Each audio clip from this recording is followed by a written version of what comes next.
Mm. Shabbat Shalom, Myshpaka. I thought I had a few more seconds to get a sip of water. Didn't work out that way. Barack Yahuwah, hold on one second, y'all. I'm thirsty. Mm. Oh man, Barack Yahuwah. Myshpaka. I wanted to hop on a little early. Where did I put my pen? I'm already missing my pen. Mang it. Oh, here you go. All right, Myshpaka, I wanted to get on a little early because I wanted to read some scripture. I wanted to start off a little bit different. By the way, my name is Alon, pronounced like you're going to cut grass, like you're going to cut a lawn. It's not spelt that way, but it is pronounced that way. And when I go live, I have two goals. First goal is to give esteem and to serve our creator, Yahuwah. And the second is to add value to you. And I'm in Palal that both those goals get met today. Myshpaka. This is, I mean, if you got it, you can get to it, but I'm not gonna wait for you. All right. But I'm gonna read Sirach chapter 1. This is one of the Apocrypha books that originally was in the traditional 66 books, but they have removed it for multiple reasons. But reasons that hurt you and help them. But I don't know, this book is a book of wisdom. And if you're not familiar with it, something tells me this chapter is going to catch your attention and you'll see the wisdom in it. So can I get a Barak Yahuwah in the comments for his word? All wisdom comes from Yahuwah and is with him forever. Who may number the sands of the sea and the drops of rain in the days of eternity? Who may search out the heights of the Shamaim? Shamaim means heavens for all the new Myshpaka. And the breadth of the earth and the depth and wisdom. Verse 4. Wisdom has been created before all, and the understanding of insight from everlasting. The word of Aluah Most High is the fountain of wisdom, and her ways are everlasting commands. To whom has the root of wisdom been revealed? Or who has known her wise counsels? Unto whom has the knowledge of wisdom been made manifest? And who has understood her great experience? There is one wise and greatly to be revered, Yahuwah sitting upon his throne. He created her and saw her and measured her and poured her out upon all his works. He is with all flesh according to his gift, and he has given her to those who love him. If you love Yahuwah, can you put I love you, Yahuwah, in the comments, please? The reverence of Yahuwah is esteem and splendor and gladness and a crown of rejoicing. The reverence of Yahuwah makes a glad heart and gives joy and gladness and long life.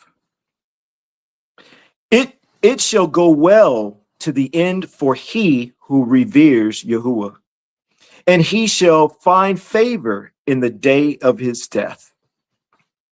To revere Yahuwah is the beginning of wisdom, and it is created with the trustworthy in the womb. Woo! That hit hard. I need to mark that. We're gonna do a song around that verse. Sirach chapter 1:14. That's lit. Box that out. She has built an everlasting foundation with men, and she shall continue with their seed. That means your children, for all the new Myshpaka. To revere Yahuwah is fullness of wisdom, and fills men with her fruits. She fills all their house with that which is desirable, and the gatherings with her increase.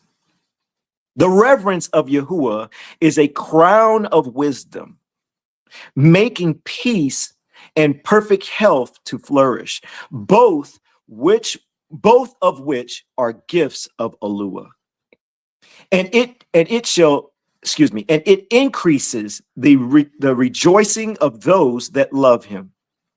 Wisdom rains down skill and knowledge of understanding, and exalts to esteem those who he holds her fast.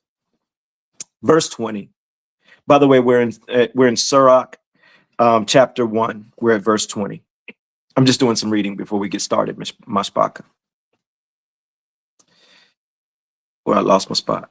The root of wisdom is to revere Yahuwah, and the branches thereof are long life. The reverence of Yahuwah drives away sins, and where it is present, it turns away wrath. A wrathful man cannot be declared right. Myshpaka, if you are taking notes, write that down. It's going to come up again later on in our study. Sirach chapter 1, verse 20. Let me read that again. And matter of fact, you might, not 20, 22. And you might want to write 23 down too. But let's start back at 22. A wrathful man cannot be declared right, for the sway of his wrath shall be his destruction. A patient man shall weep for a time, and afterward joy shall spring up in him. Verse 24, he shall hold his words for a time. He shall hold his words for a time. And the lips of many shall declare his wisdom. The parables of knowledge are in the treasures of wisdom, but reverence is an abomination to a sinner. Real quick, how many people were in the TikTok live with me the other day with the AI conversation and the guy that was at the very top corner? Did y'all notice every time I spoke about scripture, he seemed like he wanted to interrupt. He was belligerent. He was mouthy. He was loud. Does that not fit? Y'all already knew I was there to rep Yahuwah. I wanted to try to stay on topic. I didn't want to go too deep. Y'all know I already knew that y'all were thinking. A lot of times when they were all talking, I was thinking the same thing. But I didn't want to interrupt. I didn't want to overtalk. So I just try to be wise on the spots that I can say things. But every time I spoke, did you notice he did not like it? Every time I spoke, he was just, it was triggering his ruach. I was thinking that while we were there. I wanted to kind of say that, but time and place, right? Barak Yahuwah. Let's keep going. Let me see here. Where are we at? 26. If you desire wisdom, guard the commands, and Yahuwah shall give her to you. For the reverence of Yahuwah is wisdom and instruction, and belief and meekness are his delight. So being humble and believing him is his delight. Do not doubt the reverence of Yahuwah when you are poor. So when you're down, don't doubt your situation. And do not come to him with a double mind. And do not be a hypocrite in the sights of men. And take heed what you speak. Do not exalt yourself lest you fall and bring shame upon yourself. And so Alua uncover your secrets. And throw you down in the midst of the assembly. because you did not come in truth to the reverence of Yahuwah, but your heart is full of deceit. That's Sirach. That's the book of Sirach, chapter 1. I wanted to read that before we got started. Again, Myshpaka, Shabbat Shalom. And if you were just now joining in, my name is Alon. Again, my name is Alon, pronounced like you're going to cut grass, like you're going to cut a lawn. It's not spelt that way, but it is pronounced that way. And again, when I go live, I have two goals. First goal is to give esteem and to serve our creator, Yahuwah. And the second is to add value to you. And I am in Palal that both those goals get met today. Today, we're hopping back into Pray Like the Forefathers. We're not done with the last Shabbat study. We have maybe like 40 more slides to go. And I'm not sure. I think it's probably Monday or Tuesday. We'll probably hop back into that and finish that one up. It's not going to be much, but it's going to be a good study. Probably about 2.5, 3 hours. Y'all know me. I scroll so much it might turn into 4. You already know. New Myshpaka, get ready because we go deep. We go long in studying. All right. Well, Myshpaka, let me hit this chauffeur. And the first 30 minutes of our studies, we usually listen to some music. We kind of chill. It's our community lobby. It's where the Myshpaka means family. They usually tag all the people in the community, people they're friends with, and we vibe out. They crack jokes on me, and we just be a family and a community. That's it. And then after that, we're gonna get started in our study. If you're on replay, you can just skip past all this and go straight to the study. With that being said, let me hit this chauffeur, and then we can bounce out to some rhythms.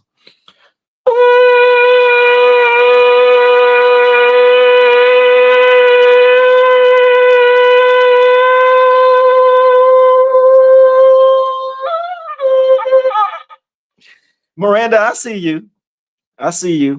Yes, I got my tea, not my squirrel bourbon.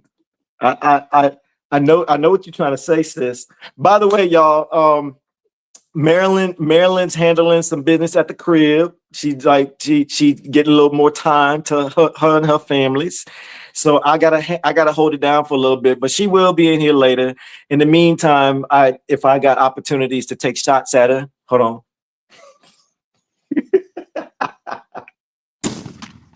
I'm gonna get it while she's not here because she ain't got the soundboard. But I'm sure when she get here, she gonna hit me with. Y'all already know how we get down. Barak Yahuwah. Let's start off this live with some music. Let's get it. We the assembly, you did. We did. You promised. We believe. Yahuwah. Hear this power loud.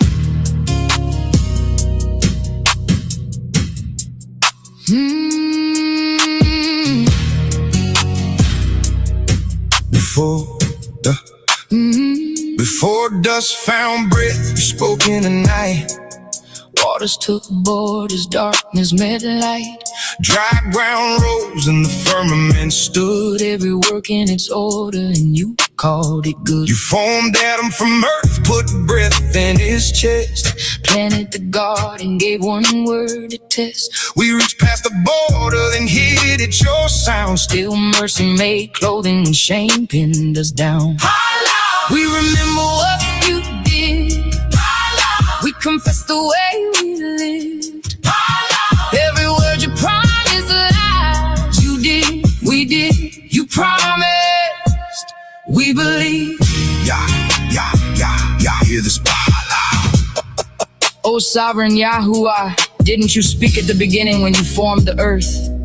And that yourself alone and commanded the dust? And it gave you Adam a body without a soul, yet it was the workmanship of your hands. And you breathed into him the breath of life, and he was made alive in your presence. You led him into the garden, which your right hand planted before the earth appeared. You gave him your one commandment, which he transgressed, and immediately you appointed death for him and his descendants. Nevertheless, you left one of them, Noah, with his household, and all the righteous men who descended from him. When they did wickedly before you, you chose one from among them whose name was Abraham, and made an everlasting covenant with him, promising him that you would never forsake his descendants. To him you gave Isaac, and to Isaac you gave Jacob and Esau. You set apart Jacob for yourself. Jacob became a great multitude when you led his descendants out of Mitzrayim. You brought them up to Mount Sinai. Your steam went through 4 gates, a fire of earthquake, of wind and of ice. That you might give Torah to the descendants of Jacob, and the commandment to the descendants of Yasharal. 2nd Ezra 3 verses 4 through 7, 11, 13, 15 through 17 and 19. You did, we did. You promised, we believe. We got full, forgot who opened the road. Call mercy, come and made idols from gold. Prophets kept crying, we hardened inside. Broke covenant, lost land, and ask you why. Then you read books, put that cloth on skin. He didn't say they did it, he said we have sinned. Keep us from standing outside of the blame. Let our pile out, carry the house and the shame. Daniel 9 verses 3 to 5, 7 and 9. I set my face unto Yahuwah, to seek by prayer and supplications with fasting and sackcloth. and ashes I prayed unto Yahuwah, my Yahuwah. I made my confession.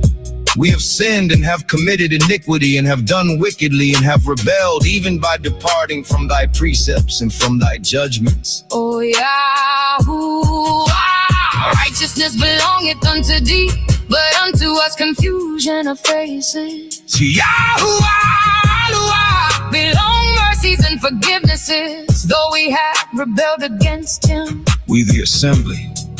Not outside the people, we have sinned. Through exile and silence, your promise stayed true. Yahushua came saving, Was sin broken too? you called us to turn. Make the old heart new. Put a ruach within us, Teach us what to do. you promised together to cleanse and restore, to dwell with your people, depart nevermore, to judge and right rule and renew earth and sky. What you promised will stand, not one word will pass by. You did, And we remember, we did, and we confess. you promised. Forever it stands. We believe what you said. When the waiting gets heavy, When the night won't release, keep our memories steady. keep our hearts in your peace. We the assembly. If you made the road through water, say you did. If the fathers broke the covenant, Say we did. if you promised a clean heart, Say you promised. if you're waiting on Yahuwah, Say we believe. drop our rock, Yahuwah, let the whole house agree. You did, we did, you promised. We believe. We remember what you did. We confess the way we live. Every word you promised lies. You did, we did, you promised. We believe. From creation through correction, from the scattering to return. From the promise to Yahushua, To the day the nations learn. Yahuwah! hear this. No vessel gets the throne. The history is yours. The promise is yours. The people are yours. We the assembly. Oh Yahuwah, hear this.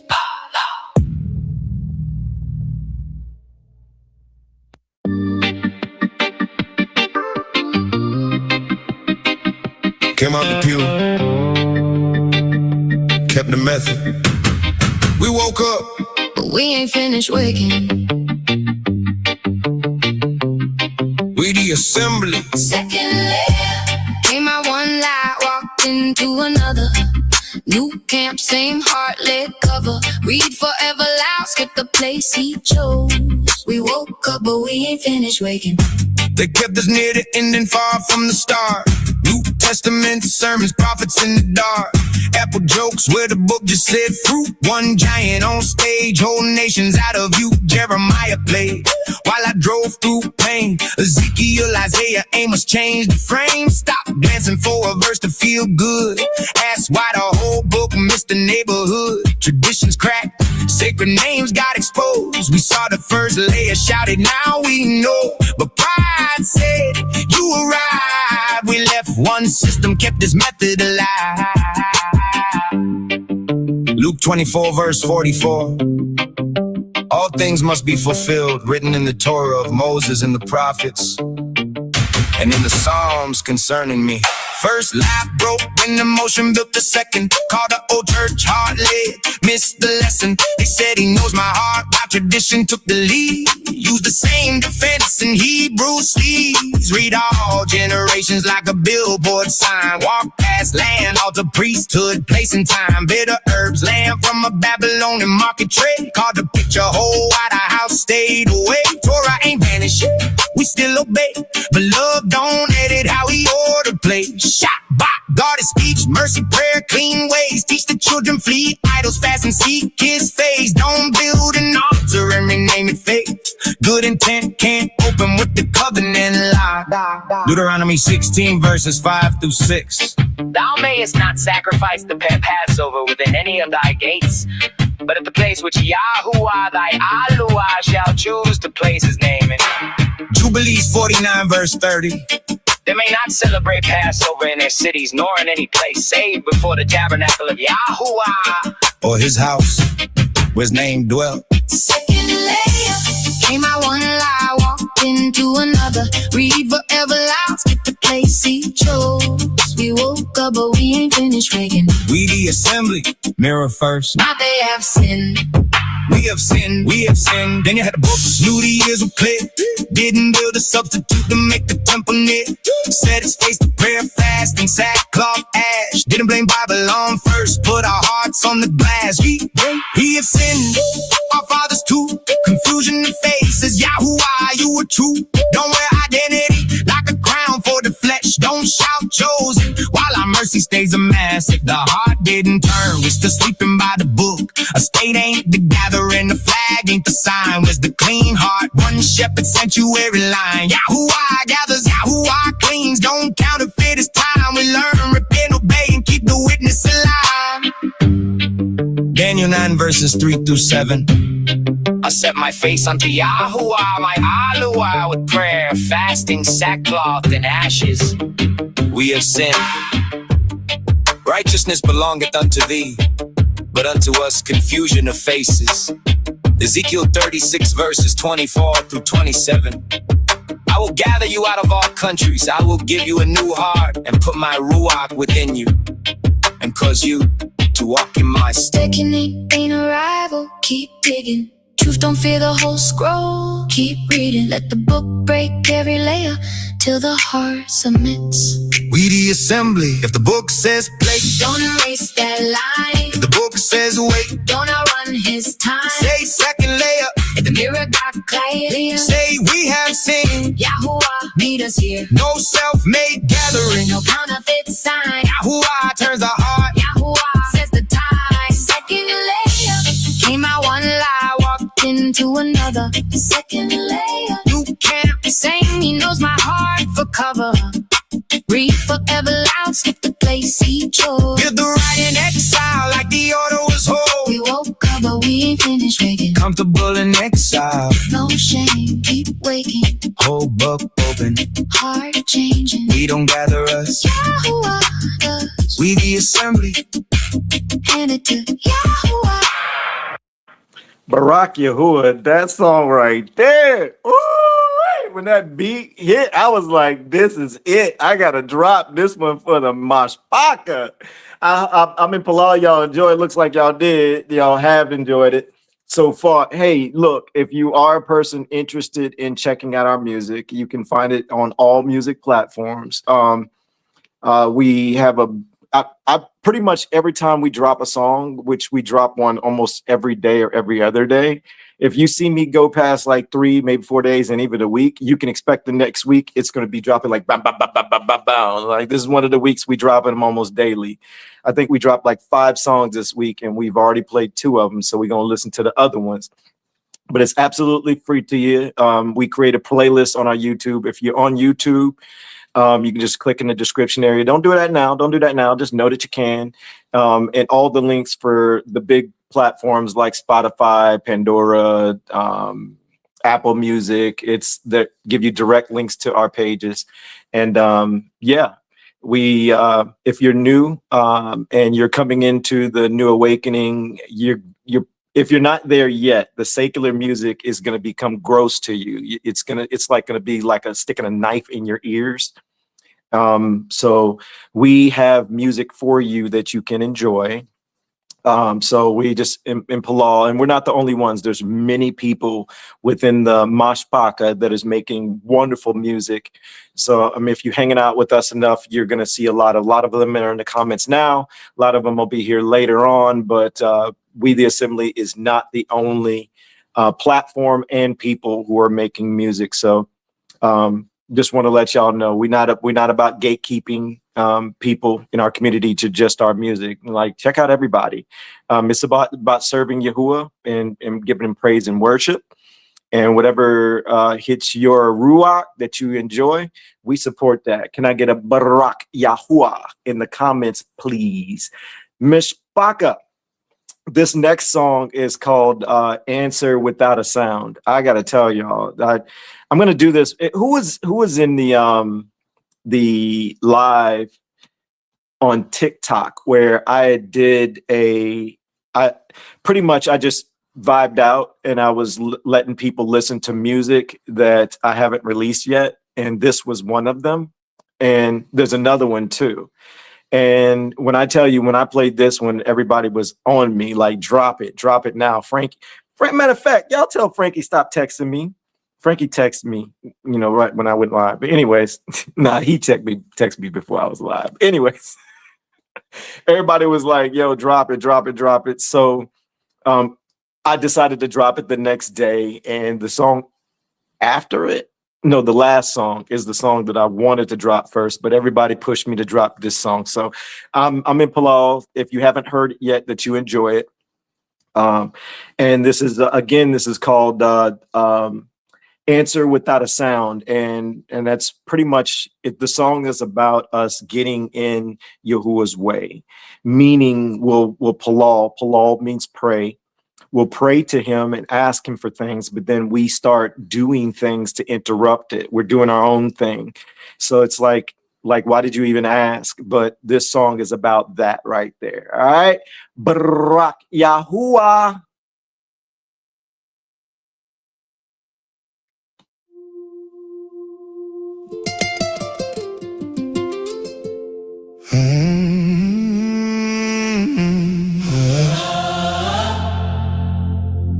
I asked in silence, no one knew.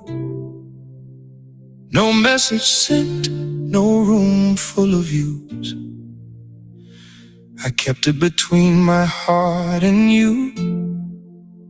Then the answer came without a sound. We the assembly, wait with me. Rumamu Yahuwah.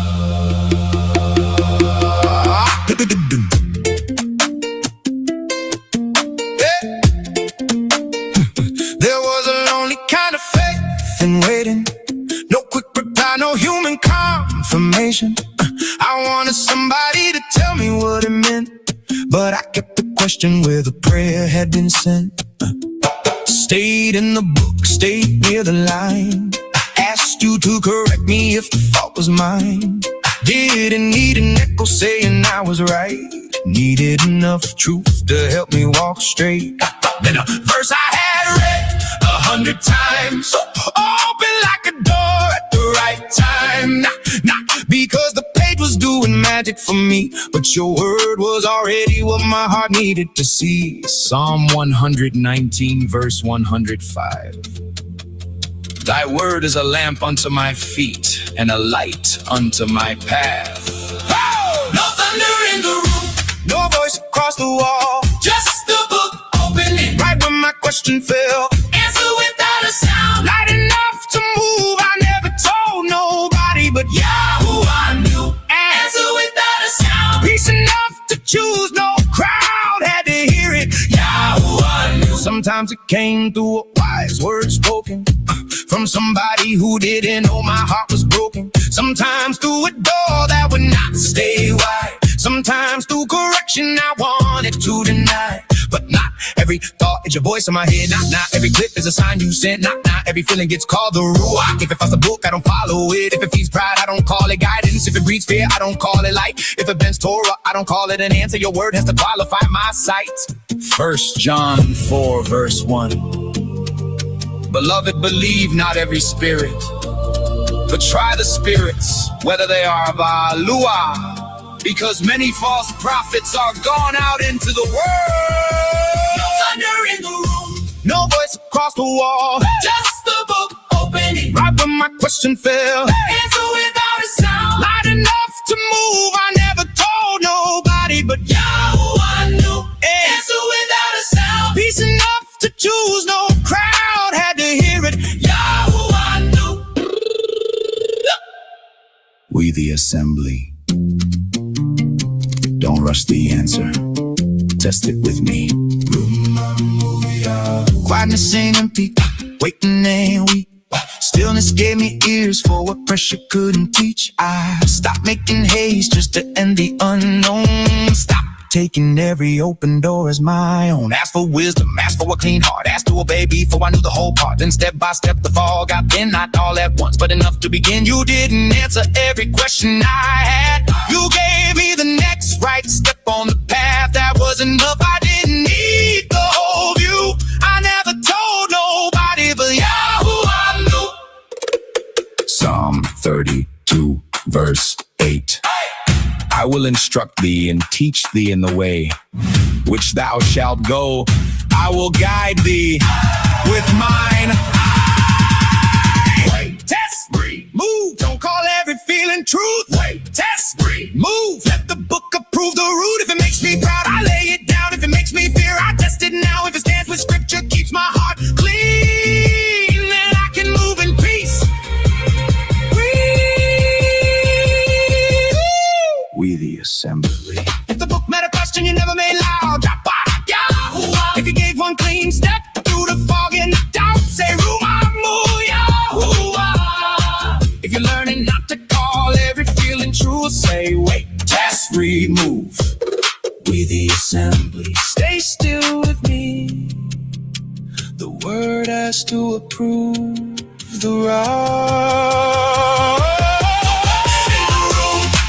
Across the wall, Just the book opening. right where my question fell. Answer without a sound. Not enough to move, I never told nobody, but Yahuwah knew. Answer without a sound. peace enough to choose, no crowd had to hear it. Yahuwah knew. Answer without a sound, but never without the word. We the assembly. He knew before the whole world heard. Rumamu Yahuwah.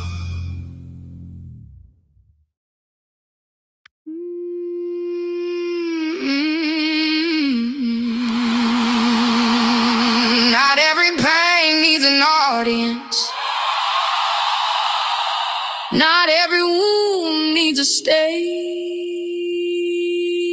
Some things need the altar before they ever touch the page. We the assembly. Don't hand paint the mic, hand it to Yahuwah.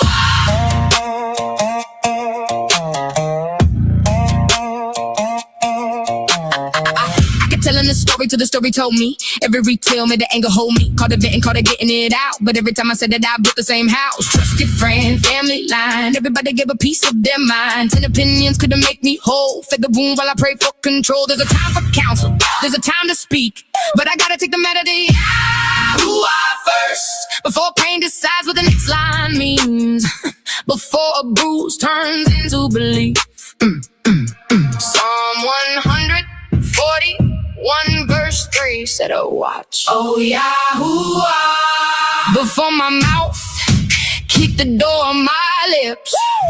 Don't give the wound a microphone. Pain or preach if you let it choose the tone. Tell the truth, but don't build it a throne. Take it to Yahuwah before you take it to the phone. Don't give the wound a microphone. I can name what and still refuse the road. Guard the gate.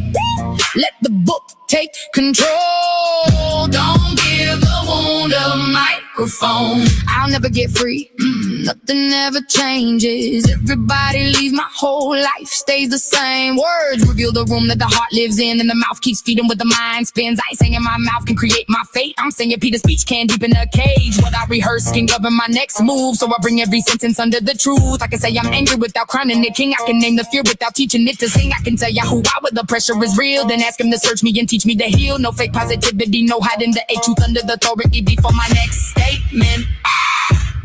Proverbs 18 verses 20 through 21. A man's belly shall be satisfied with the fruit of his mouth, and with the increase of his lips shall he be filled. Death and life are in the power of the tongue, and they that love it shall eat the fruit thereof. Don't give the wound a microphone. Pain or preach if you let it choose the tone. Tell the truth, but don't build it a throne. Take it to Yahuwah before you take it to the phone. Don't give the wound a microphone. You name what hurt and still refuse the road. Guard the gate. Let the book take control. Don't give the wound a microphone. We the assembly. Take the mic back. Pain can speak, but it can't lead. I learned to close mouth ain't always defeat. Sometimes warfare sounds like peace. Taking the lead, not silence from fear, not hiding abuse. It's refusing to let her become the voice I use. If the truth must be spoken, let wisdom set time. Let mercy and justice govern the line. No gossip chain, no slander loop. No crowd replacing the truth. Said I watch on my mouth, keep the door on my lips. Don't let me use the book to baptize a fit. If my words won't give life, don't let them leave. Teach my mouth to obey before it tries to lead. Wisdom of Solomon, 1 verses 10 through 11. For the ear of jealousy heareth all things, and the noise of murmurings is not hid. Therefore, beware of murmuring, which is unprofitable, and refrain your tongue from backbiting.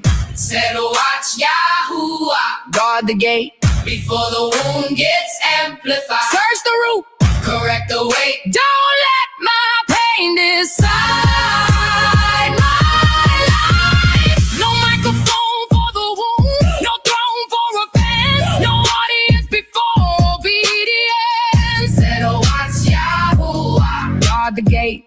We the assembly. If Yahuwah, check the words before they left. Say Yahuwah. If he showed you silence can protect, say guard the gate. If you stopped the wound before it took the throne, drop, don't give it the microphone. We the assembly. Take the mic back. Don't give the wound a microphone. Don't give the wound a microphone. Ain't no preach if you let it choose the tone. Tell the truth, but don't build it a throne. Take it to Yahuwah before you take it to the phone. Don't give the wound a microphone. I can name what hurt and still refuse the road. Guard the gate. Let the book take control. Don't give the wound a microphone. Pain can't speak, but it can't lead. The book decides what I believe. We the assembly. Don't paint the mic, hand it to Yahuwah. Barak Yahuwah, Myshpaka. Don't give the wound a microphone. Don't go, don't take your challenges, right? And then go vent to other people. Don't go spread it. Hold it in. Speak to only the wise counsel around you that has been tested. All right.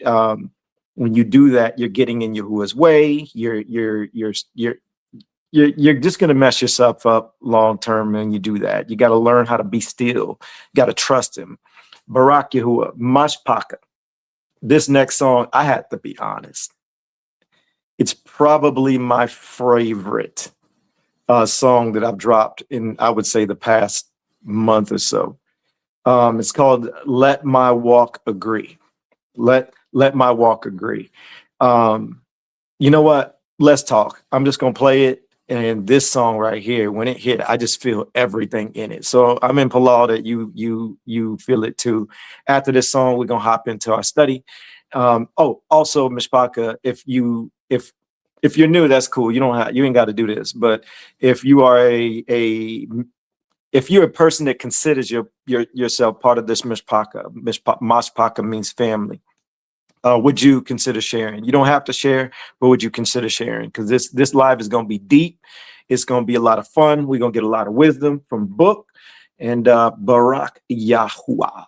Let's go.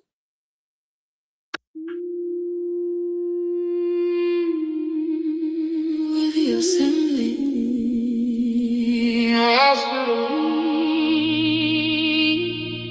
I asked you to lead, then outran what you said.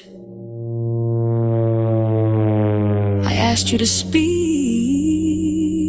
then I spoke in your stead. Yahuwah, let my walk agree.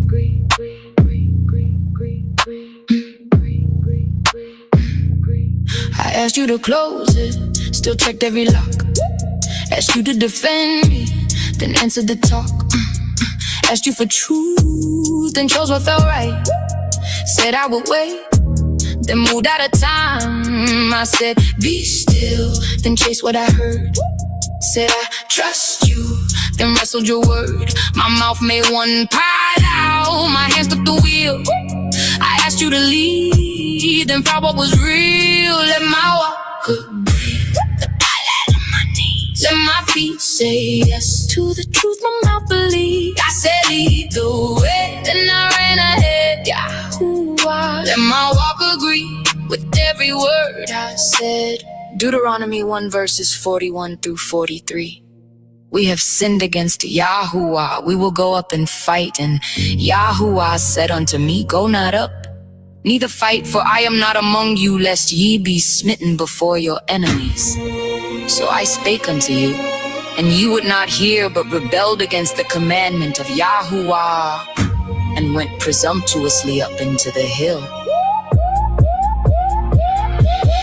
In the valley, slow my speed, show the fear beneath my feet. Not every wound was punishment, but pressure made me finally see. I kept asking why it hurt, the book kept asking what I learned. Where did I ignore the warning? Why'd I touch what you said burn?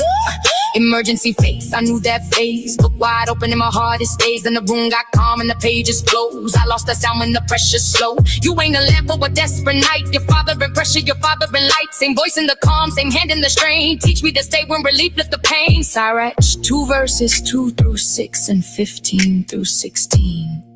Set thy heart aright and constantly endure, and make not haste in time of trouble.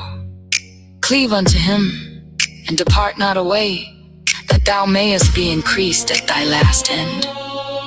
Whatsoever is brought upon thee, take cheerfully, and be patient when thou art changed to a low estate.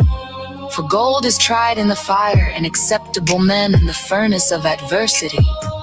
Believe in him, and he will help thee order thy way aright, and trust in him.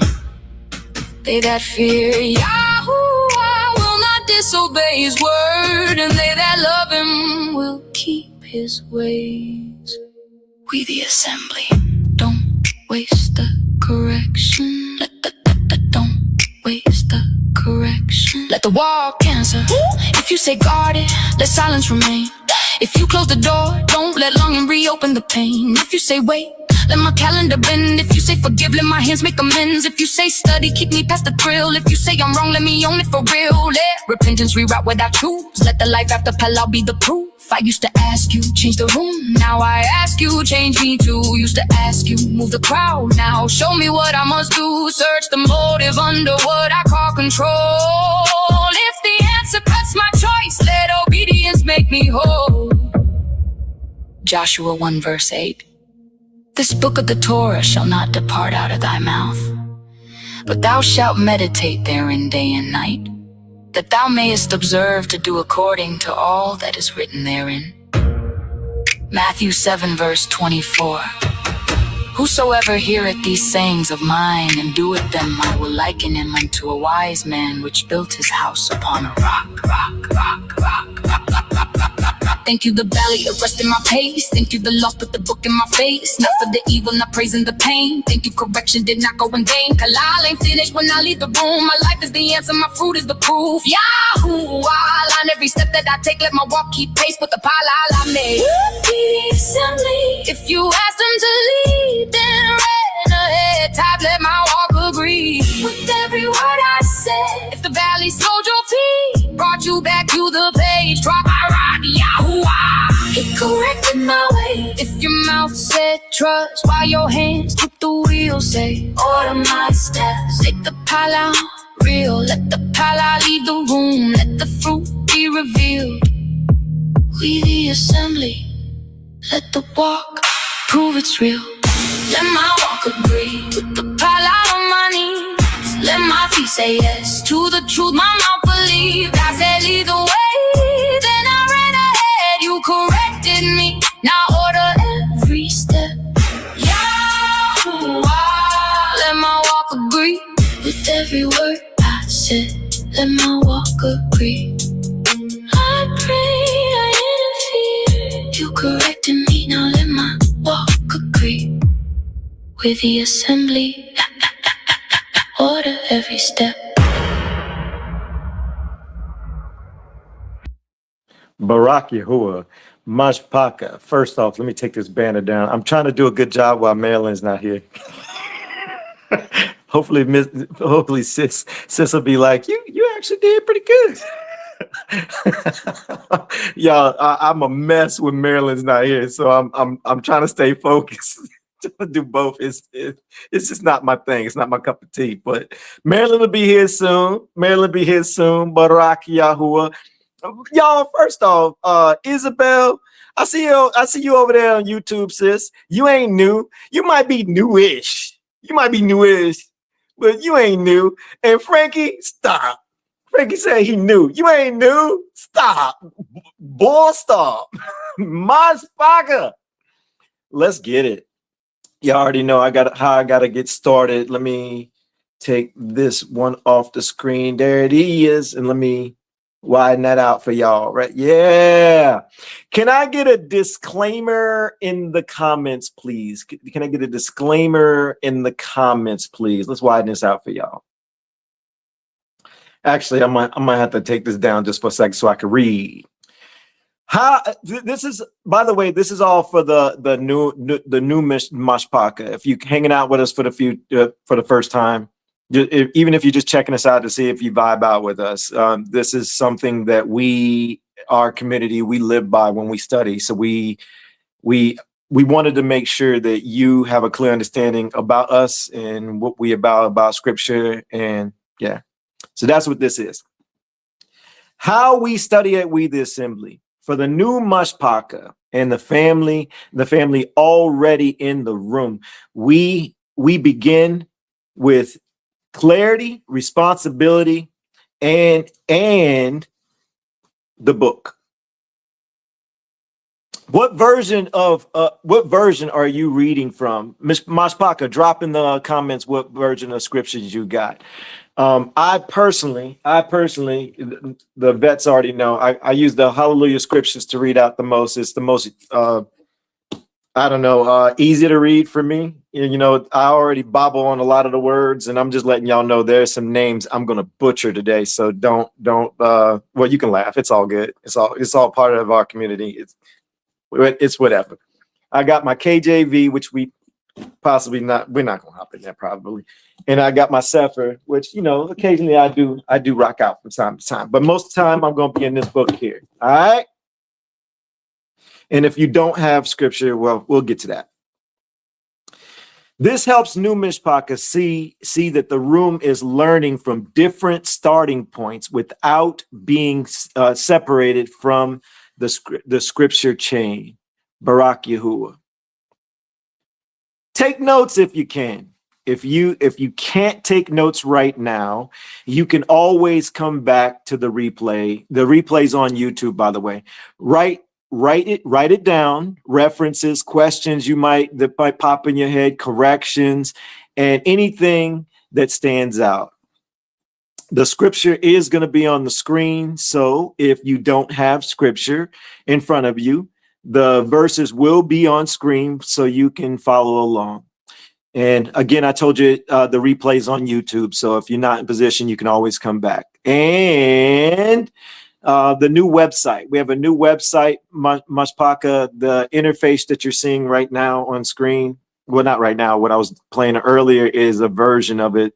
That actual music player is only for me for here, but we got something else for y'all, and I'm going to show y'all what that looks like. All of our studies are going to be, our past studies are going to be there, and our future studies are going to be there, and you're going to have a whole lot more resources, which I'll show you in a minute. For the new Myshpaka, don't only focus on what version people use.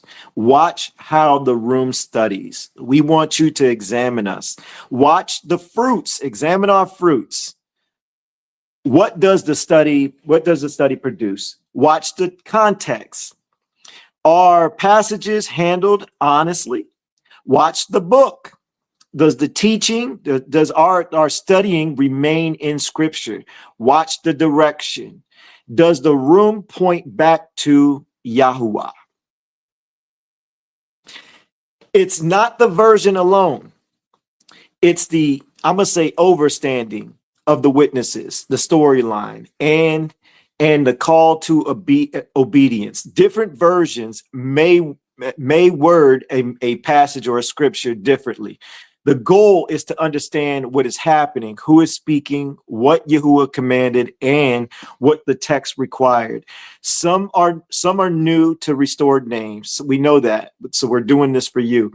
Some are using versions they currently have. Learning can begin before every wording question is settled. Fear should not keep anyone from opening the book. Can I get a Barak Yahuwah for that?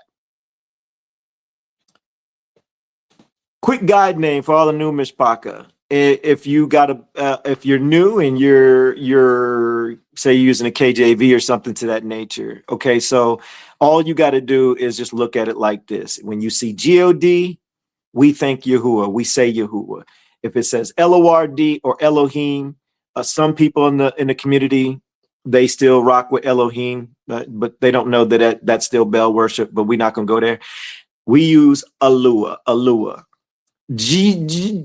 I can't even say it. I can't even bring myself to say it. Well, that's Yahusha.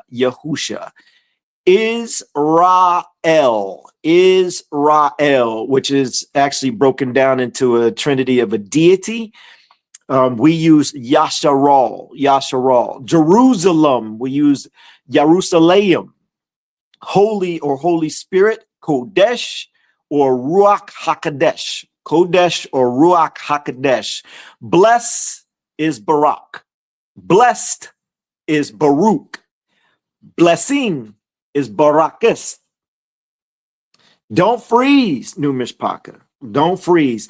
Don't let fear keep you from reading scripture. Matthew 15:6. But whoso shall offend one of these little ones which believe in me, it were better for him that a millstone were hung around his neck and that he were drowned in the depths of the sea.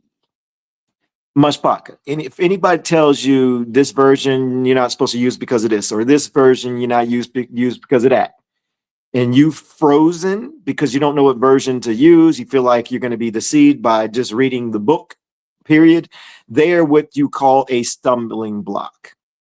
And that is exactly what Yahusha says is going to happen to stumbling blocks. And if you're a person that disagrees with versions of scripture, I hope that so far you're realizing maybe, just maybe, when you open up any of the book, multiple different books, and you read, it's going to tell you the same thing. You just need to understand these small little things here. So yes, you've been getting in the way of people. Millstone, C. Barak Yahuwah. Examine the fruits. Don't only listen to the words, excuse me. Test what the room produces. Matthew 7:16. Ye shall know them by their fruits. Do men gather grapes of thorns or figs of thistles? See if we're gathering grapes or see if we're gathering thorns or figs of thistles, thistles. 1 John 4:1. Beloved, believe not every ruach. That means spirit. But try the ruachs. So try the spirits, whether they are from Yahuwah, because many false prophets are gone into the world. Examine the fruit, examine my fruits, examine the fruits of the community in the comments, examine the comments and examine the fruits, period. Don't believe us, fact check us. Can I get don't believe us, fact check us in the comments, please? Isaiah 8:20. To the Torah and the testimony, if they speak not according to this word, it is because there is no light in them. Proverbs 14:15. The simple believeth every word, but the prudent man looketh well to his going. So don't believe us, fact check everything. Study the whole chapter. Study the whole chapter. Can I get study the whole chapter in the comments, please? If the live study uses part of a chapter, return to the complete text. Read what comes before, read what comes afterwards. Proverbs 18:13. He that answereth a matter before he heareth it, it is folly and shame unto him. If we only read a portion today, Myshpaka, it is your responsibility to study the entire chapter on your own time. Our heart posture. We'd rather be corrected by scripture than comforted by our own overstanding. We learn through scripture.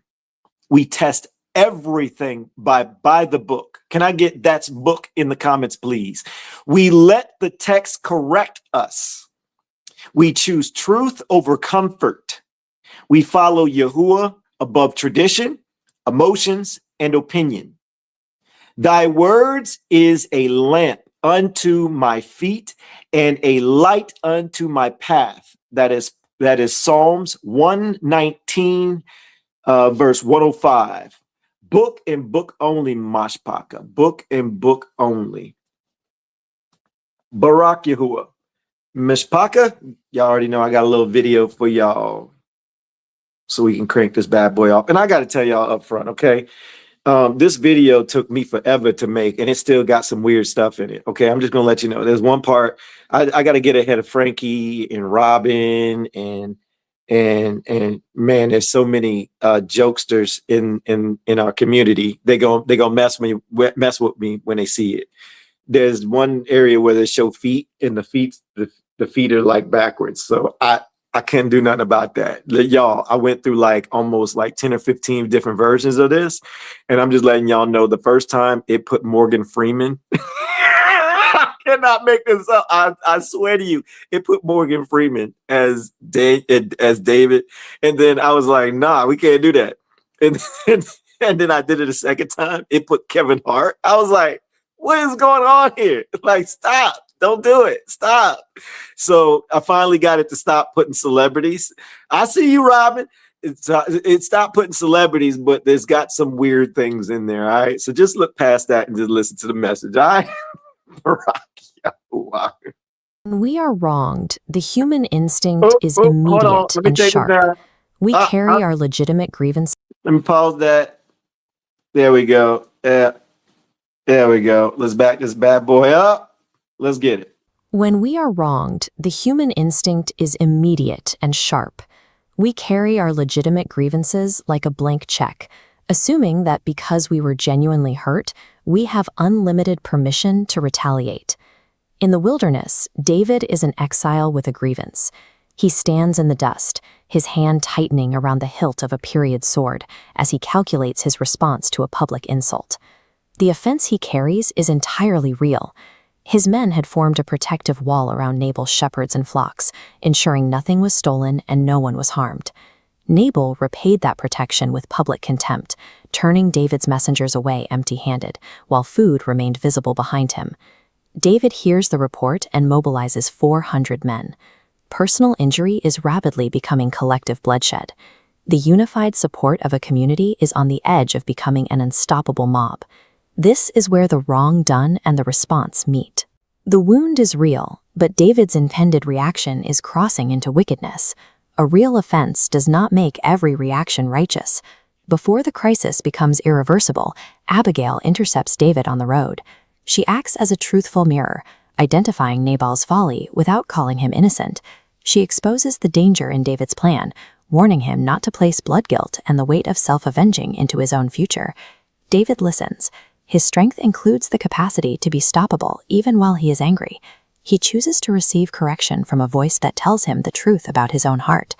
David realizes that his plea for Yahuwah, to judge his cause, his Palal, is being answered through this very interruption.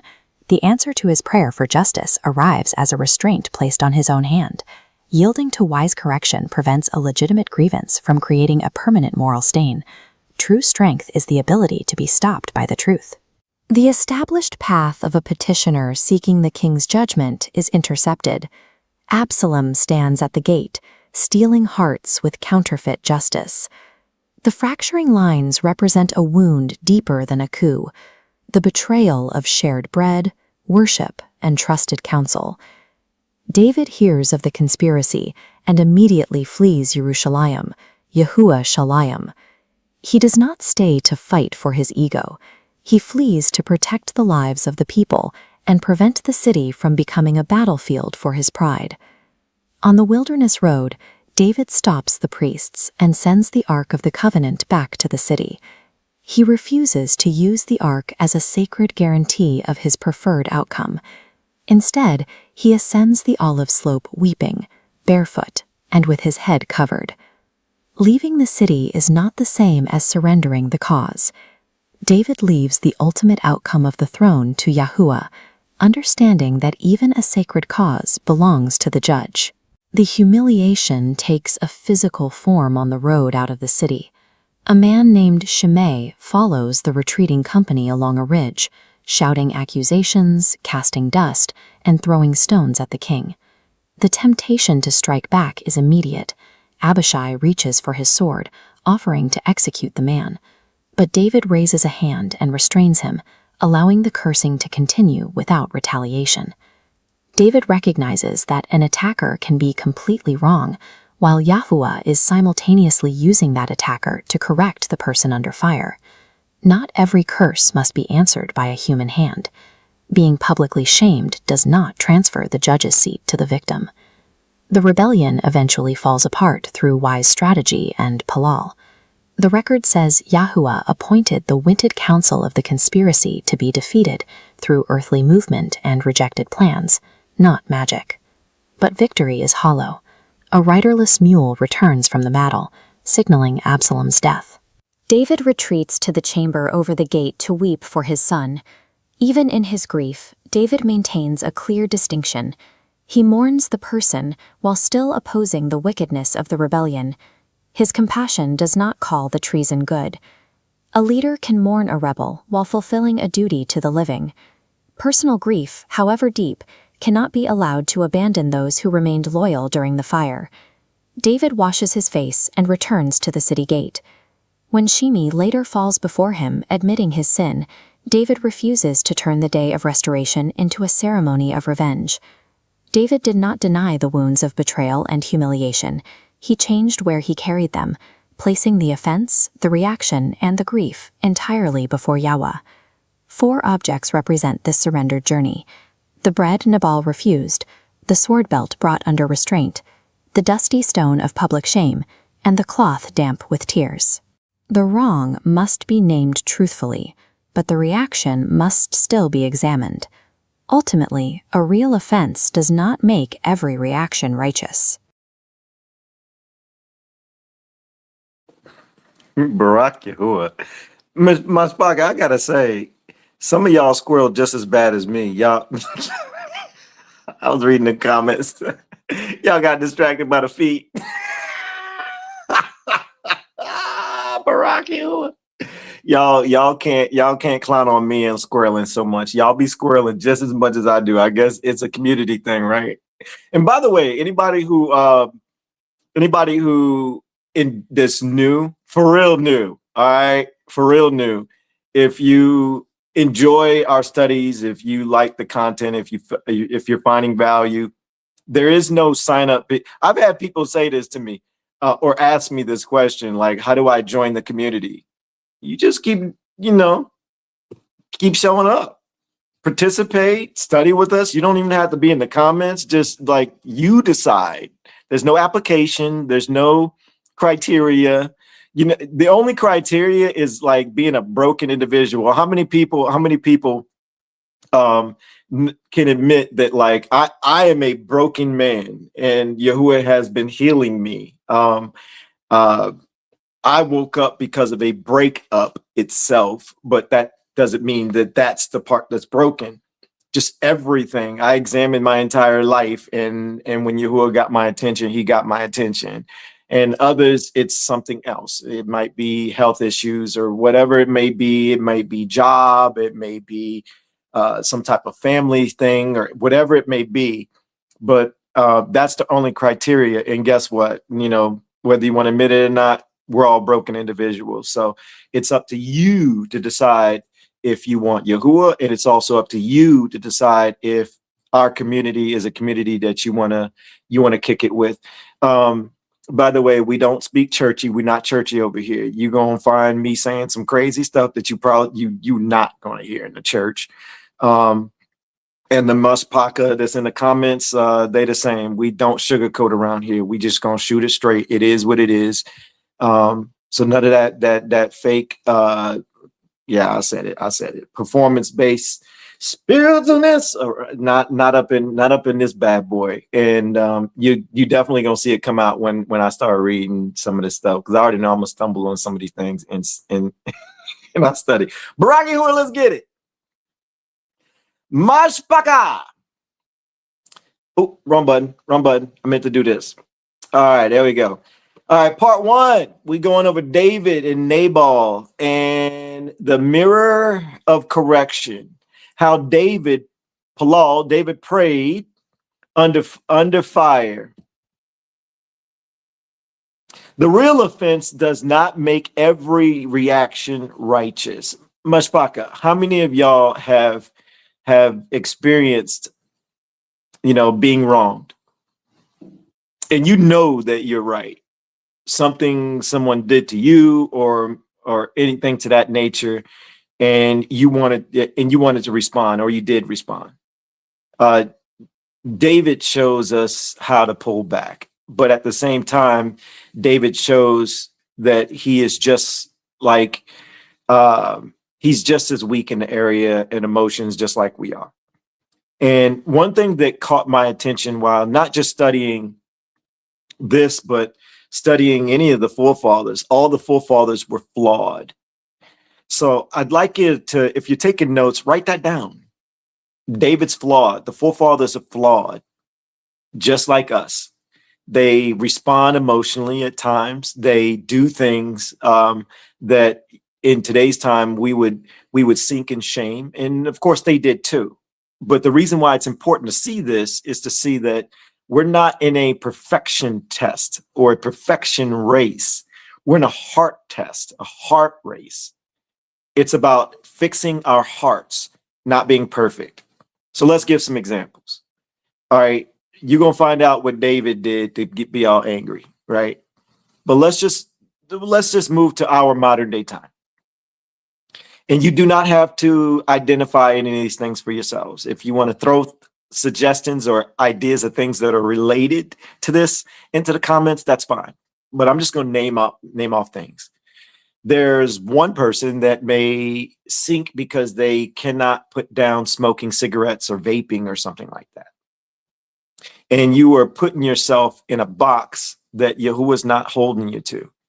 Would he want you to work on that and strengthen up and put it down? I think we can all answer yes.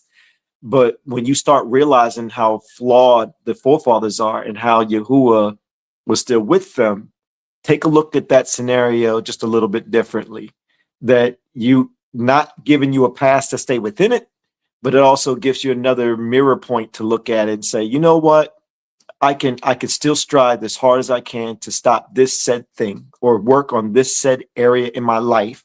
But if Yahuwah is going to work with David, the question is, how did he work with David? What was the expectation and what did David do that I can learn from and practice in my life that Yahuwah would find favor and help me out in these areas? Another person may struggle with pornography. Another person may struggle with overeating.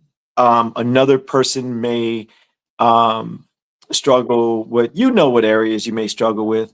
Shalom, Marilyn. Shabbat Shalom. Yo, Mike, you want me to? I'll mute your mic.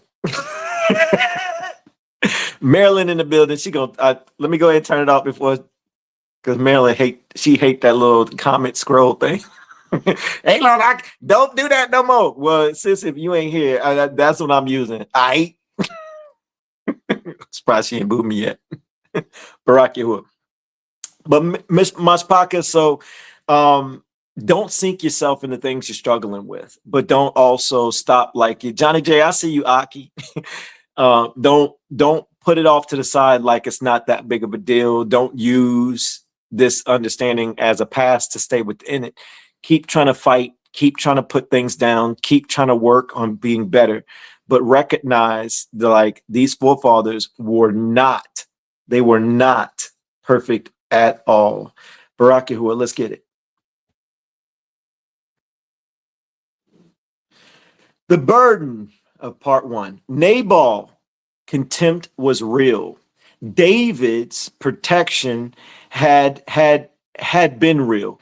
David's first reaction was becoming dangerous. Abigail became the mirror before bloodshed. Yahuwah pleaded David's case while keeping David from evil. This is not a Saul moment. Under Saul, David restrained his hand against a pursuer. Under Nabal, David's own anger became the next danger.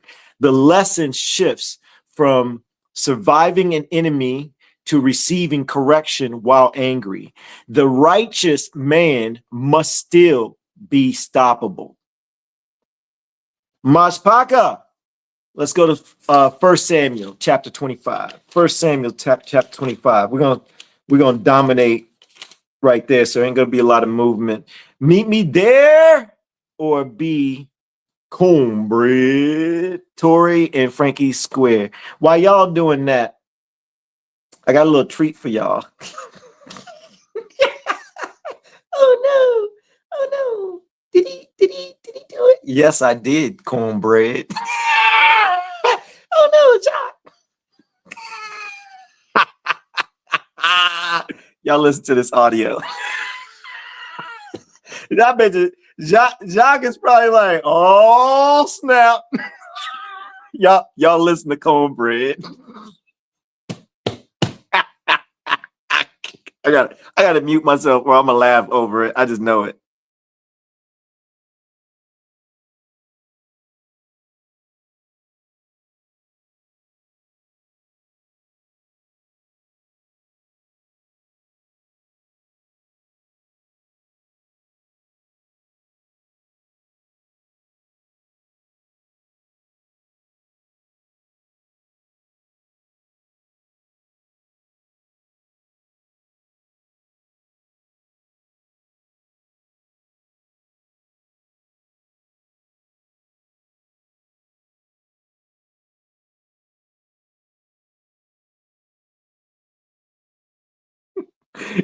No, hold up. We're not done. Hold on. Marilyn, can they hear it? No hearing? Hold on. Wait. Oh, when I muted myself, y'all could hear it. Hold on. Hold on, my bad, y'all. I was too busy trying to keep myself from laughing over it that I muted it. My bad. I had a brain fart right there. That squirrel. For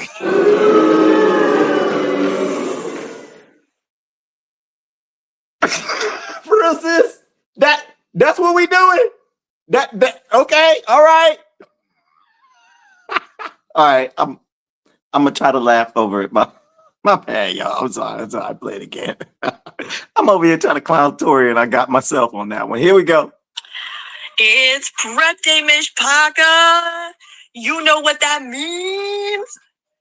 It's cornbread on the beat. Much love in the chat. This is Myshpaka. It's where the love is at.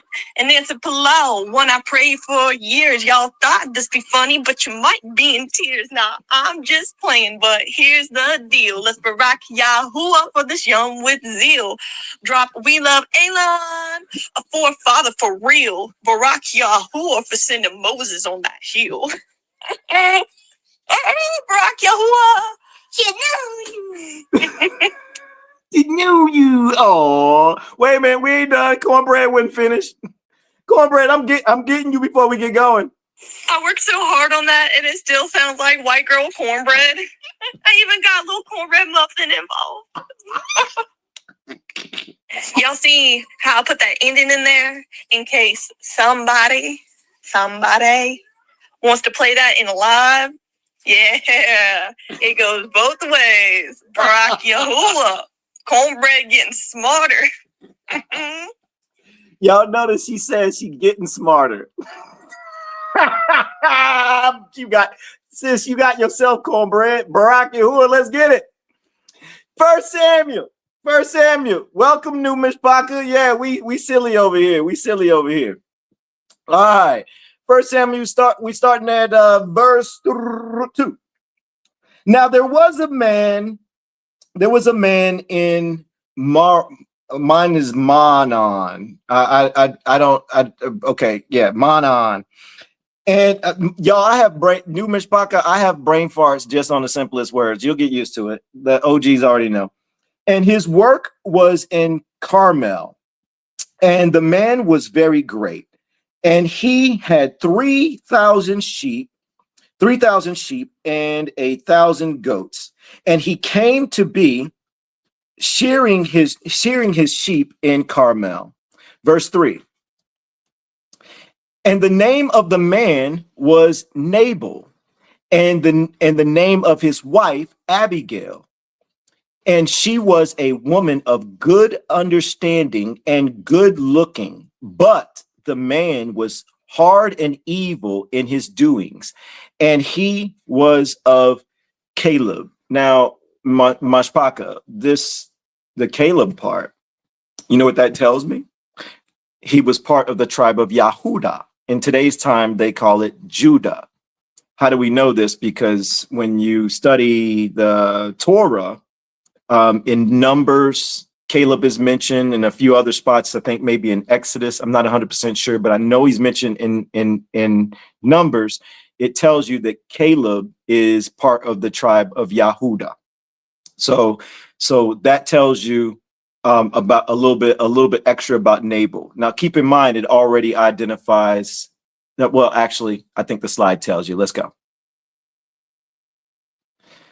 Nabal is great in possession, but foolish in conduct. Abigail has understanding before she is visibly in the story. The household crisis is already attached to character. Scripture prepares the listener to watch wisdom interpret folly. Let's go back to the book. We have verse 4. And David heard in the wilderness that Nabal was shearing his sheep. Verse 5. And David sent 10 young men, and David said to the young men, go up to Carmel, and you shall come to Nabal and greet him in my name. Verse 6, and say this, long life and peace to you, and peace to your house, and peace to all that you have. Verse 7. And now I have heard that you have shears. Now your shepherds have been with us. We did not put them to shame, and not a speck of theirs was missing all the days they were in Carmel. Verse 8. Ask your young men and let them inform you. So let the young men find favor in your eyes, for we come on a great day. Please give whatever comes to your hand to your servants and to your son David. Okay. Wait, before we move forward, Myshpaka, let me tell you what's going on here. So Nabal pretty much has a bunch of sheep who got a lot of goods. And David and his men protected the sheep during a specific season, a particular time frame. And in that area, there was consider maybe bandits or something. So if they weren't protected, then Nabal would have had some problems. So you're going to find out David had about 600 men, and they were protecting the sheep and Nabal's pretty much possessions for him during the season. And David's sending some men to Nabal because there's a specific time of this season where it's time to pay up. And David did it absolutely free. They didn't ask for anything. That's what's going on in this moment.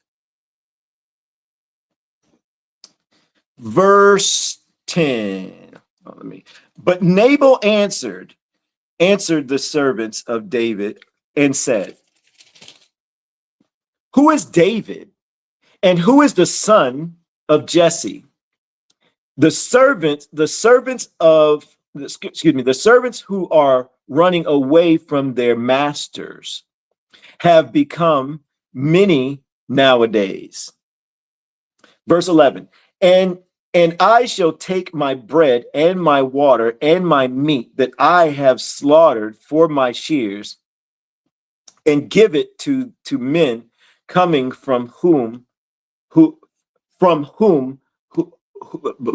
whose were. So what's happening in this moment is this. Nabal insults him. So David puts in work, protects his flock for him.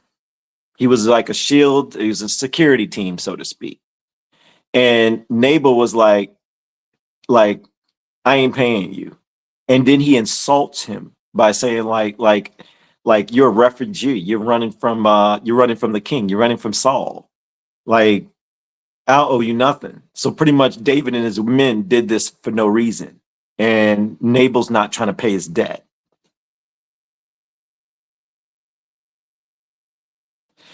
David did not imagine the disrespect. Nabal did not simply refuse. He insulted and accused.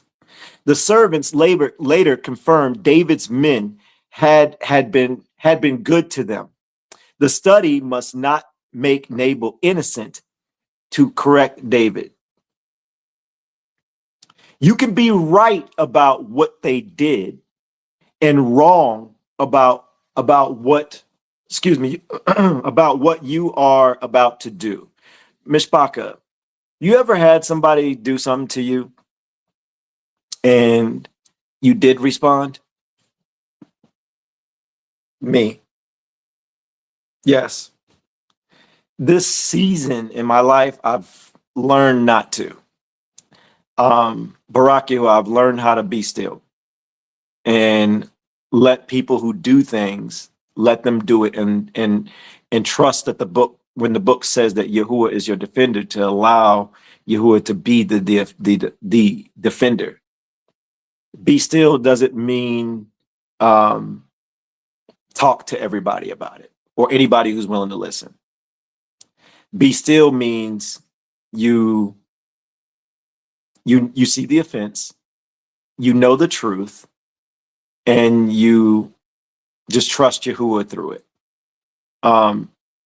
Again, this season, I haven't hit it, but I'm going through a custody battle. And there has been a smear campaign against me. I already know there's half truths and a lot of missing parts to the story. And this season, I decided to learn how to be still. So I focused on spiritual warfare. And my time is finally coming soon, where I can speak freely, but only to the right people. And as I went through this journey, I see Yahuwah working, and I see the power in being still. I see the power of allowing Yahuwah to be the defender.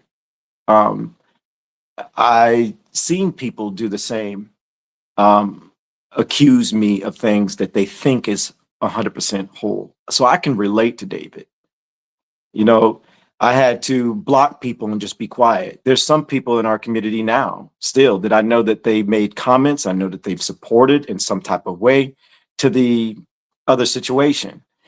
And I decided to let it go and just trust Yahuwah. And so this study was really eye-opening to me. It gave me a reminder that I did the right thing and I'm doing the right thing. So I share this with you not to talk about my scenario.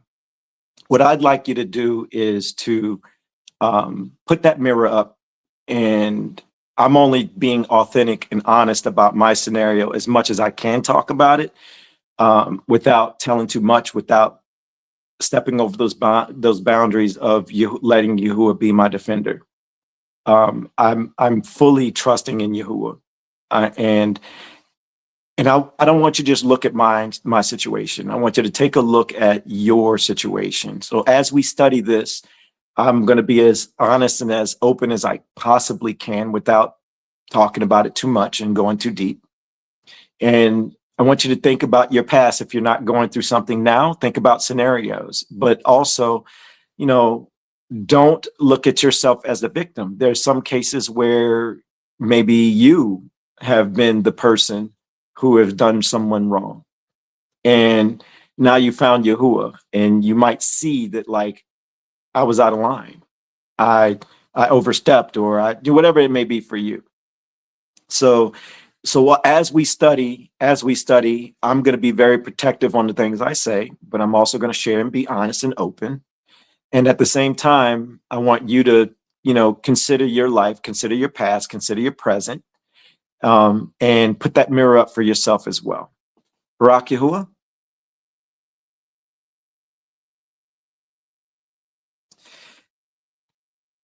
Let's go to verse 12 and 13. 12 and 13. And the young men of David turned around on their way and went back and came to report to him all these words. And David said to his men, each one gird on his sword. So they each girded on his sword, and David also girded on his sword. And about 400 men went with David, and 200 remained with the baggage. So that right there lets you know there's 600 men behind David, and David took 400 with him, and 200 stayed behind to, I guess, protect their belongings. Now, at this particular moment, did you hear anything about David belonging to Yahuwah about it? No. The men came back, reported, and David's like, yo, arm up. We about to go handle business. David didn't even think about Yahuwah. He automatically just started to respond.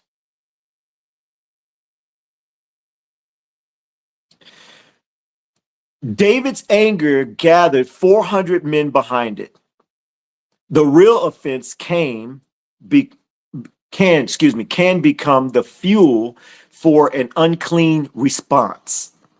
The sword may feel like justice when the heart has not been searched. The reaction now needs Yahuwah's interruption. Nabal's wrong. The contempt was real. Good was repaid with evil. The servant saw it. The reproach needed judgment. On David's end, bloodshed was approaching. The whole household was targeted. The hand was about to avenge itself. That's right, Yahuwah wasn't behind it. Future grief was being formed. Let's get back to book. Let's go to verse 14. And one of the men informed Abigail, the wife of Nabal, saying, see, David sent messengers from the wilderness to greet our master, but he scoffed at them. 15. But the men were very good to us and did not put us to shame, nor did we miss anything all the days we accompanied them when we were in the fields. Verse 16. They were a wall to us both by night and day, all the days we were with them tending the sheep. Verse 17. And now know and see what you should do, for evil has been resolved against our master and against all his household, and he is too much of a son of Belial to speak. So, Myshpaka. So there we find out that David treated them well. He did exactly what he was supposed to do. He helped them out. He did his job, the task that he was assigned to do. And the servants went to the wife and says, hey, this is what happened. Nabal pretty much just scoffed at David, but David did everything right. He was kind to us. He did everything right. And so watch what happens next. How many people know about this story in the book? Can you put in the comments, I did, or never hit it, never read it, or something to that nature? Let me know. I'm curious. David's men were good. Nabal railed on them. Evil was determined against the household. The crisis needed wisdom before the sword arrived. Let's go to 18. Then Abigail made haste and took 200 loaves and 2 skins of wine and 5 sheep made ready. 5, I don't know how to pronounce this. I'm just going to spell it in my Hallelujah scriptures. It's spelled SI:"IM. I don't know what that is. Of roasted grain and 100 clusters of raisins and 200 cakes of figs and loaded them on donkeys. Verse 19. And she said to her servants, pass over before me. See, I am coming after you. But she did not inform her husband Nabal. Verse 20. And it came to be as she rode on the donkey that she went down under cover of the hill, and there were David and his men coming down towards her, and she met them. She moved with urgency. She brought provisions, not excuses. She did not protect Nabal's foolishness, by denying it.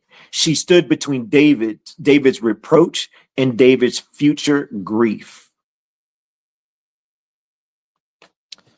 Let's go to verse 21 through 22.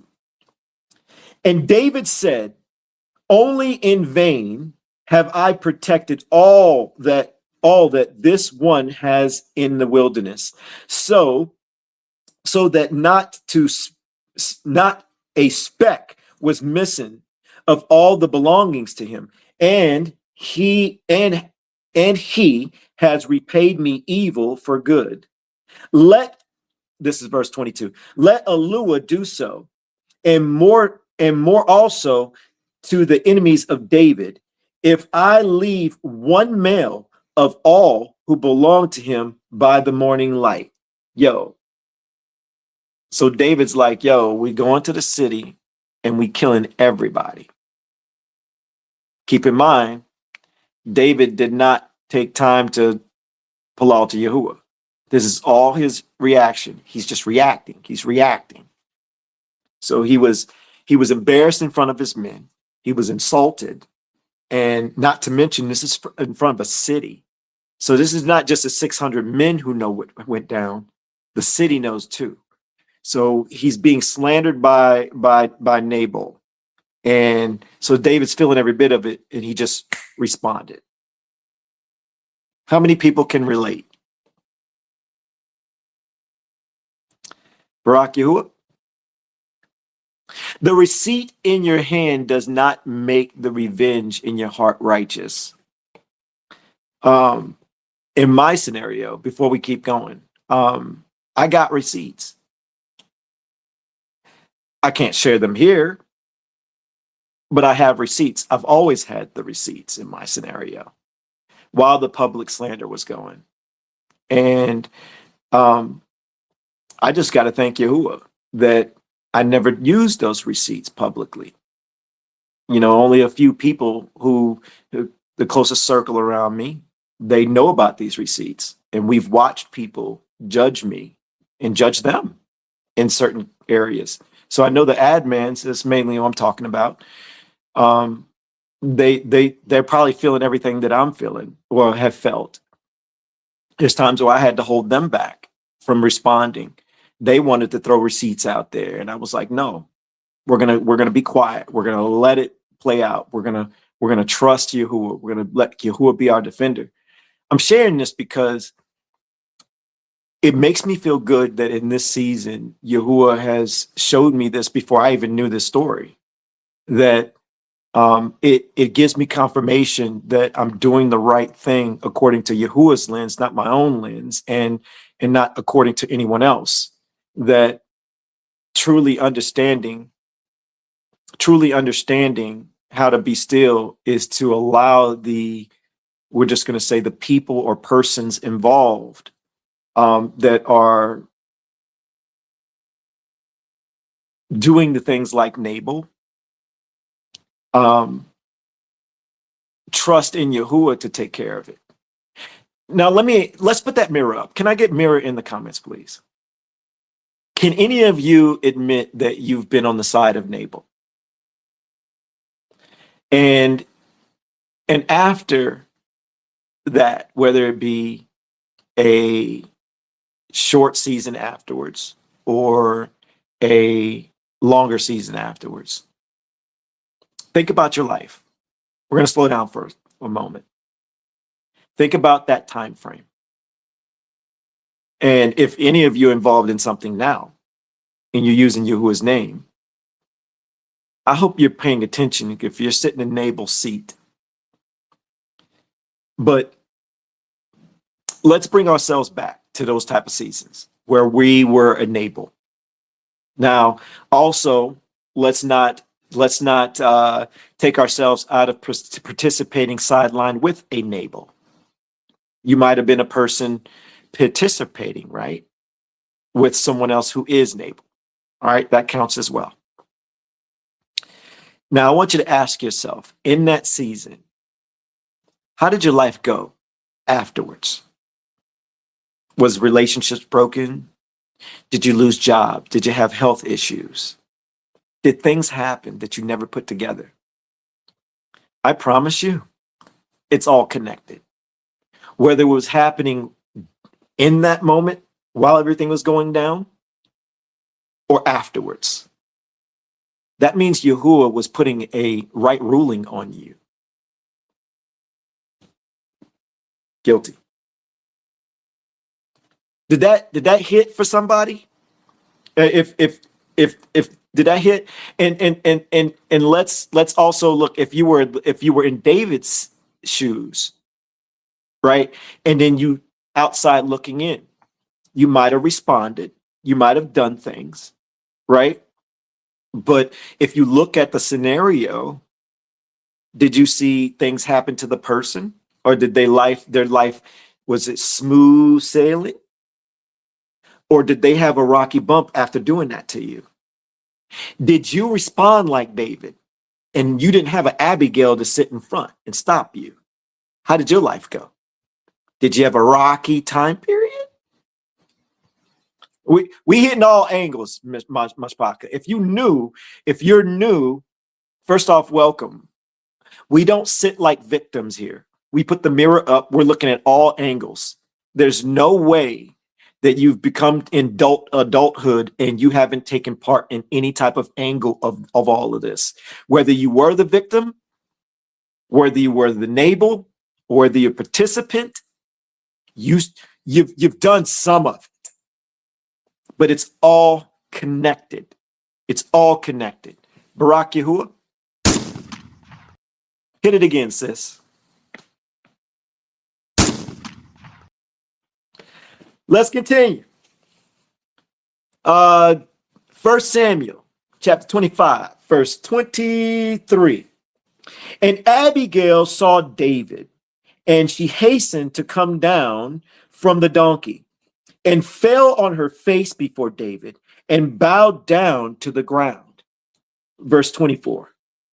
And fell at his feet and said, on me, my master, let this wickedness be on me. And please let your female servant speak in your ear and hear the words of your female servant. 25. Please let not my master regard this man of Belial, Nabal. Now keep in mind, she just called out her husband. Now, by the way, Belial is Satan, Hashatan. For as his name is, so is he. Nabal is his name, and folly is with him. She's telling him that Nabal's name means folly, and his actions match exactly his character, is what she's telling him. But I, your female servant, did not see the young men of my master whom you sent. Verse 26. And now my master has Yahuwah, as Yahuwah lives, and as your being lives, since Yahuwah has beheld you from coming to bloodshed and from avenging yourself with your own hand. Let's read that part again. Bloodshed and from avenging yourself with your own hand. Now then, let your enemies be as Nabal, even those seeking evil against my master. Verse 27. And now this present which your female servant has brought to my master, let it be given to the young men who follow my master. 28. Please bear the transgression of your female servant, for Yahuwah is certainly making a steadfast house for my master, because my master fights the battles of Yahuwah, and evil is not found in you in your days. 29. And if a man rises to pursue you and seek your life, and your life of my master has been bound in the bundles of the living, which with Yahuwah, your Eluah, then the lives of your enemies he shall sling out as from the pocket of a sling. Verse 30. And it shall be when Yahuwah has done for my master according to all the good that he has spoken concerning you, and has appointed you ruler over Yasharal. Verse 31. Do not let this be a staggering and stumbling of heart to my master, that you have shed blood without cause,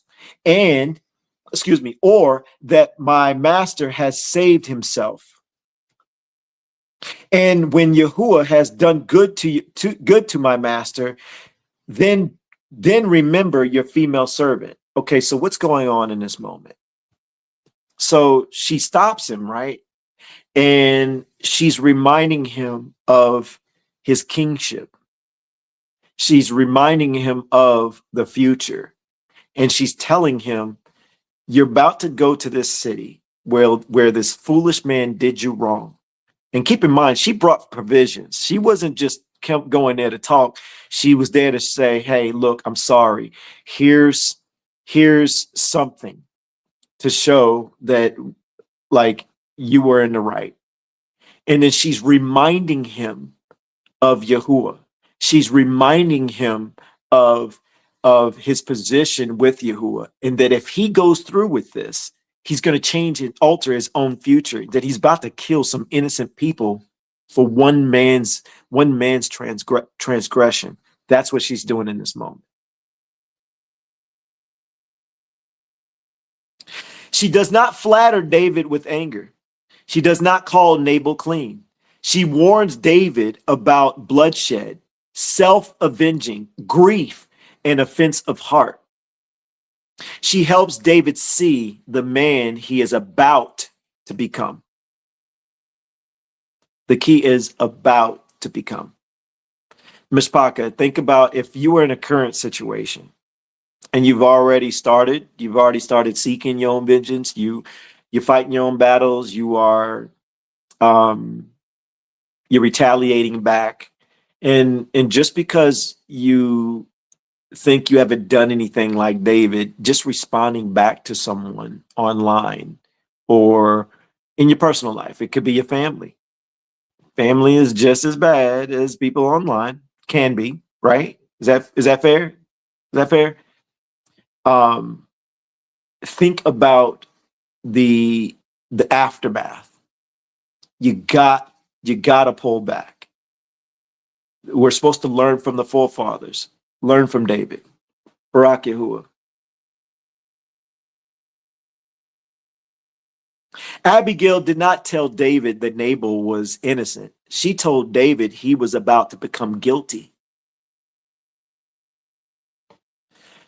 Let's go back to the book, 32.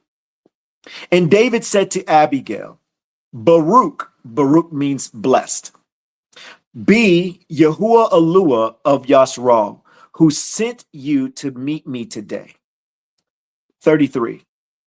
And Baruch is your good taste, and Baruch are you, because you have kept me this day from coming to bloodshed and from avenging myself with my own hand. 34. Nevertheless, as Yahuwah Eluah of Yasharal lives, who has kept me back from doing evil to you, if you have not hurried and come to meet me, not a male would have been left to Nabal by break of day for certain. Yo, so David's like, notice in verse 32, David finally considers Yahuwah. He's already started to travel with this men towards the city to get to Nabal, and he was going to do bloodshed. So Abigail made him consider Yahuwah, slowed him down, and before getting to that city. And David says, and David said to Abigail, Baruch means blessed, be Yahuwah Eluah of Yasharal. Now keep in mind, David's finally starting to think straight. So he focused on giving Yahuwah his esteem first. Notice 32 comes before what? 33. 33 is where he starts to say, hey, thank you for what you did.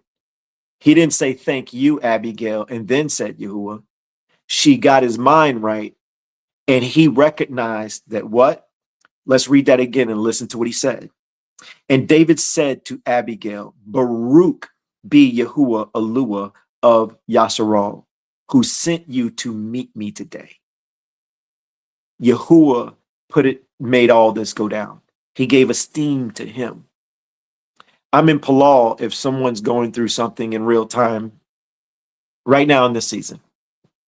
If that's you and you have been reacting and you got the receipts and you've been tossing them out there, I'm in Palal that Yahuwah would be using this study, not me, this study, using the Myshpaka, because we are a large family. Myshpaka means family, and if you're paying attention to the comments, and I'm glancing, there's a lot of Myshpaka here that it seems like we can relate to a lot of things that's being taught so far, right?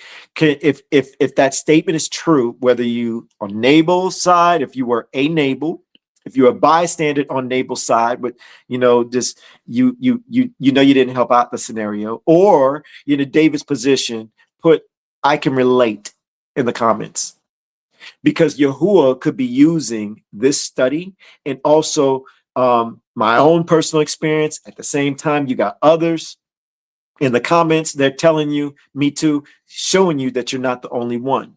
So you can, are you with me? Can I get a Barak Yahuwah in the comments if this is hitting?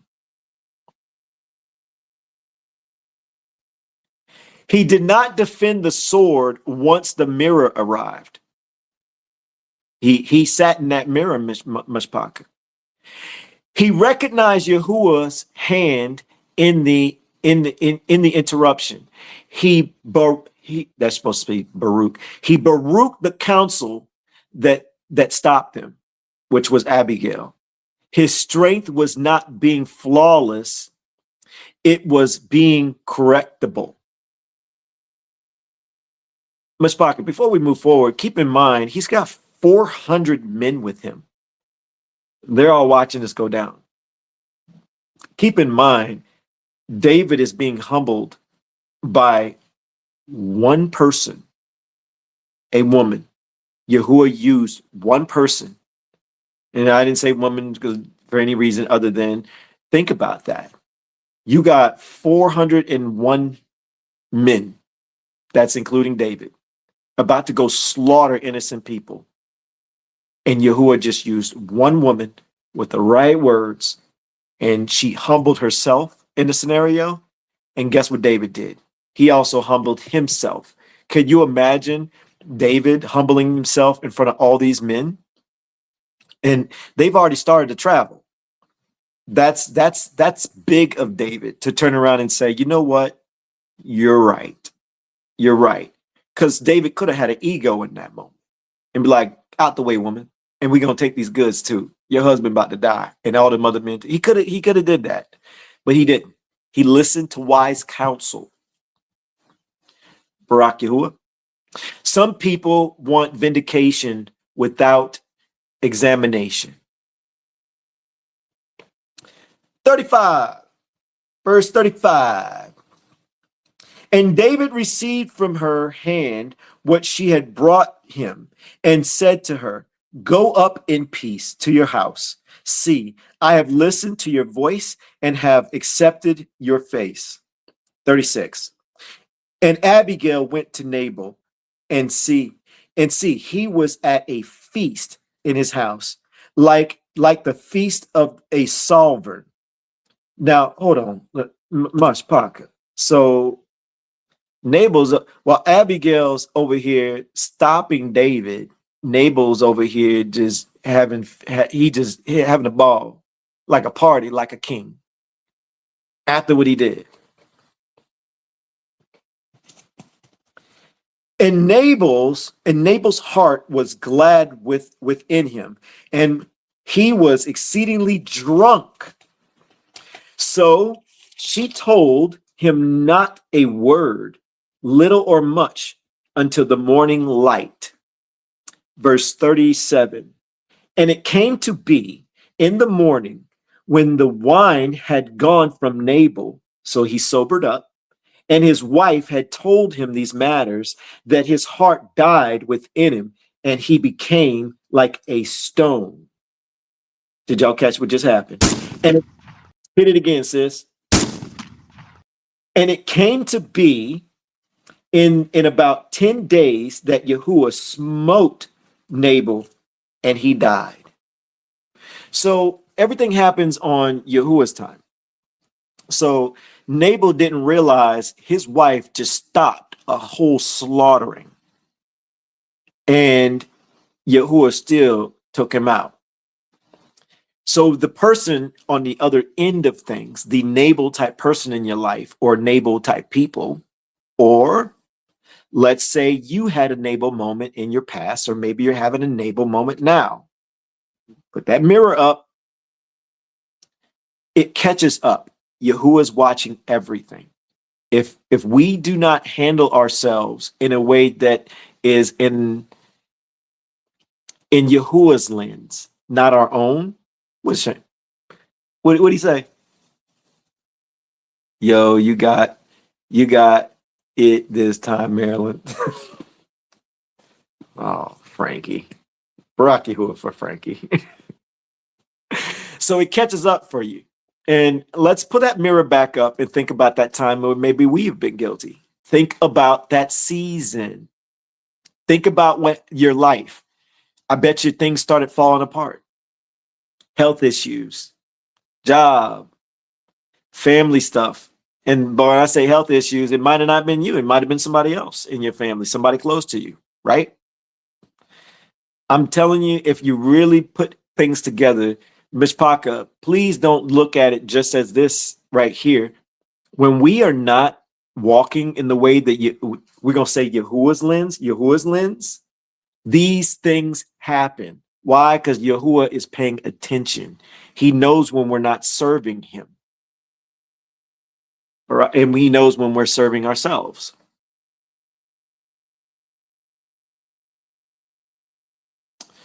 Let's go to 39.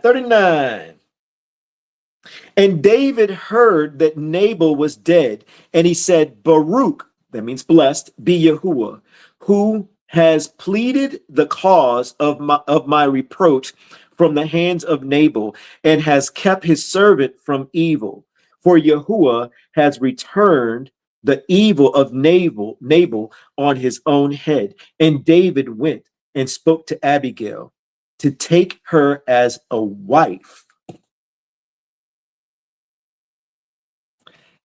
Abigail got an upgrade.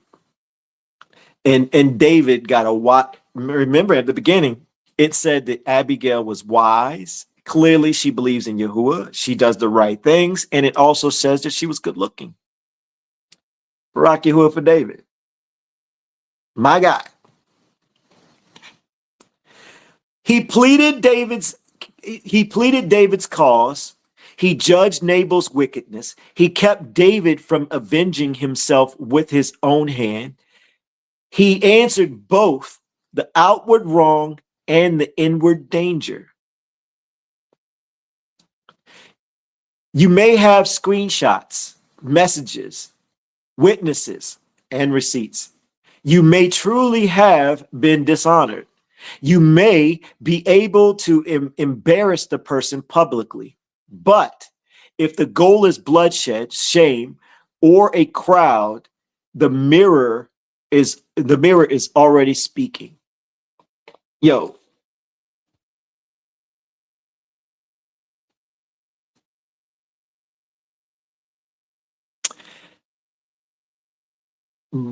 I want to say Barak Yahuwah. Barak Yahuwah for a lot of y'all gonna know what I'm talking about. And I just find it interesting that we're doing the study, right? Because actually something happened in real time. And so I'm going to speak on it. I'm going to speak on this one. This has nothing to do with my scenario, but I was involved in something. And I know there's one person, he and I chatted the other day. You're going to know because I know you're in here. We talked about this a little bit. Barak Yahuwah for John Truth. Some of y'all know that, well, first off, John has been slandered by or had a smear campaign. I don't know what you call it. Had an issue with another person online. And this person, I remember speaking to John about this a long time ago. Now, if you got an opinion about John, chill out. Just listen to the story, all right? Don't talk about what he's talking about in this season. Just chill. If you drop it in the comments, you are wrong. Just listen to the story, okay? Got to say that because I know you are already talk about things. We're not talking about that. Just listen. So a while back, John told me about this gentleman, long time ago. I'm like a year, two, I don't know. And he was telling me that this dude kept coming at him online. And I was like, okay, yeah, you know. And recently this dude came at John with some more content. And John was bothered by it. He was upset. You could tell. John challenged this dude to an online debate. A lot of y'all saw it. I know you did. I know you did. I saw it.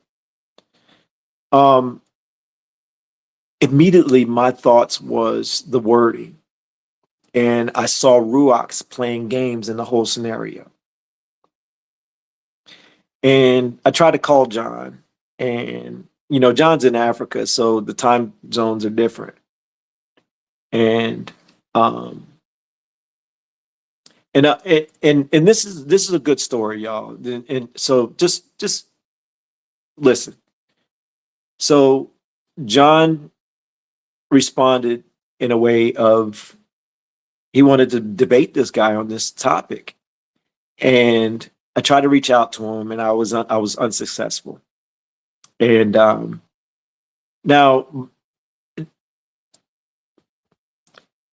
a handful of days go by, and then John put on there on Facebook like, yo, you didn't he was talking to the other guy. He had posted for the guy to do a live debate with him on the topic.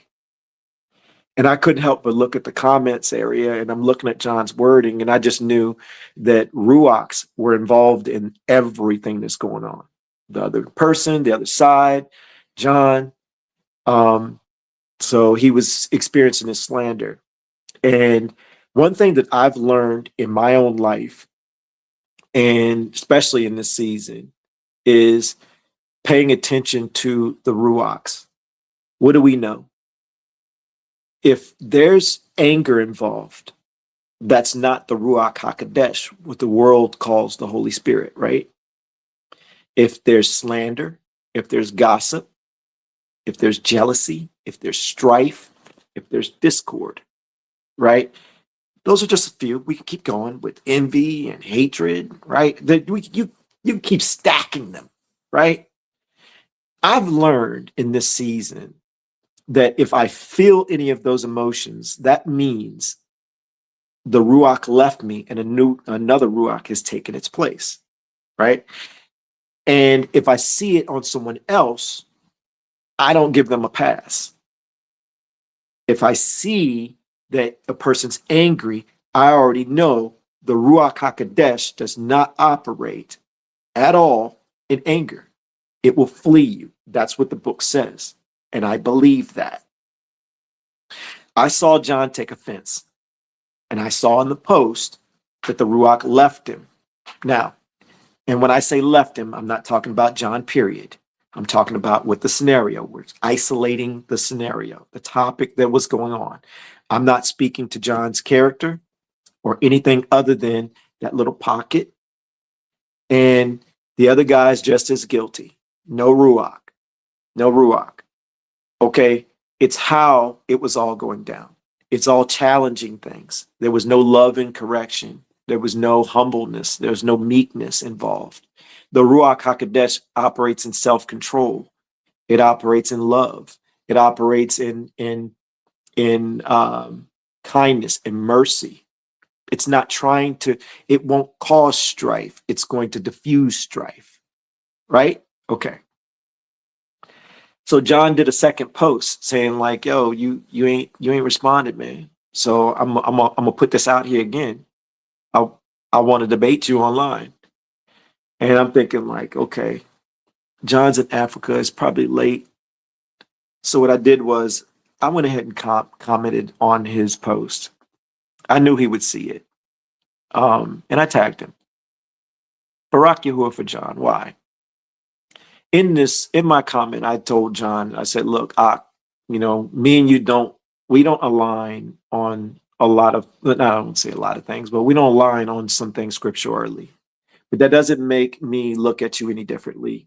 I still love you as the Ak. I respect you. We don't align on everything. So everybody, please do not assume that.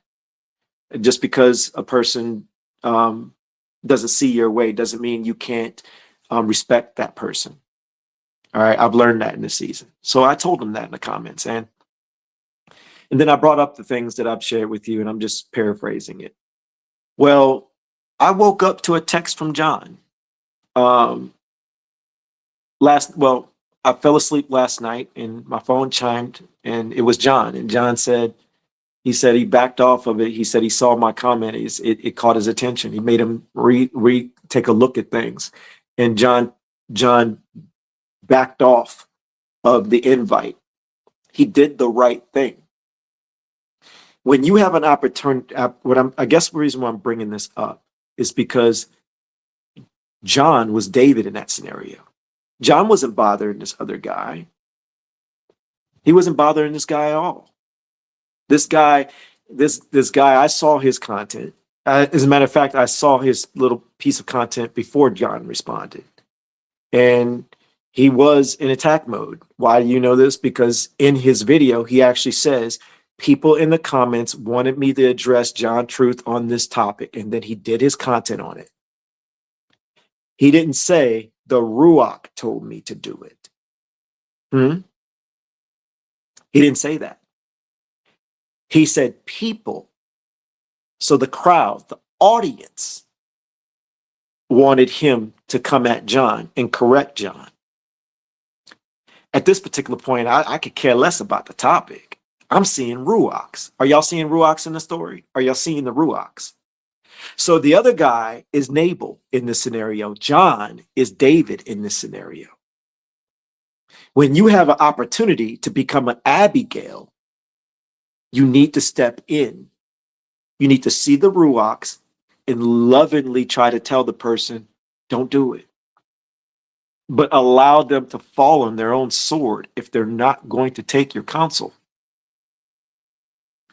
Palal for this person, palal to Yahuwah, if you're going to make the attempt to try to stop a person from getting revenge or responding or reacting, palal to Yahuwah to use you, to speak for you, to allow you to get the person's attention, to hear not just you, but to hear Yahuwah. Is this landing? Is this landing? So we need to be some Abigails if we see it going down, but do it respectfully, do it lovingly, and identify who's the David, who's the Nabal, who's the David, who's the Nabal. Barak Yahuwah.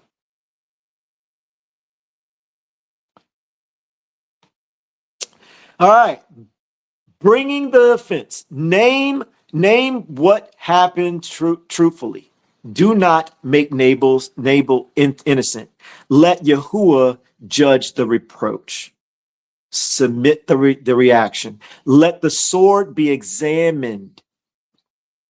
Receive correction when it comes. Do not let pain become bloodshed. What does this not teach? This does not teach passivity. This does not require restored access to a harmful person. This does not deny the wrong done against David. This does not make Nabal safe or wise. It teaches that the hand must not become wicked while seeking justice. Okay, so when someone does you wrong, it doesn't mean you have to forgive them right away. No, let me say, I said that wrong. Can I retract that and try that again? When someone does something wrong to you, you do not have to bring them into your circle right away. If they've broken trust, that trust needs to be rebuilt. That's understandable. Forgiveness needs to come. Forgiveness needs to come. I misspoke, so please forgive me on that. But it doesn't excuse that person was incorrect. That person was wrong. It doesn't, like, truth be told, going back to my scenario, I know there are people who came against me, didn't even ask me my side of the story. And I'm kind of glad, because it exposed some things. And they still haven't. There are people that have commented things nasty about me, and they only heard part of the story. There are people who have supported the other end, whether it be financially, or just encouragement, or we're going to call it secret counsel. I know about all of it. And some of the people aren't in the community. And there's some people still in the community. They just don't know I know. But I'm not going to let them close. But I also don't hold anything against them. I truly don't. Because I already know what I've learned by getting closer to Yahuwah, that number one, Yahuwah will defend me. And as long as I know the truth, then I don't have to be upset or mad at anyone. And I also know that if that person's heart was focused on Yahuwah, they'll examine it, and Yahuwah will show them if they want to know if their heart needs to be examined, if that makes any sense. And if it's not, I know how Yahuwah works. The book is telling us, not to mention life experiences have showed me this, and we've been talking about this, right? So, like, what happens? You get right ruling. So for everyone who comes against you that you feel offended by, just trust Yahuwah. Know that the wrongdoing, whether it be on you, them, or people of supporters, right ruling happens in their lives, and Yahuwah knows. But what you have to do is you have to forgive. You have to lean on Yahuwah, and it doesn't mean you have to let that person get close to you anymore. There's a lot of people that I backed off of, and honestly, it did affect other people. It made me distance myself from many other people because I wasn't sure. I'm not going to sugarcoat that. And it made my circle tighter and tighter and tighter. And to be honest, that's scripture too. That's in the book of Sirach, which, if you were here at the very, very, very beginning, I read chapter 1, opening up the study. The book of Sirach tells us to have one counselor out of 1,000, and friends do not accept them so quickly, to examine all fruits, no matter how long. Like, I've had, like, the admins will tell you, I've examined all day fruits for almost 4 years. I don't know it, and only like what 3 of them got my address. Now all of them still got my address, and then some of them, all of them got my phone number. Yeah, but it took me about 1.5 years to trust to give my phone number to any of them. Look, Sherry admin should tell you, like, I examine fruits, and you should too. It doesn't mean they're not friends. It doesn't mean you don't care about them. It just, you got to protect yourself. And scriptures has taught me to do so. And I advise everyone to take the same standpoint. Do not friend people so quickly. Just don't. It doesn't matter how nice they are. It doesn't matter how much they yell out Yahuwah's name. In this season, this season has showed me there are people who yelling out Yahuwah who they don't act like Yahuwah people. They will gossip behind your back. They will stab you when if they feel like you've done something. And I've just noticed it, and they'll use Yahuwah's name as if they have the right or the justification. I've seen it, and y'all, I'm gonna go ahead and say it for Maryland. Y'all hear Maryland in the sound effects, right? Maryland venting right now. That's because look, all the admin Maryland doing this for all the admins. Because I there's times where they wanted to blast off, and I didn't Abigail. Maryland, is this fair? I Abigail in front of y'all. I jumped in front. There's a couple of times where like Sherry, Kendra, Maryland, they're like, yo, Annie up, gird your swords. They were ready to get online and start blasting off, throwing receipts and calling everything out. And I was like, no, Abigail time. No, don't. But I was coming into the understanding of trusting Yahuwah. And to be honest, sis, is it okay to say, is this fair to say that like during those moments, it was earlier, I was more so testing and practicing is what it felt like. I started seeing scripture. Hit it again, sis. I started seeing scripture say, and we've always seen it say, he's our defender. We've always seen it say, be still. And I started to really examine that. And I looked inwardly and I asked, Yahuwah, we say it so loosely. Have I really participated? Because I don't think I have. I don't know. That qualifying thought hit me. So I started really taking a look at things I remember being involved in, like a Nabal scenario where I was on the other end, or I was on the David end, and then asking Yahuwah, wait, did I really know? Do we even know how to be still? No, we don't. Being still. Look, Maryland is venting right now. This is Maryland. Maryland's like, since I couldn't speak, I got the soundboard.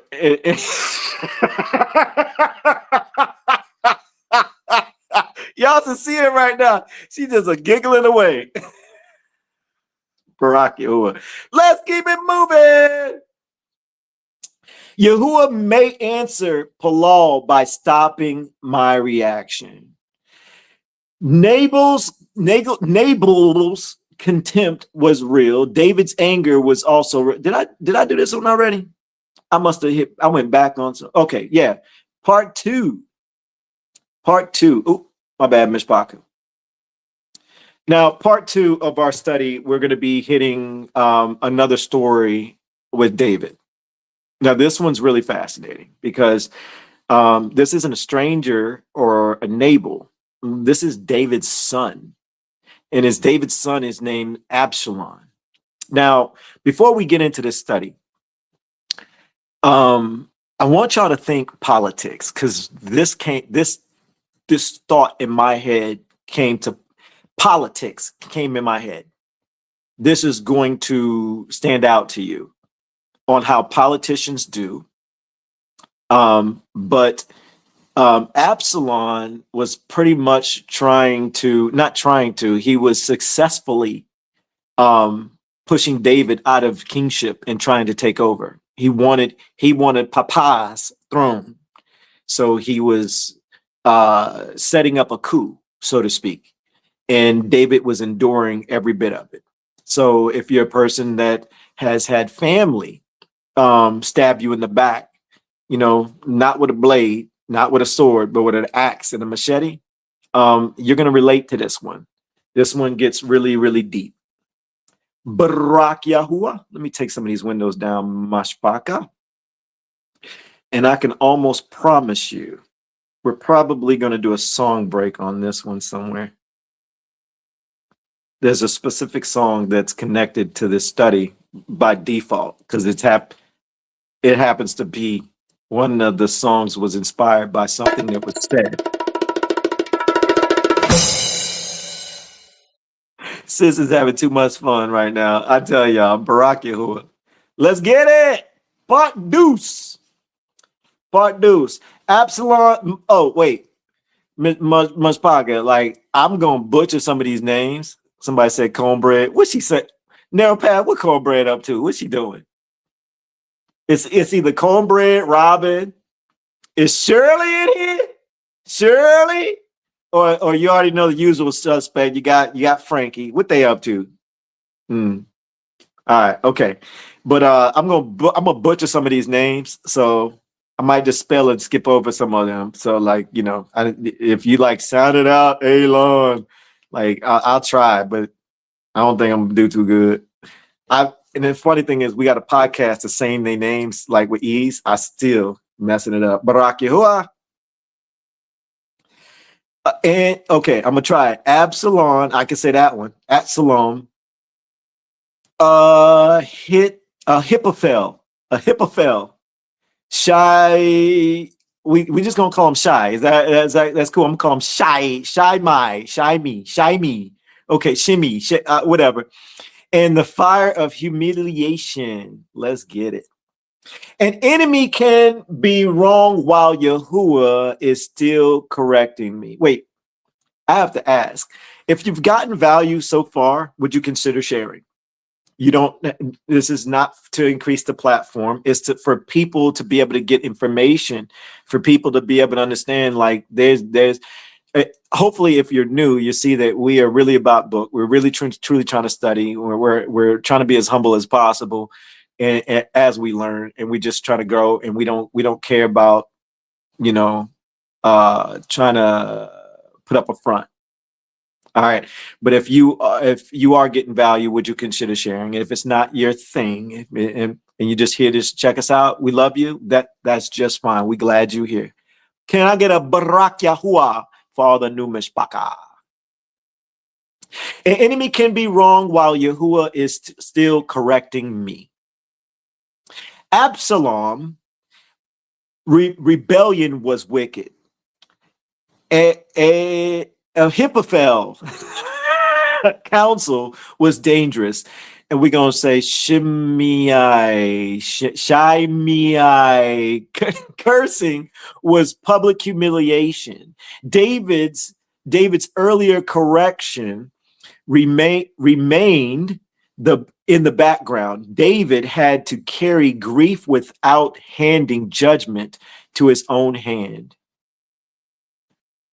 Myshpaka. Let's go to 2 Samuel. 2 Samuel chapter 12. Let me know when in the comments when you are there. You already know. Meet me there, or be Frankie or Combre Tory Square. Y'all want to hear Tory again? Why y'all get there? But Tory's like, oh, Jacques, he's gonna play it again. Yeah, it was funny, sis. It was good stuff. It's prep day, Myshpaka. You know what that means? It's cornbread on the beat, much love in the chat. This is Myshpaka, it's where the love is at. And it's a Palau, one I prayed for years. Y'all thought this be funny, but you might be in tears. Nah, I'm just playing, but here's the deal. Let's Barak Yahuwah for this young with zeal. Drop We Love Elon, a forefather for real. Barak Yahuwah for sending Moses on that hill. Hey, Barak Yahuwah. Cornbread. Oh, I'm you know what? One of these songs, I'm gonna slip in a cornbread crack. I'm working on what she say? Get it? I'm working on another community song, like kind of like Myshpaka. Wait, what? A forefather for real. Whatever, cornbread. I'm working on another community song, like the song Myshpaka. If y'all know, y'all know. It's in our music. But I think the next one I'm gonna take a shot at Tori with that cornbread, with cornbread, because she be throwing that forefather Moses stuff at me. And Jacques, you ain't no better. You hit me a couple times too. And Frankie, don't act like I'm gonna show them. Y'all, let me show you what Frankie did to me, man. Frankie wrong for this. Hold on, where is that? You wrong. I'm just saying. I'm saying. I still love you though. Yeah, y'all gonna have a. Wait, was this Frankie or it was Frankie or Jacques? They be doing some. They be wilding out, man. Hold on, where is that? Where is that? Oh man. Okay, I think Frankie made this one. It was either Frankie or Jacques. Why am I even doing this to myself? Maybe because we it's all good. It's fun. And yes, my phone messed up.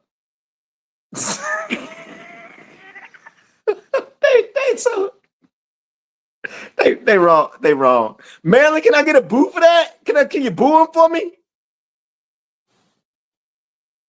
Crickets.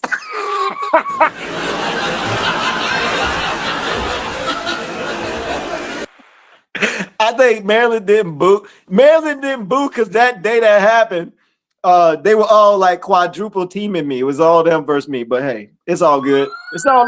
Oh, here we go. Here we go. All right, let's get it. Barack Yahuwah. 2 Samuel 12. Let's start at verse 7. And Nathan said to David, "You are the man. You are the man. Thus says Yahuwah Eluah of Yasharal. I anointed you sovereign over Yasharal, and I delivered you from the hand of Saul." Verse 8. And I gave you your master's house and your master's wives into your bosom, and gave you the house of Yasharal and Yehuda. Yehuda means Judah, Myshpaka.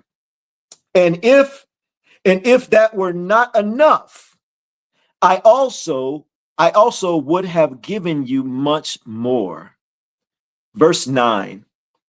Why have you despised the word of Yahuwah to do evil in his eyes? You have killed Uriah the Hittite with the sword, and his wife you took to be your wife, and you have killed him with the sword of the children of Amram.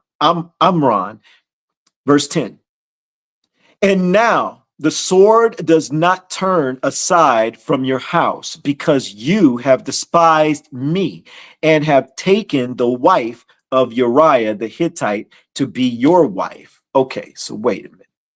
So what in the world? So Yahuwah just sent Nathan the prophet to David and just said, David, you screwed up, bruh. You made a mistake. Somebody said they can't hear. Does it sound good? Are we good? Is the sound? Are we good? Oh, Marilyn says yes. Marilyn says yes. My bad. All right. So David messed up. David kills this dude. Just to shortcut it, kills the dude and took his wife. And Yahuwah is not happy. And he sent Nathan the prophet to let him know, I got a problem with you right now. And then he turns around and says, what? He says in verse 10, and now the sword does not turn aside from your house, because you have despised me and have taken the wife of Uriah the Hittite to be your wife. So we already know that David and Yahuwah are cool, right? If we're going to talk plain speak. But look at this. Now think about your life. So you could call on Yahuwah all you want. When you mess up, Yahuwah can turn the table on you. You can and will get right ruling, whatever that looks like. And we don't know, right, for us. But Yahuwah's shown that he'll take people out. He's shown that he'll leave a person. If you know about the story of Nebuchadnezzar, he put Nebuchadnezzar in the wilderness for 7 years till he humbled himself and got right. So Yahuwah's right judgment, it can happen to anybody. It could be good, it could be bad. That's why it's always good to kind of stay within his ruach. That's my main focus. If you understand what the ruach is, which is very easy, the book tells us, then the goal is to stay within the ruach. So that means when someone offends you, what is the ruach? Does the ruach forgive? Y'all let me know in the comments. Does the ruach forgive? If y'all don't put yes, it forgives. That means when somebody does something wrong to you, no matter what level, you have to show that you can show forgiveness. Now, could it be easy or hard? Yeah, it's not easy all the time. Not at all. You're gonna have some feelings on it, but you gotta try to take it to Yahuwah. Don't just feel some type of way, keep it to yourself. Tell Yahuwah, I'm having a hard time trying to forgive this scenario. And tell Yahuwah, I want to forgive. I want to forgive. I understand that that's what you expect of me. And if you're having a hard time, tell him, I don't know how. It's okay to tell him that. Have the conversation with him. I don't know how to forgive, but make sure you do what? What did we just study? Do an Abigail David scenario and don't go respond. Trust him. Barak Yahuwah, let's keep going. Verse 11. Thus says Yahuwah, see, I am rising up evil against you from your own house, and shall take your wives before your eyes, and give them to your neighbor, and he shall lie with your wives in the sight of this sun. What? Man, verse 12, for you did it in secret, but I shall do this deed before all Yasharal and before the sun. Hold up. Myshpaka. Before I go to 13, let's really slow down here for a moment. He pretty much said, I'm taking everything from you. And you did everything secretly. So what does that tell you? That tells you Yahuwah knows. It don't matter how secretive you think you being. He hears your mouth, he hears your words, and he knows your thoughts. He knows what you're going to do. You can't hide nothing from him. That's why earlier when I mentioned, and when you don't know how to forgive, tell him that. I'm struggling in this area. I don't know how to forgive this person, but I want to, but I don't know how. That's honesty. He knows that it matches your heart. He can work with that, right? But if you're doing it in secret, or if you have malicious thoughts, and you, especially if you act upon it. Verse 12, for you did it in secret, but I shall do this deed before all Yasharal and before the sun. So Yahuwah's like, you did it quietly behind the scenes. Oh, but I'm going to make this public on you. And keep in mind, Yahuwah don't do everything the way we do it. We want immediate revenge or advocate. We respond quickly. We want it fixed quickly. So we respond that way. Yahuwah's like, oh, no. We're going to build momentum. We're going to build momentum. And then when you fall, I want everybody to see it. This is going to be part of your right ruling. Let's keep going. We're at 13. And David said to Nathan, I have sinned against Yahuwah. Notice David did not deny it. And Nathan said to David, also, Yahuwah has put away your sin, and you shall not die. Verse 14. However, because by this deed you have greatly scorned Yahuwah, the child also who is born to you shall certainly die. So hold up. Yo, there's a lot. Hold on, let me make sure. Let's read the slide first. Now, do not use David's sin to excuse Absalom.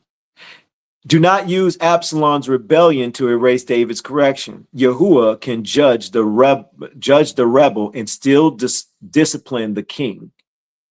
This is not a simple victim versus villain reading. All right, well, let's back up. Let's read through this a little bit, man. This is deep. And David said to Nathan, I have sinned against Yahuwah. So David owned up to it. He wouldn't hide behind nothing. So he openly admitted. What do y'all notice about David? Yo, let's just say David was living in our time frame. Let's say David was a king or a celebrity or a president. Scandal. Right? Scandal. Let's say David was not, let's say he was living in our time frame. Let's say that he wasn't of anybody of stature at that level. And he was just a regular man, regular woman type vibe, right? Rich, regular old person. All right. Look at what David's doing. Does he not seem like people in today's time? Has stuff like that's happened? Where, well, maybe not killing a man for his wife. I'm sure that has happened in this time frame of this world, some type of scenario. But just doing something crazy like that, or something as evil and wrong. Okay, so why am I bringing this up? Can I get mirror, please, in the comments? Myshpaka, I'm saying this because you are not a perfect person. You make mistakes. Ask yourself, have you done stuff like David? Have you done it at this level? So if Yahuwah, now look at this. He says, and Nathan,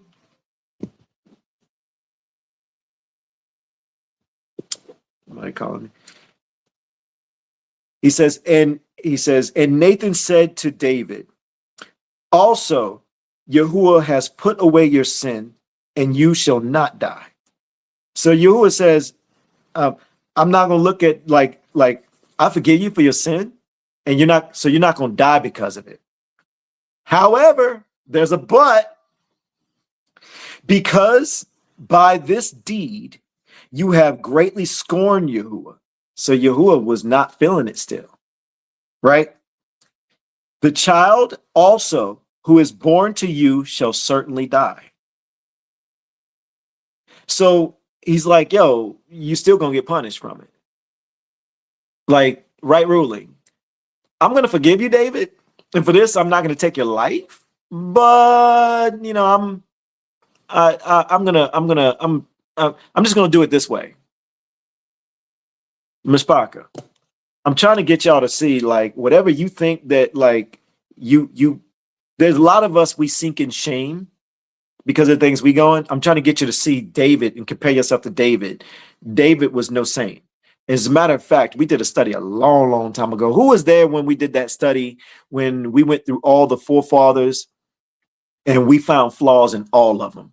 Moses had an anger issue. Jeremiah questioned Yahuwah a bunch of times. We went to David and his scenarios. I mean, we were hitting all of them. All the forefathers had some type of issue going on. And the whole goal was for us. If y'all want me to do, let me know if you want me to do another study on that. I'll do an upgraded study on that. And the whole goal was to point us back to our heart posture, so we can stop sinking in our shame, but we not ignore it. We can work on these things.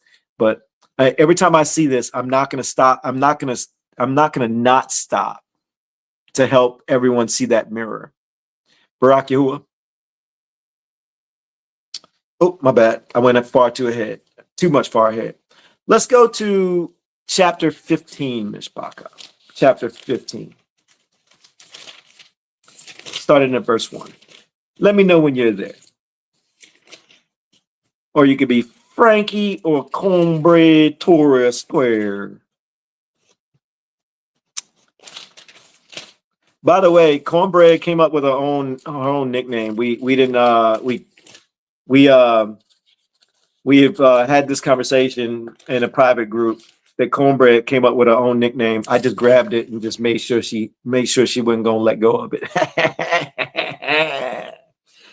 15, let's get it. And it came to be It came to be after this that Absalom prepared a chariot and horses for himself, and 50 men to run before him. Verse 2. And Absalom used to rise early and stand beside the way to the gate. And it came to be, whenever anyone who had a complaint came to the sovereign for a right ruling, that Absalom would call to him and say, "What city are you from?" And when he said, "Your servant is from such and such a tribe of Yasharal." Verse 3, Absalom would say to him, "Look, your matters are good and right, but you have nobody from the sovereign to hear you." Verse 4, and Absalom would say, Oh, that I were made judge in the land, and everyone who has any complaint or case would come to me, and I shall let right be done to him. Verse 5. And it came to be, whenever anyone came near to him and bowed down to him, that he would put out his hand and take him and kiss him. And Absalom did this to all Yasharal who came to the sovereign for right ruling. And Absalom stole the hearts of the men of Yasharal. Now, earlier, Myshpaka, y'all remember? We had said politics. Does that not sound like a politician? Tell me that don't sound like a politician. The people have a grievance. They go to complain about what's going on with them, their grievance. Then what does the politician do? Make promises to them. And then what? Don't they like kiss babies? He's literally trying to steal the people's love like a politician in today's time. Today's politicians, their style reaches all the way back to King David. Y'all see it? Y'all see it? Barak Yahuwah. What up, Thunder? Absalom listened where people felt unheard. He affirmed their cause while building his own throne. He presented himself as the answer. Scripture says he stole the hearts. A crowd can make anger feel righteous without making it clean. Let's go to verse 10 through 13. But Absalom sent spies throughout all the tribes of Yasharal, saying, "As soon as you hear the sound of the ram's horn, then you say, Absalom is sovereign of Hebron." Verse 11. And with Absalom went 200 men to Jerusalem, who were invited, and they went along unsuspectingly and did not know the matter at all. Verse 12. Absalom also sent for I'm gonna try to pronounce it. Ahithophel, sound it out, Elon. A hit hop.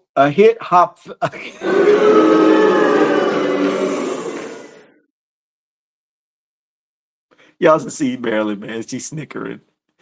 It's okay, sis. Okay, I got you. Let me see. If Wade's in here, Wade's gonna probably break it down for me. And then there's Harold Shabacho. Every time they break it down inside the comments, I look at it and be like, oh, okay, I guess I could have said that, right? Robin said a hip hop, a hop, a hippity hop. Oh man, Barak Yahuwah, this Myshpaka. Let's go. Johnny J, I see you. Where were we? I lost my train of thought. We had 10, 11, 12. We had 12. Whoa. Absalom sent for, I'm gonna say a hip hop.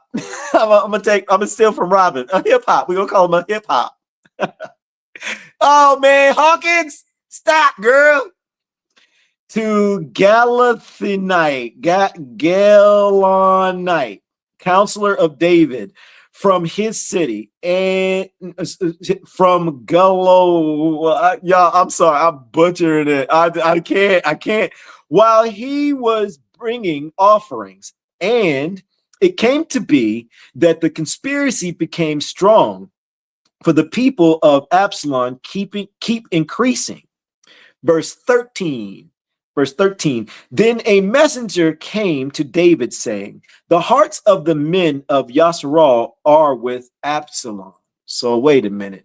So now David finds out what's popping off. He's like, hey, your son, get not hip hop. So David finds out that the people is pretty much aligning with his son. Let's see what pops off. Let's see what happens. Do not call every complaint rebellion. Do not use this text to shield bad leadership for correction. Do not ignore true grievances. Do ask with whether the goal is to repair or rival throne. Myshpaka. Now we talked about Shabaho.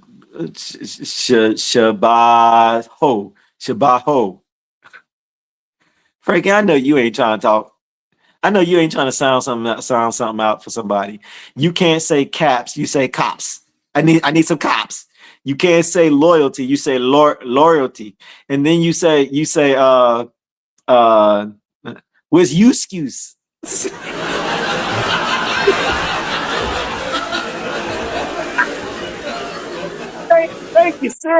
Thank you, sis. Frank, you shot yourself in the foot on that one. Barack, let's go. 14. I'm sure he's about to say something crazy. And David said to all his servants who were with him at Jerusalem, which is Jerusalem, rise up and let us flee, for none of us shall escape from Absalom. Go in haste, lest he overtake us quickly and bring evil upon us, and smite the city. I'm reading like Frankie talk. And smite, I snuck that one in there. And smite the city with the edge of the sword. 15. And the sovereign servants said to the sovereign, look, your servants are your servants doing according to all my master, the sovereign's choosings. 16. And the sovereign went out, and all the house at his feet. But the sovereign left 10 women, concubines, to look after the house. 17. Y'all see what's happening? Y'all see what's happening? Didn't Yahuwah say that he was gonna lose everything? Didn't Yahuwah say that another man gonna be sleeping with your wives? Ooh wee, man. 17. And the sovereign went out, and all the people at his feet, and they stood still at the last house. Myshpaka. David did not wait for violence to reach the city. He moved to protect people. He trusted Yahuwah without staying exposed to avoid looking afraid. Safety and faith is not enemies. Let's continue at 23. Verse 23. That's my Frankie impression. And all the land was weeping with a loud voice, and all the people were passing over, and the sovereign himself was passing over it's Wadi. Wadi is what's in my book. I think that means valley, if I'm not mistaken. If you got a King James, it might say valley. Kidron. And all the people were passing over towards the way of the wilderness. 24. And see, I don't know how to pronounce that in my book. Is it Tezak? Looking on the screen. Zadok also, and all the Levites with him, bearing the ark of the covenant of Eluah. And they put down the ark of Eluah, and I don't know how to pronounce this dude's name. I don't know how to pronounce it. Went up until all the people completed passing over the city. Verse 25. And the sovereign said to Zadok, take the ark of Eluah back to the city. If I find favor in the eyes of Yahuwah, then he shall bring me back and show me both it and his dwelling. But if he says thus, I have not delighted in you, here I am, let him do to me as it is good in his eyes. Ooh, there's a lot to unpack here in this spot. Since I ain't gonna lie, you scared me on that one. Y'all saw me jump. You caught me off guard, but hit it again, sis. I was like, oh man. What Kendra say? Elon, I was about to what? I was about to say, I know you not getting my name wrong. Ain't nobody calling you Kendra. But hey, upper her. All the people that know, they know. I just when you say her and her and there, there's two people. Sherry. Kendra. Yeah. I don't know why you tripping. This is you too, man. That's how Sherry talk. For all the new Myshpaka. I mean, like, yo, what is up with all these words? Why are they saying that stuff? We picking on each other. This is how we get down. Hey, you hang around us long enough, you'll know. Mang it. I gotta say it before they say it. Mang it is not Hebrew. Anyways, my bad. Squirrel. Okay, so wait. Let's back this up. Myshpaka. There's a few things to unpack here. We were at okay. So first off, Zadok does what? Zadok and some homies, they go get the ark of the covenant, and they bring it to David. And Johnny J, I see you. And they like, yo, David, we brought you the ark. Why is this important? Because that ark represents Yahuwah. And that right there would have guaranteed him that city. Like, they would have been like, oh, he got the ark, man. Like, Yahuwah with him. But David's like, I'm not going to cheat. I'm not going to use a cheat code in this scenario. I'm gonna allow Yahuwah to give me my right ruling. How many of us is afraid of saying that? Y'all remember at one point you were afraid to say, Yahuwah, I didn't know you. I don't know about y'all, but I remember saying when I was coming into the truth, I was afraid to say I didn't know you until I actually said it. Now it's nothing. Like, Yahuwah, I didn't know you. I know you much better now, and I'm now getting to know you. We were afraid to say that. Why? We feel like lightning, like you're going to get some bad luck. Some lightning is going to come through the window. Tell me I'm wrong. If I'm right, put he right in the comments, please. He right. Yo, these forefathers is like, yo, if your right ruling is to take me out, Yahuwah. Take me out. If I deserve this, let me have it. You got to be willing to say, let me have it. But what else is going on here? David did not use the Ark of the Covenant as a weapon. He didn't use his receipts. He didn't use ammunition. He didn't use a secret weapon. He could have used that to take over the whole scenario and be like, Absalom, bag back. He didn't. He didn't use the receipts he could have brought. He's like, no, I'm gonna let Yahuwah handle this. Now let's look at your life. Put that mirror up. I'll try to sound like Frankie. I was actually saying mirror if y'all couldn't understand me, because I know sometimes we can't understand Frankie when he talks. But Myshpaka, what about you? You ever had somebody come at you and you had the receipts? You could have dropped some stuff like, bam, what? Say something. What now? What you gotta say now? Proof. Right? I've been there. In my scenario, like I said earlier, I could have been done that. Not doing it. It's gonna be for the right people, for the right time. Yahuwah's timing. Shouldn't be on yours. On the real, let's put that mirror up. Has somebody done that to you? Where they put the receipts. They put the receipts on you. They use their ark of the covenant on you.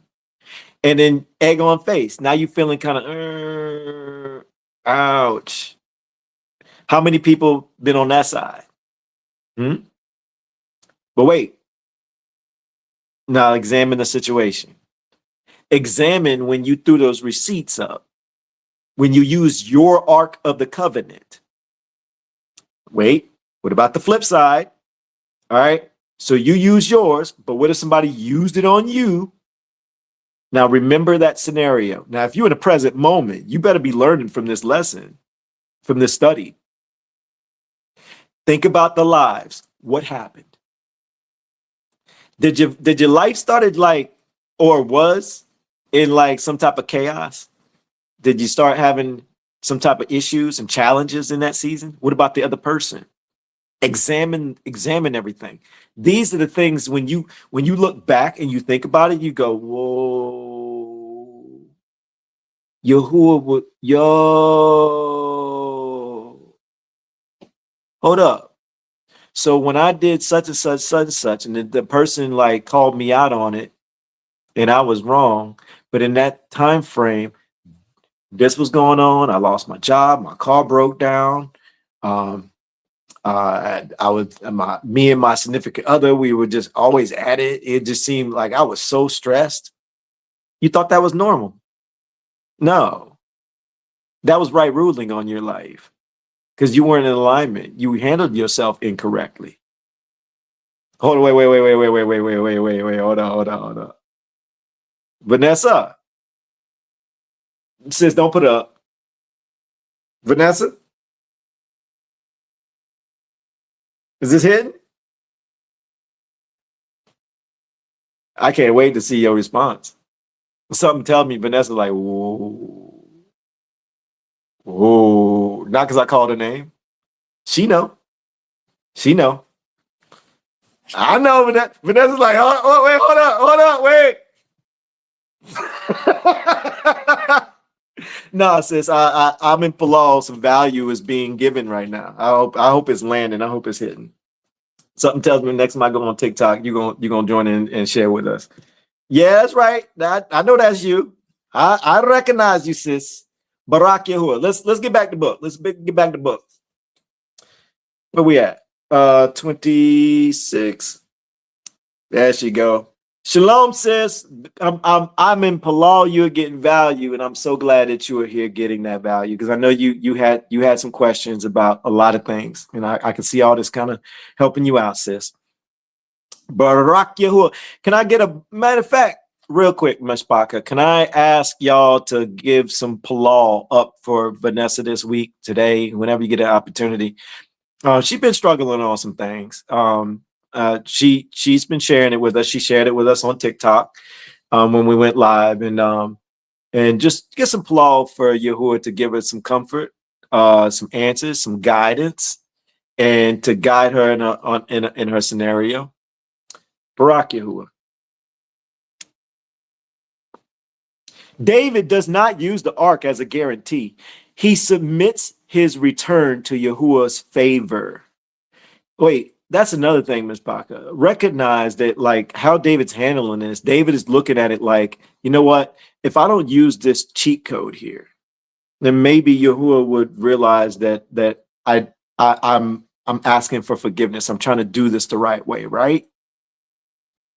Don't miss out on opportunities to see how David's handling himself. Instead of being afraid of that lightning that did not come through the window, but is coming through your life experiences, maybe lean into where you're wrong. Stop looking at the other person, even if you are right. Can I encourage you? If you know you're being wronged, re-examine your actions. Keep asking Yahuwah, where am I in alignment? Am I in Yahuwah, like Yahuwah, you know such and such is wrong. You know that they're not handling this right. You know they're lying. You know they're deceiving people. You know they're using your name and blaspheming it for their own benefit. You know this. You know this, and I know this because scriptures say you know our thoughts, you know our words, you know the secret counsel that's going on over there. You know it, right? However, while you know that, Yahuwah, can you also examine me? Make sure I'm in alignment. Make sure I'm not stepping too far out of the lens where you want me to be. Stop me before I get that far, or show me if I've already stopped. I've already stepped too far.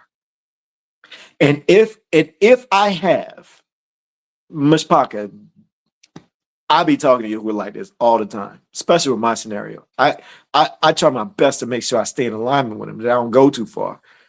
Before this study, I'm over here begging for him to please just help me watch my words, be respectful to even my challenge itself and anybody else involved, to not give too much. I don't want to step on his toes, but I also ask him to use me to be able to help a person put that mirror up for themselves. So after this live, I'm going to be asking like, Yahuwah, please, if I went too far or anything, if I shared too much, if I spoke too much, correct me and let me know. And if I deserve right ruling, give it to me. I willingly accept it. You got to be willing to do that with Yahuwah. It's going to happen regardless. We need to get out of this church mindset of being afraid of lightning going to come through the window. These forefathers, they were gangster with it. They're like, yo, if my life got to go, my life got to go. They wasn't afraid to ask Yahuwah for that type of right ruling. We afraid to be uncomfortable at any level. You afraid that you afraid to say your car broke. Okay, you'd rather your car break down. You rather say, Yahuwah, break my car down before you take my life. That makes sense? These forefathers like, yo, if my life needs to be forfeited because my actions, if that's part of your right ruling, I will not get in your way. Woo! Somebody sat up and they're like, oh man, hold up. Barak Yahuwah, let's get it. He submits his return to Yahuwah's favor. He allows Yahuwah to decide whether he comes back. The cause is placed before Yahuwah, not manipulation. Barak Yahuwah. All right, let's go to verse 30. Verse 30. And David went up by the ascent of Olives. I think that's Mount Olives, if I'm not mistaken. Some of y'all might say, y'all versions may say Mount Olives, I'm unsure. And wept as he went up, and he had his head covered and went barefoot. And all the people who were with him covered their heads and went up, weeping as they went up. Verse 31. And David was informed, saying, Hit Hapafel. It's the PH that's messing me up. I'm gonna go with what Robin said. I said it right, sis. Did I say it right? No, she said no. But fine. I'm just gonna call it what Robin said. The hip hop. Hold up. Robin, thank you for that. I like the hip hop. the hip hop. I might make like a song. No, I ain't gonna do that. I don't know. We'll see. Let's keep going. Squirrel. among the conspirators with Absalom. And David said, O Yahuwah, I pray you make the council of hip hop. wait, keep it up. Was Shalom Wilson a Hippophel? Did I say it right? Marilyn said thumbs up. All right. A hippo. Wait. So I say a hippo, a hip, instead of saying a hippo, I say a hippo. I just can't do it. Like I get it right, and I feel like a hippophel, a hippophel, wrathfully rabbit.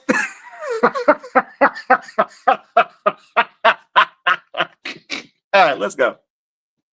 Oh man. Oh, I like Robin's better. Make the council of a hippophel. Foolishness. So wait a minute. So first off, David really says, you can do it.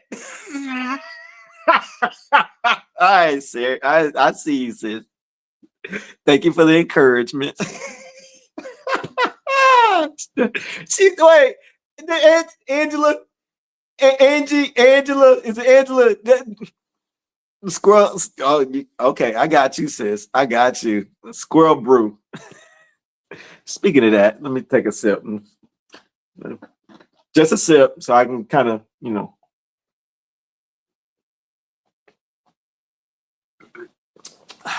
There we go. All right. Miranda, don't you even dare. I know Miranda's going to throw some squirrels and some teas. All right, Myshpaka, where were we? Oh, yes. I wanted to talk about this. Okay, so notice David turns around and he's going to Yahuwah. He's plowing to Yahuwah. But wait, what happens before that? Okay, think about the actions. David is grieving, right? He's grieving. How do you know he's grieving? It says that he, on that Mount Olives part, and wept as he went up, and his head was covered and barefoot. And all the people were with him covered their heads and went up weeping as they went. So they were not happy. They were feeling some type of way, right? So their emotions were there. Now David is pulling. He ends up saying what? And I'm paraphrasing. He said, please yet let her Ahithophel, did I say it right? And Absalom's counsel be foolish. So he's asking him to make sure that their strategy, their counsel, whatever they're planning, turns into foolishness. Now, so what does that tell you? You can add that into your palaws. I have. I'm not going to act. I've been asking Yahuwah to turn counsels into foolishness. The book also says that in Psalms, he tells people also Yahuwah about people falling on their own counsel. That means you can add that if it's coming at you. You better hope. No, you better palal to Yahuwah that if it's, but make sure your heart's right. Don't be like, at one point, I ain't gonna lie, I was palalling with a wrong heart. I had a wrong heart when I was coming at the whole scenario at first. My heart was off. And then Yahuwah was showing me like, you almost there, but you need to fix this, fix that, and talk to me in this way. And make sure your heart matches the words that's coming out of your mouth. So you're not asking for it to be foolishness out of spite, out of revenge, out of anything in that way. You're mourning, you're feeling bad that it's even going down. You don't forget, hit it again, sis. Don't forget the Ruach gives what? Mercy, kindness, self-control, love. So you got to keep all that there, right? A hippopotamus. Is that what I saw? A hippopotamus. Barak Yahuwah. So you got to keep all that with it, right? It's okay to feel down about something, right? But while you're doing it, you can ask for justice by their counsel, their strategy, their way of doing things to be turned into foolishness.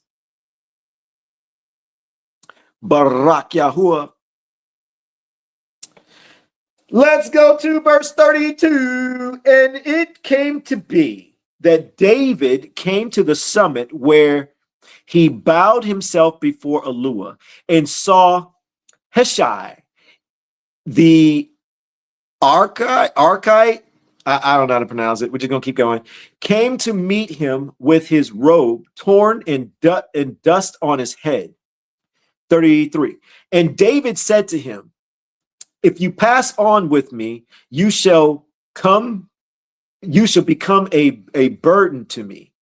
34. But if you return to the city and say to Absalom, I am your servant, O sovereign, once servant of your father, but now I am your servant, then you shall nullify the counsel of a hip, a hop, a hip, a hip hop. Thank you, Robin, for me, and are not Zadok and I can't pronounce the other guy, and the Kohen, that means priest, with you there. And it shall be that every matter you hear from the sovereign's house, you should report to Zadok and I can't pronounce the other guy, the priest. 36. Was that BC? Shalom, Aki. What up? 36. I just happened to look up. And see. See, there with them are their two sons. I can't pronounce it. Sorry, I ain't even gonna try. Zadok's son and the Yahunatan, the other guy's son. And by them you shall send me every matter you hear. 37. And Hishai, David's friend, went into the city, and Absalom came into Jerusalem. Okay, so what just popped off, Myshpaka? So David sent his spies into the city. And you remember the priest that came with the Ark of the Covenant, those Levites? Well, he sent them back to the city, so they're in the city. So now the communication channel is linked up. So now David gets to hear what's going on. So David's got people telling him, what's popping off, what are they planning? So now he can understand what they're trying to do, right? Okay. All right. Now, that doesn't mean in your life, if you're going through something, you send spies to the other council. Again, I would really, really encourage you to make sure that you keep your circle small and tight, because you don't know who you can trust. David trusted these men. It clearly shows that they have a bond of relationship, and the priest showed David, like, we with you, we bringing you the ark. You don't bring David the ark if you're not with him. They wouldn't have showed up with the ark if they wasn't trying to support David, right? So David was able to identify, like, I could trust this person, I could trust this person. But anybody outside that, there's no trust. Just throwing it out there. Barak Yahuwah. Let's keep going. David asked Yahuwah to break the counsel. David also sends Hishai back. The priest remained as channels of intelligence. The answer arrives through counsel, warning, and movement. All right, let's go to chapter 16. We're starting at verse 5. And just a real quick reminder, Myshpaka, because if you weren't here in the beginning, we are reading sections of scripture, each chapter. It is your responsibility to study the entire chapter. Make sure that we are not reading things out of context. Make sure that we're not deceived ourselves. Make sure we're not trying to deceive you. We're asking you to examine our fruits. Right, Myshpaka? Right, Myshpaka? Examine our fruits. I gotta say this. If not, Marilyn gonna be like, you always said it at the beginning, but you didn't say it again. Nah, Marilyn she don't talk like that. She's talking like, ay, ay, ay. Elon, you should have said it. There was a whole lot more people to get it. No, that's Frankie. That's Frankie. My bad. I'm mixing things up. Anyways, but it's your responsibility to study the entire chapter to make sure that our fruits are being done the right way. All right. Barak Yahuwah 16, verse 5. Cornbread, if you need some help, Ja got you. Ja, sure, this is the next chapter. We were just in 15. It's okay, Cornbread. I know you got this. And when the sovereign David came to let's see, I mess with Cornbread and then boom, I run into a word I can't say. That's what we're doing. He saw a man from the clan of the house of Saul, whose name was Shimei, son of coming from there. He came out cursing as he came. Okay, all right. Verse 6. And he threw stones at David and all the servants of the sovereign David, and all the people of the mighty men were on his right and on his left. So there was people around. There's a crowd. And this is what Shimei said. He said as he cursed, get out, O man of blood, O man of Belial. So he just pretty much said he's with Satan, Hashatan. Verse 8. Yahuwah has brought upon you all the blood of the house of Saul,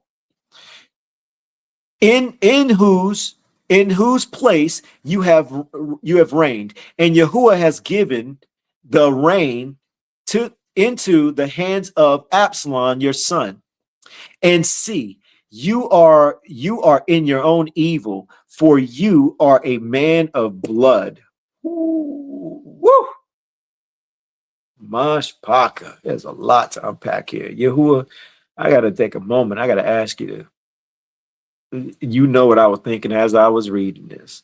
And I'm going to ask you to please help me protect my words, but use my own experiences to help someone maybe see their own lives, maybe see their past so they can put that mirror up. And if they're going through it, say they're sitting in the same seat as David or myself, that they'll understand the whole dynamics of the scenario. Myshpaka. This Shimei, if we were to look at Shimei in today's time, do you know what he would be? A bystander in the comments, taking sides and throwing rocks at you.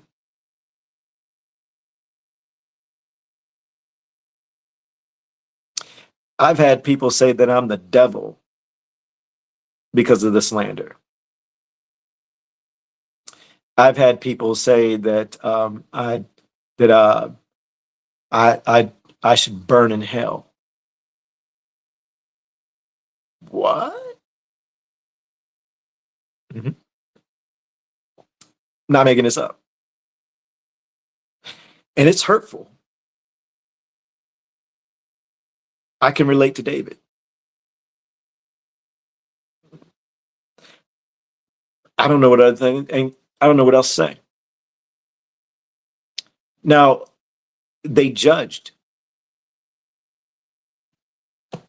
This man is judging. He took a side and he's throwing rocks.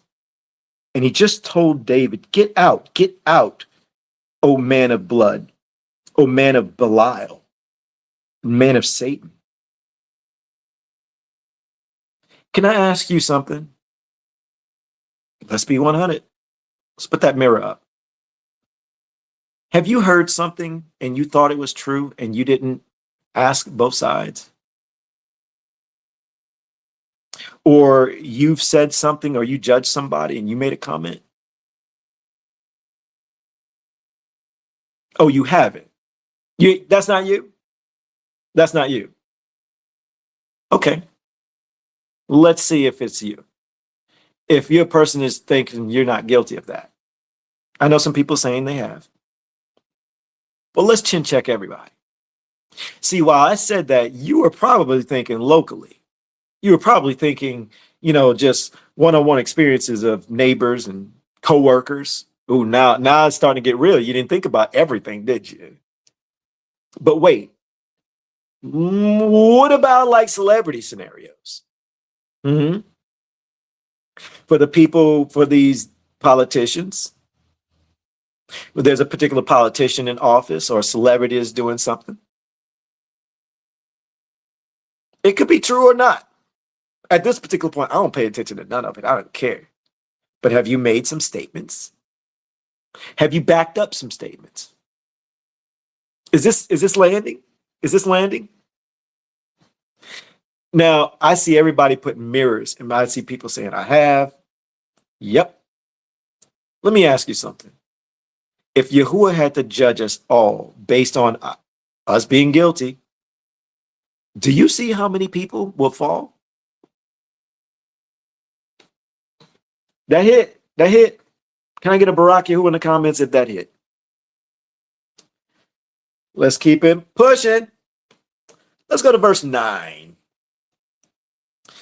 And Abishai, son of, I can't pronounce that, said to the sovereign, why should this dead dog curse my master, the sovereign? Please let me pass over and take off his head. What? Verse 10.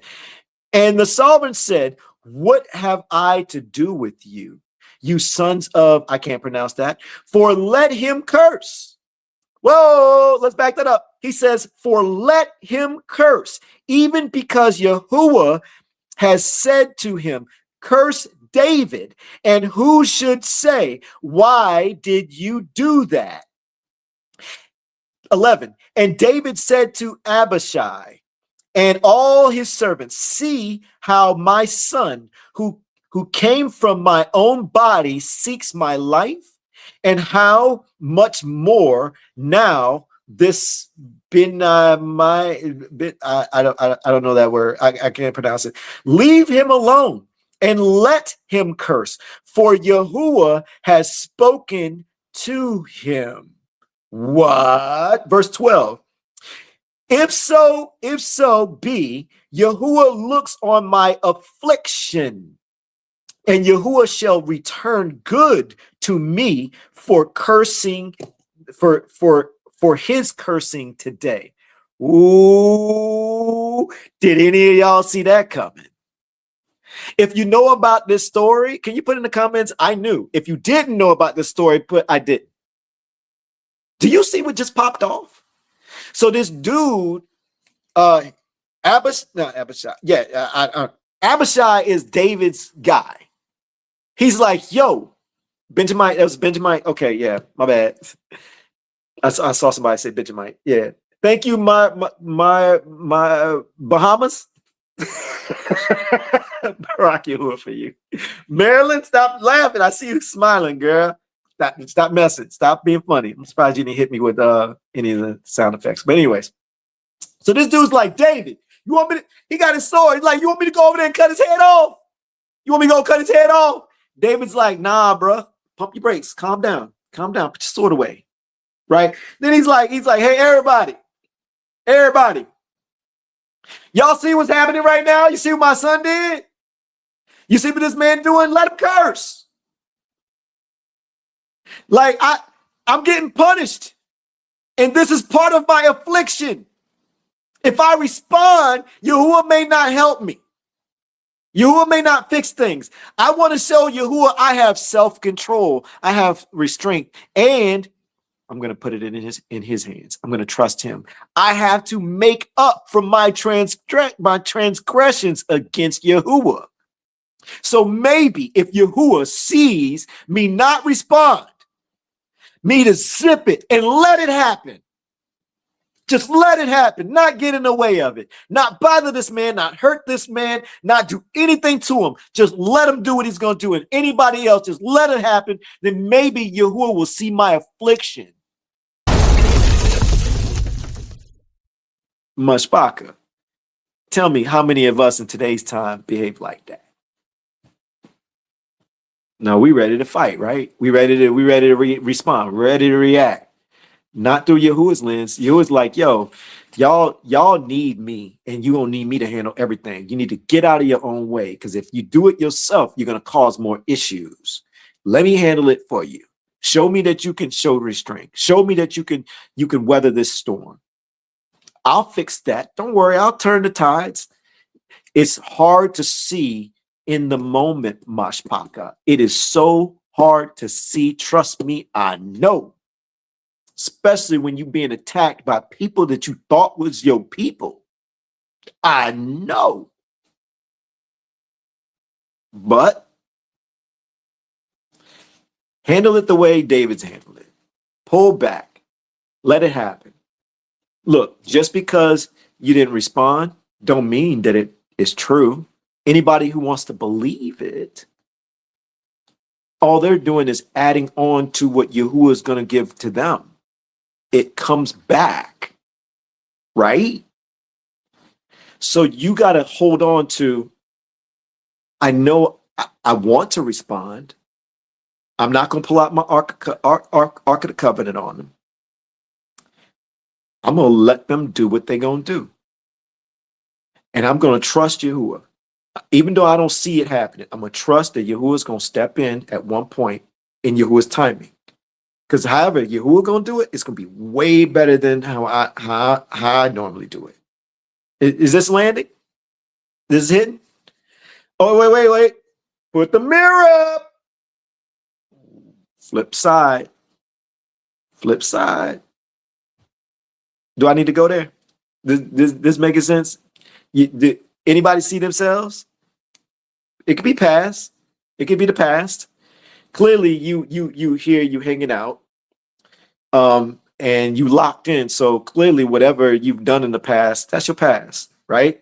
But now you get more weapons. Why? Because now you're understanding this. You're seeing what's happening. We're supposed to learn from the forefathers, and even if it's tough to hear.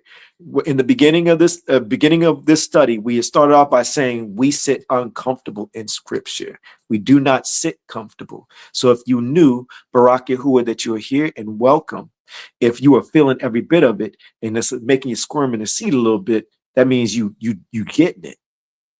You're supposed to fit. You're supposed to sit uncomfortable. Mirror. You got to think about the past. Think about the present. If you're involved in something now, guess what you got to do? You got to fix it. Can I squirrel moment? If you know you guilty and you've done something, you participated, say you're not a Nabal, say you're not a Absalom, right? Say you're a bystander and you judged. Say you made a comment on something towards someone and you didn't consider, I don't even know their side. I don't even know their side. They haven't said much. But this person's over here has just been, I know what they're saying. This person hasn't said anything. What if there's something else there that's not that we don't know that this person's not saying? What if? But then you hopped in the comments or at your job, you shared some information. Or through your family, you talked, you said something in your family. And now in this moment, you're thinking, I might have been wrong. Can I give you some advice? And this is coming with love. First, if you're in the middle of it now, talk to Yahuwah about it. Talk to Yahuwah about it. Ask for forgiveness and ask for right ruling. Instead of saying, hey, if I got to die over this, you ain't got to say that. Just be ready for whatever that right ruling is.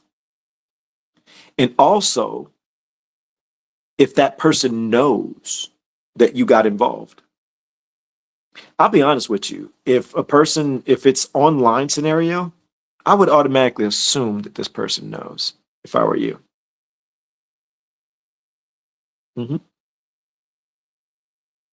Assume. But if that person knows you said something and you're now realizing I might have gotten involved in something I shouldn't even touched. I don't know everything. You're saying this. Maybe I should have just not gotten involved. Maybe I should have just kept my face in this book instead of what they doing over there. Scriptures does encourage you to, number one, take it to Yahuwah. Number two, have enough courage to actually go to the actual person and apologize. I'm just speaking from experience. How many people that have talked bad on me in my scenario, some do know and some don't even know I know. But I know. Just speaking from experience, it would be nice to get a DM to say, hey, I kind of got involved in that. And I'm not sure if you know, but I think you do. I'm sorry. It goes a long way. I'm going to be honest with you. Some people in here, I know.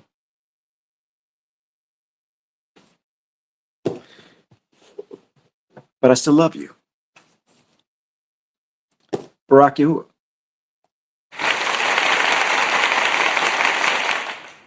Let's keep going. Where we at?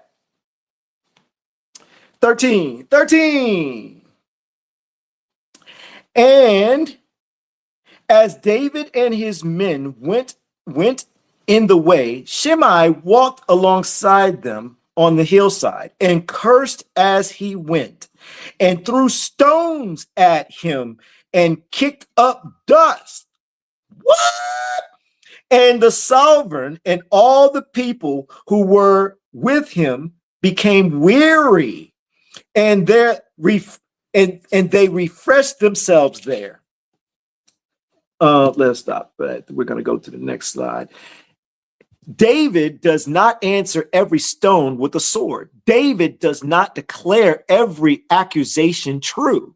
David leaves room for Yahuwah to see his affliction. Let's read that one again. Myshpaka, write that down if you're taking notes.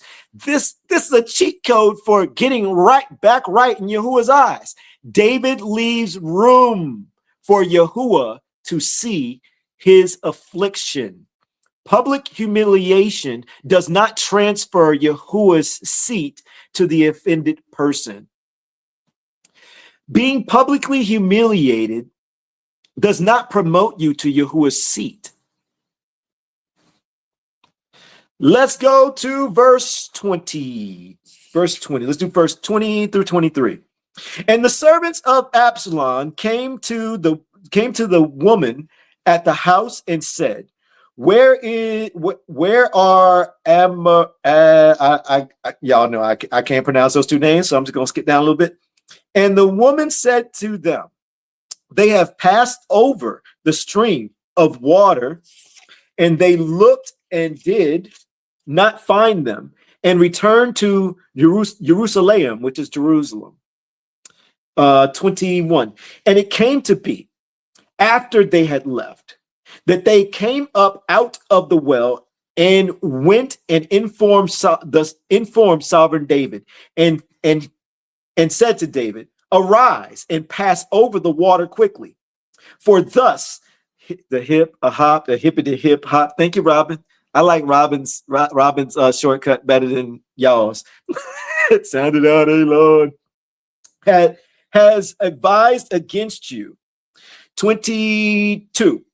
And David and all the people who were with him rose up and passed over the Jordan, and by morning light, not even one remained who had not gone over the Jordan. 23. And the hippity hip hop. Thank you, Robin. I'm using Robin's shortcut. Y'all gonna be all right with that, right? Okay. Too bad. Saw that his advice was not followed. So he saddled his donkey and rose up and went home to his house, to his city. And he gave charge to his house and hanged himself and died. What? And he was burdened in his father's buried in his father's tomb. He hung himself. What? Yo, let's go to 17. Wait, did I just read the wrong chapter? I read the wrong chapter. I'm sorry, y'all. Oh man, hold up. My bad, y'all. Okay, so Frankie, don't you even say nothing. That's on me, y'all. That's on me. Here's what happened. As I was talking, go ahead and hit it again, sis.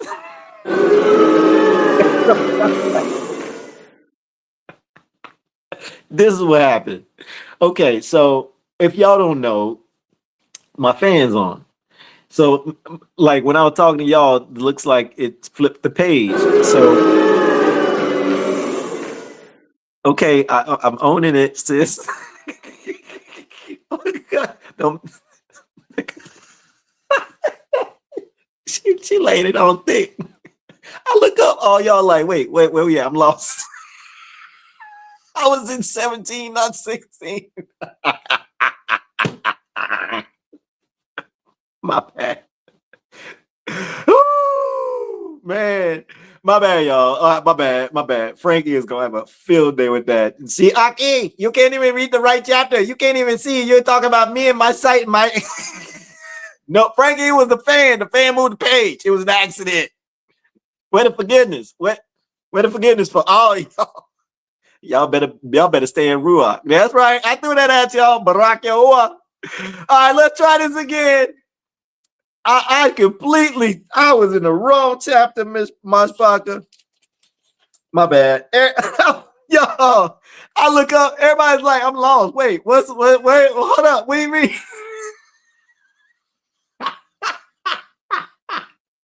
Marilyn, stop laughing. I see you laughing, sis. All right, okay, y'all. Okay, let me check. I'm at chapter 16. Holding down the page, no fan moving. Frankie, hush before you would try. And we're at verse 20. And Absalom said to hippity hop, hip hop, give your advice. What shall we do? And hippity hop said to Absalom, go in your father's concubines, whom he has left to look after the house. And all of Yasharal shall hear that you have made yourself a stench to your father, and the hands of all who are with you shall be strong. Woo! Verse 22. So they pitched a tent for Absalom on the top of the house, and Absalom went into his father's concubines before the eyes of Yasharal. What? They made it a spectacle. Them thoughts. They gonna do it in front of. Hold up. Y'all seeing this? Y'all read the same thing? Like they pitched a tent for them ladies to go in, so everybody know he's smashing them. Yes, if you're new, we don't talk churchy over here. That's what the book is saying. I'm just speaking in real talk and just plain speak. I can't read and can't see what you, man, whatever. Hold on. I'll do it since Marilyn Marilyn laughing at you. I'm just throwing it out there. Like she's all right. But yo, that's what happened. Like, dang, that's crazy. Let's keep going. Verse 23. Now the advice of Hibbity Hop, sorry, y'all. It said just nasty, LOL. gave in those days was as if one had inquired at the word of Alua, so was all the advice of Ahithophel. I say it, sis? Ahithophel, both to David and Absalom. So wait, Myshpaka. All right. Let's go back to the beginning where we first started. Did Yahuwah not tell? He sent prophet Nathan, right? Right? Can I get right in the comments? We read that. He sent prophet Nathan and said, yo, David, I'm disappointed in you. You killed this man. You stole his wife. And he said, look, I'm going to forgive your sins and you're not going to die. But I'm about to humble you in front of everybody. And your seed. He said something about the seed. Pretty much he said his wives are going to be slept with. Right. All of it's popping off. David got humbled, getting humbled. He in the process of being humbled. Whoa. He also said that his seed would die. He said his child would die. Right? Okay. All right. Let's keep going. Let's see if that's going to happen. Now let's go to chapter 17. My bad, y'all. I feel so bad. I was in the wrong area. It's okay. We got a community full of forgivers, right? Right? Let's keep going. And Hippity Hop said to Absalom, please, wait, make sure 17, 1 through 4. Okay, I'm in the right spot. Please let me choose 12,000 men and let me arise and pursue David tonight. Verse 2. And come upon him while he is weary and weak. And I shall make him afraid, and all the people who are with him shall flee. And I shall smite the sovereign alone. Woo-wee, plotting. And bring back all the people to you. When all return except the man whom you seek, all the people should be at peace. Verse 4.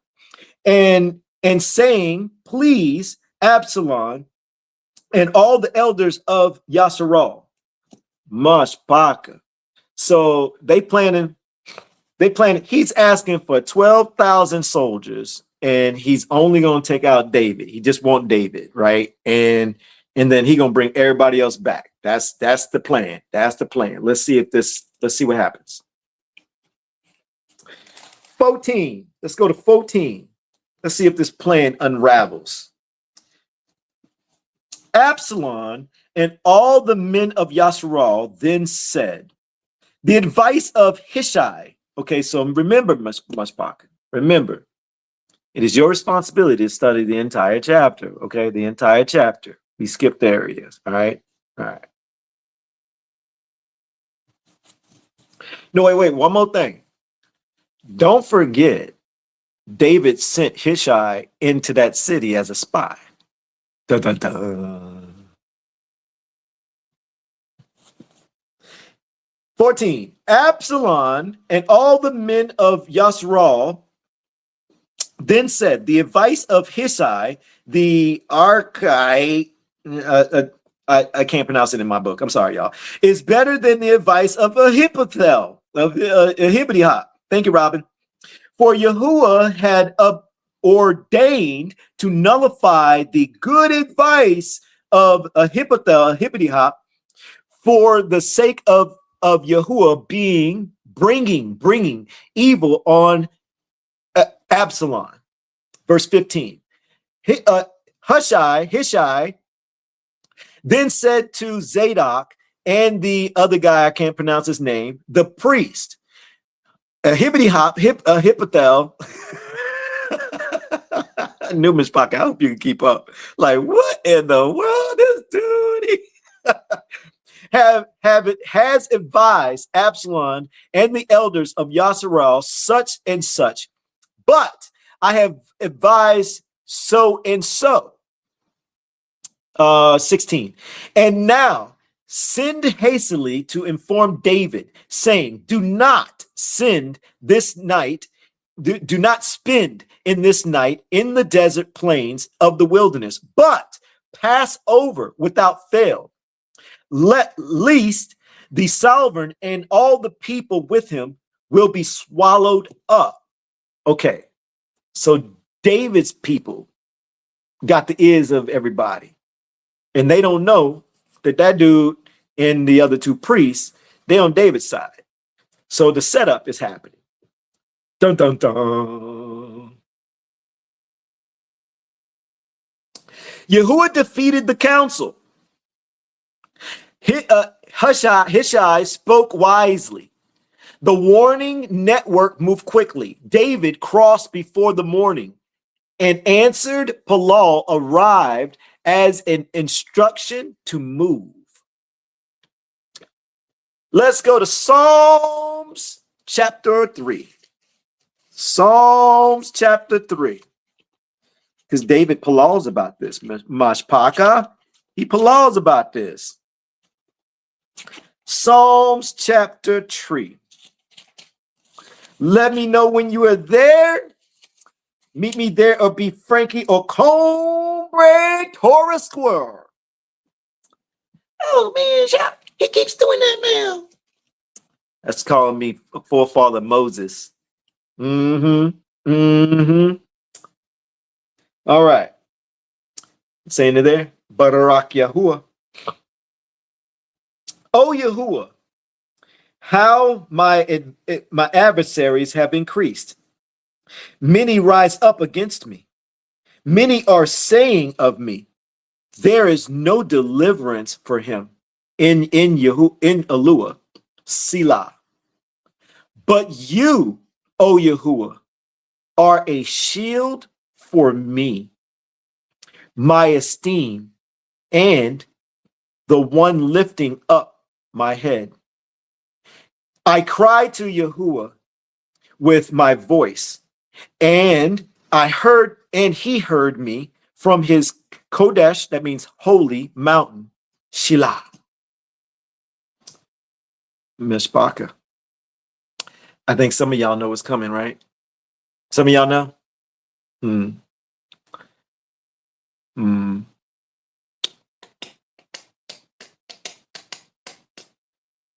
Let's see. I will go to this one. Myshpaka. This. Later on, I'll give you a little bit more on this when we get into our podcast. But yeah, we're about to do a music break. Why? Because there's an actual song that is called Shield for Me. And it was inspired. It was inspired by many things if you're listening to it and you're paying attention. All right. But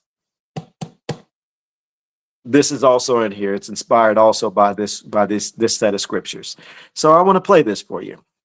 And this is our website that is not released yet. It is not launched yet. Okay. But everything you're about to see is going to be freely available to you. We're putting all of our music on our new website. And then at one point, the next phase after we get everything up and going, we're going to allow other artists to come on, and we're going to turn this area into like a Spotify where you can create your own playlist and stuff. So you're going to get a small look at it. All right. But we'll look into all that a little bit later. But in the meantime, can I get song break or music break? Because we're going to listen to this song. Barak Yahuwah. Oop, wrong button.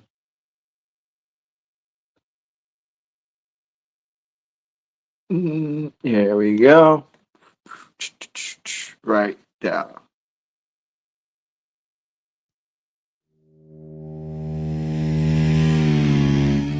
Not every battle come with boots. Some come with words. Some come with nights that won't let up. But you, Yahuwah, you've been my shield before. Be my shield again. We the assembly. Sing it. Shield for me. Fortress when the arrows fly. Lifter of my head when the pressure rise. Shield for me. Defender in the darkest night. Yahuwah, if you stand with me, I ain't moved by lies. Nah. I ain't moved by lies. Not every war where dust and steel. Some hit the heart and test what's real. Some come smiling, some come slick. Some use a whisper just to make you slip. But I ain't gotta chase every claim. I know who cover my exposed frame. You been my rock before this wave. You ain't lose watch when the room got strange. Whole night long I done heard the noise, but truth still louder when you in voice. I lay it down, I don't feed that fire. I lift my eye, you lift me high. No crowd shield, no strongman pose. No fake brave with a heart half closed. I pour it out, then I let you be the one who stand up and speak for me. Cause when my soul get pressed too thin, you keep the fear from settling in. And when the mouth start cutting deep, you give me peace enough to sleep. Psalms chapter 3, verse 3. But thou, O Yahuwah, art a shield for me. My esteem and the lifter up of mine head.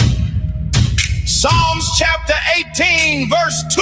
The Yahuwah is my rock and my fortress and my deliverer. Some buy rock with lips but curse beneath. Smiling and light hide, hating teeth. Some build a story and hope it sticks. Some throw a dart and move real quick. Hold up, run it back again. Some buy rock with lips but curse beneath. Smiling and light hide, hating teeth. Some build a story and hope it sticks. Some throw a dart and move real quick. Not every trap is a rope pit. Somewhere compliments and counterfeits. Some wait till your guard get low and push where only you, oh Yahoo, I know. But from you come my help and rest, my refuge, now my strength and stress. So I keep my tongue from joining mud. I won't let dark talk boil my blood. I trust your time and not my heat. I pull my heart and sit at peace. Cause you the judge that see it whole. You don't need panic from my soul. When trouble circle, you still near. When kingdom shake, you still right here. You laugh at what will swallow me and sing me through till morning break. Psalms chapter 59, verse 1. Deliver me from mine enemies, oh my Aloha. Defend me from them that rise up against me. Psalms chapter 59, verse 16. I will sing of thy power, for thou hast been my defense and refuge in the day of my trouble. Sirach chapter 51, verse 2. For thou art my defender and helper from the snare of the slanderous tongue and from the lips that forge lies. Be my shield, be my peace. Hold my head up, cover me when I can't trace what I feel. I still know you are real. Be my rock, be my stay. Keep me clean while I wait. Everlasting arms beneath. You don't drop what you keep. We the assembly say it. Yahuwah, my Aloha. Say Yahuwah. My shield, birds flying over what they guard. That's how you keep what carry scars. You cover heads in days of war and make the lion hand let go. Eternal refuge underneath, arms that hold what men can't reach. You don't just hide me, you restore. Set both my feet and make me sure. And if I gotta walk through smoke, you still the strength that keeps me whole. If I gotta sing before I see you, still the song you give to me. New song rising out the strain, mercy louder than the pain. Shield to help my high tower, morning strength and midnight hour. So I won't bow to fear of men, I won't let panic make me bend. If you be for me, let them talk. Truth still standing, falsehood rise. Saved by Yahuwah, that's my plea. Fortress, lifter, shield for me. We the assembly. If Yahuwah kept your head up, say it. Yahuwah. If you've been your refuge in the trouble, say it. Aloha is my shield. We sing before the morning come. Deuteronomy 33, verse 27. The eternal Alua is thy refuge, and underneath are the everlasting arms. Happy art thou, oh Yashara, who is like unto thee. O people saved by the Yahuwah, the shield of thy help. My fortress and my deliverer, my shield, and he in whom I trust. Shield for me. Fortress when the arrows fly. Lifter of my head. When the pressure rise. Shield for me. Defender in the darkest night. Yahuwah, if you stand with me, I ain't moved by light. My refuge. My defense. My high tower. My strength. My strength. Yahuwah, Shield for me. We the assembly. Barak Yahuwah. I saw some of y'all. I saw what y'all was saying. You know, it's funny because y'all should see Marilyn right now. Like, is he gonna do it? I ain't gonna lie, I went to go tinkle too. I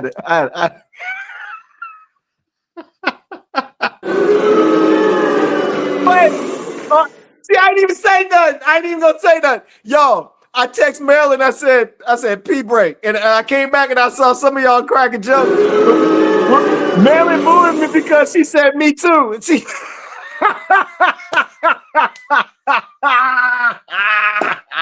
Hold on. I gotta get it. I gotta get in on it. Oh, wait. Where's that? What?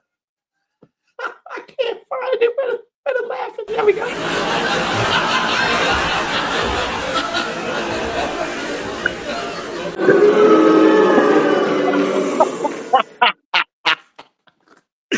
Oh, Barak Yahuwah, man. Wait, hold up. Wait, put Samuel up there. When you gotta go, you gotta go. Thank you, Aki. Thank you, Barak Yahuwah. I'm over here struggling. Y'all don't even know it. I'm fighting. I'm burning over here. And while I'm studying, I'm like, okay, wait. And when I realized we go in this area, I was already going to play the song anyways. I was thinking, like, that's a perfect opportunity. New Myshpaka. I bet y'all like, hold up. They this honest? Yeah. We don't hold nothing over here. We honest about what we do. The pastor be on stage like, oh, praise God, I gotta pee, be in his head, I gotta pee. He's just holding in, probably tinkling on under, you know, the pastors be wearing them long robes and stuff. Like wearing diapers. Let me stop. I'm just playing. Yahuwah forgive me, but you know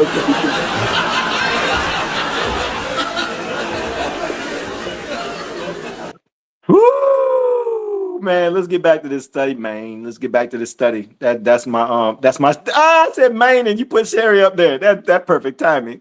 She said not burning, Aki. Yeah, sis. I ain't gonna lie, it was getting at that level. All right, let's go. We lost some people after that one, Marilyn. You saw that? They're like, nah, that's too real. I'm bouncing. They talk about people.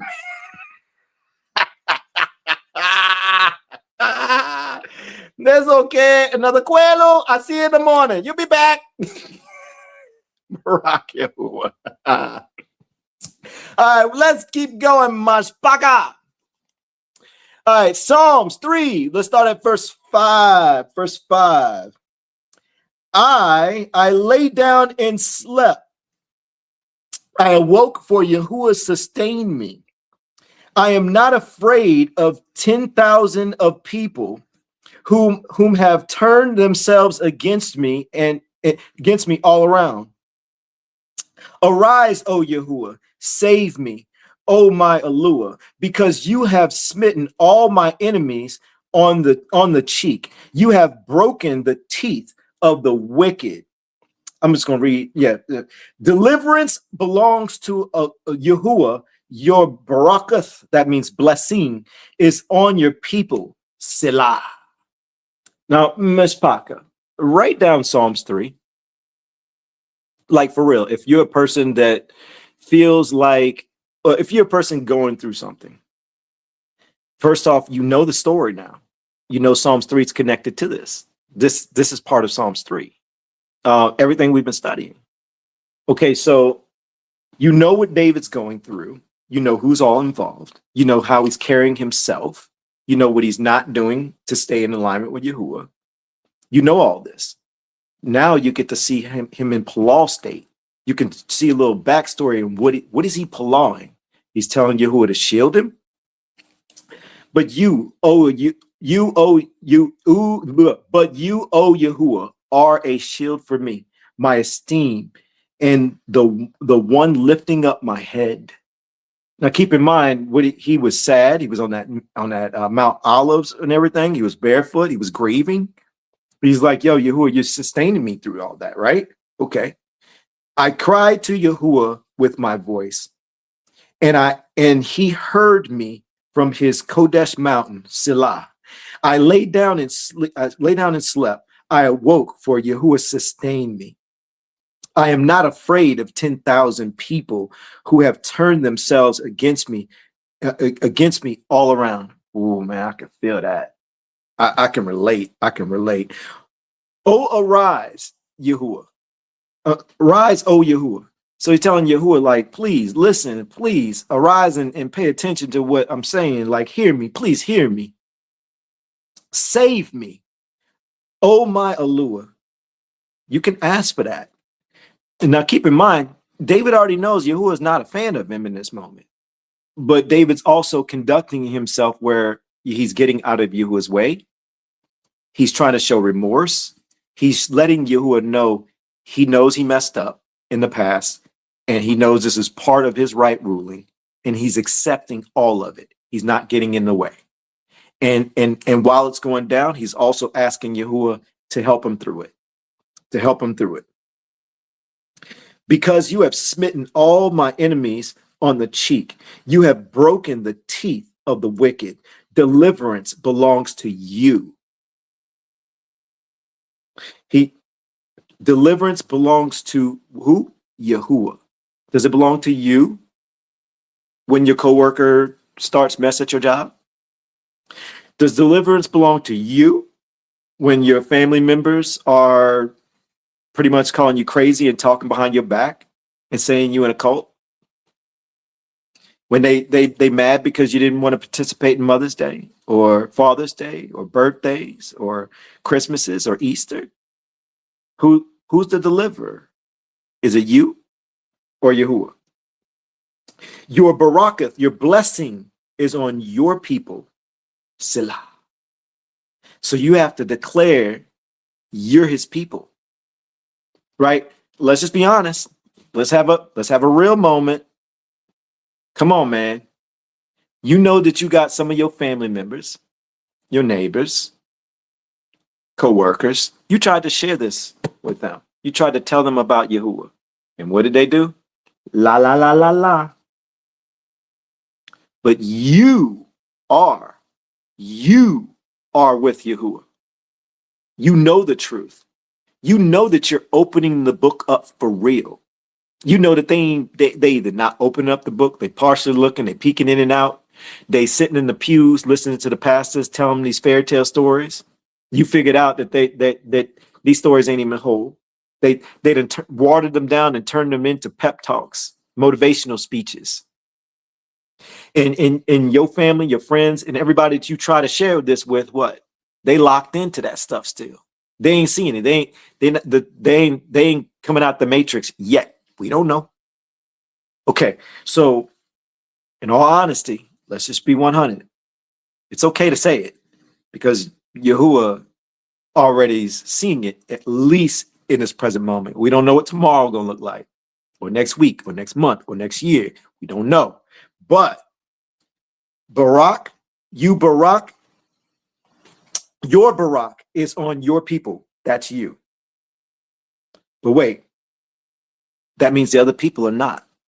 They're not trying to call on him. They're not trying to ask him for nothing. They don't want to. They can care less about his name, even though he's saying there's a name problem.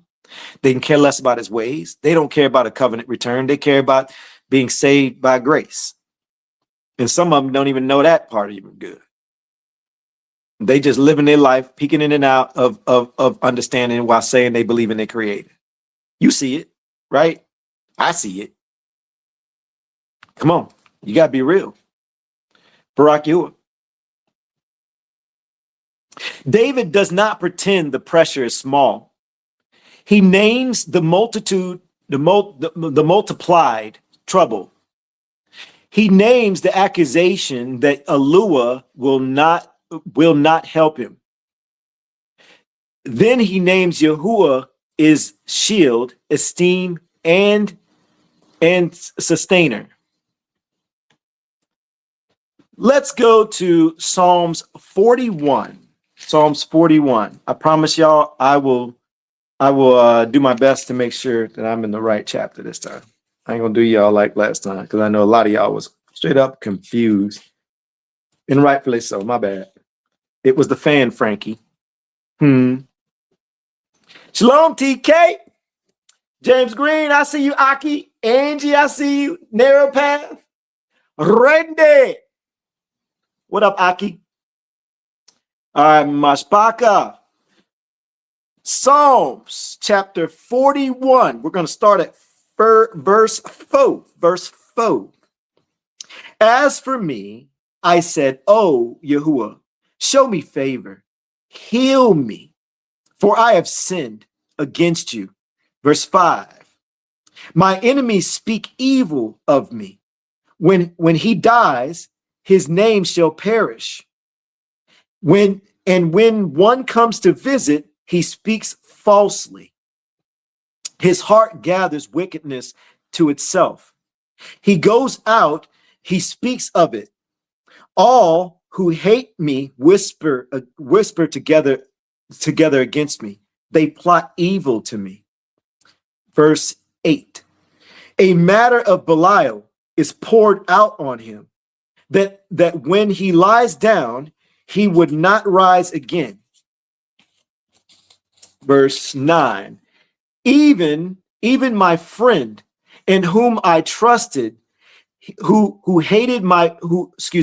ate my bread, he has lifted up his heel against me. Myshpaka. You ever had like a close relative or somebody that you thought was down with you, that they turned on you, they stabbed you in the back, they talked bad behind you, they participated in things against you? But wait a minute. Mirror. Can I get mirror, please? Have you done that to someone? Have you? We're not gonna keep the mirror turned this way, right? We're gonna what Frankie said the other day on TikTok.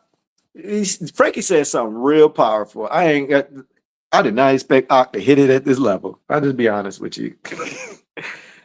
Ock said that he made a 360-degree turn, but he stopped and he said, "No, I did a 180 because if you do 360, you turn back, you land at the same spot."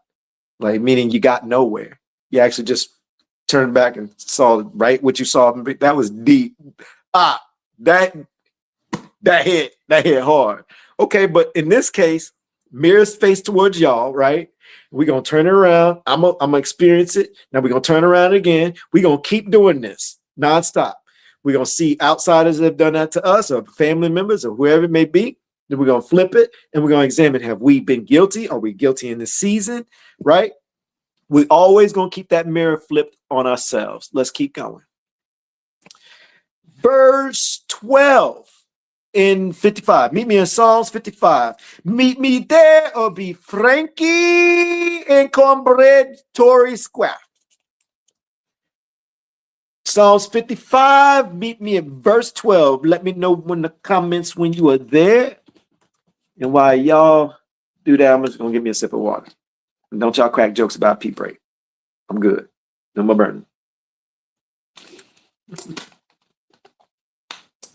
At New Myshpaka, like, these people be wilding out. They be having some strange moments, some funny moments, inside joke moments. Hang out with us long enough, you'll get them all. Mang it.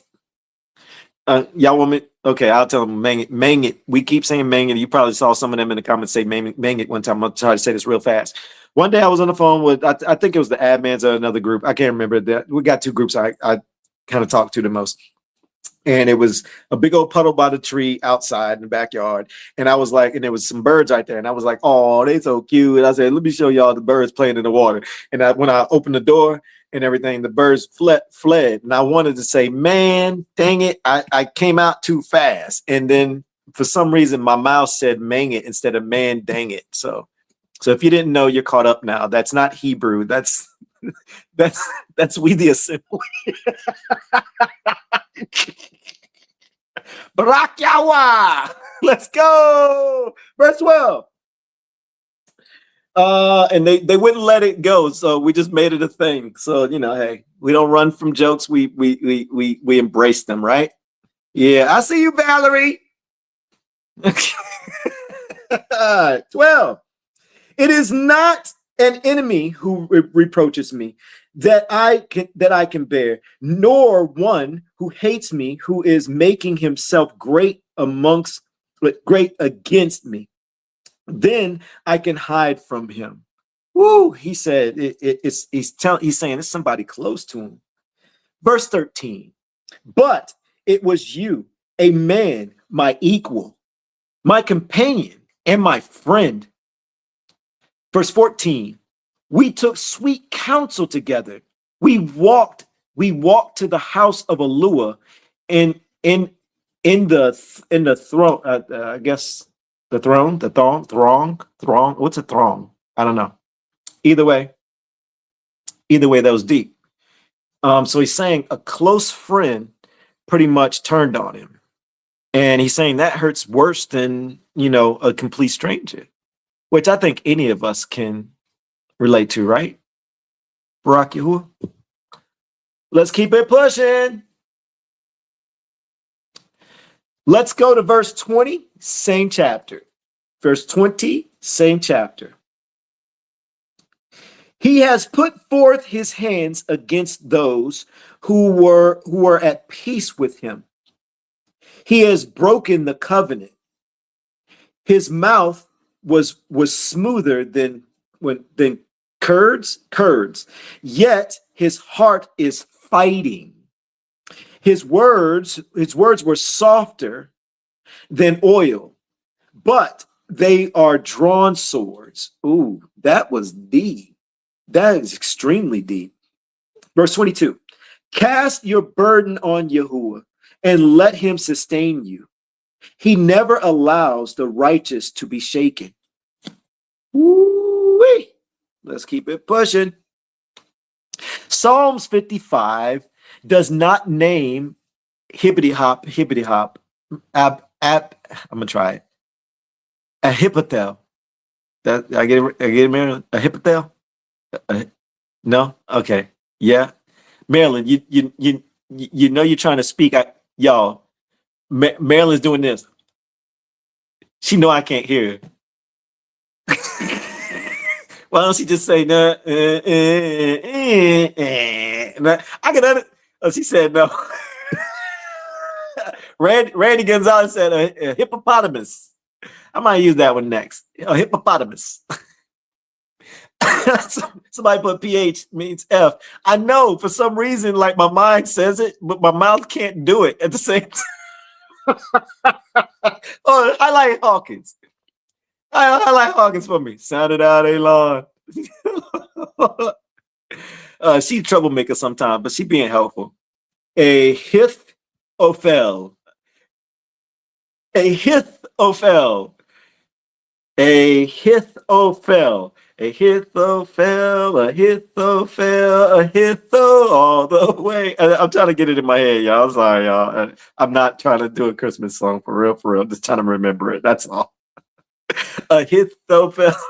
Okay, all right. I'm done. Cornbread, stay out of this. Oh no, Shocky lady. He yelled at. That's Zell, sis. That's Zell. Forefather yelling. It carries the pattern of betrayal by close companionship. It may be read alongside Ahithophel.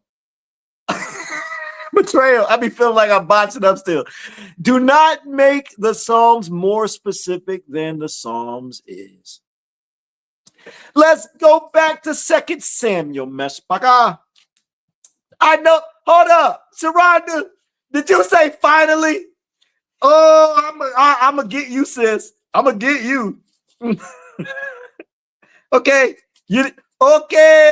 okay. I see you. I can't. All right, let's go to Samuel. 2 Samuel. Oh, I think I passed it up. Where am I at? Y'all, my bad. Hold on. Wait, we at 2 Samuel, was it 18? I don't know my own slide. 2 Samuel 18. All right. Somebody said what? Hippo fell. All right, Samuel, 2 Samuel 495. 2 Samuel. Okay, I reloaded. All right, I'm there. Kendra, I'm there. I'm picking on the way they talk for the new Myshpaka. All right, 2 Samuel, verse 1, chapter 18. And David mustered the people who were with him and put commanders of 1,000 and commanders of 100 over them. And David sent out 1/3 of the people under the hand of Joab, and 1/3 under the hand of Abishai, son of I can't pronounce that, Joab's brother, and 1/3 of the hand of Edai. I don't know how to pronounce that either. The get my bad, y'all. Yeah.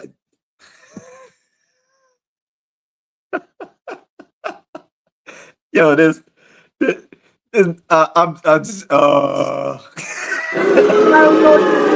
really said for real.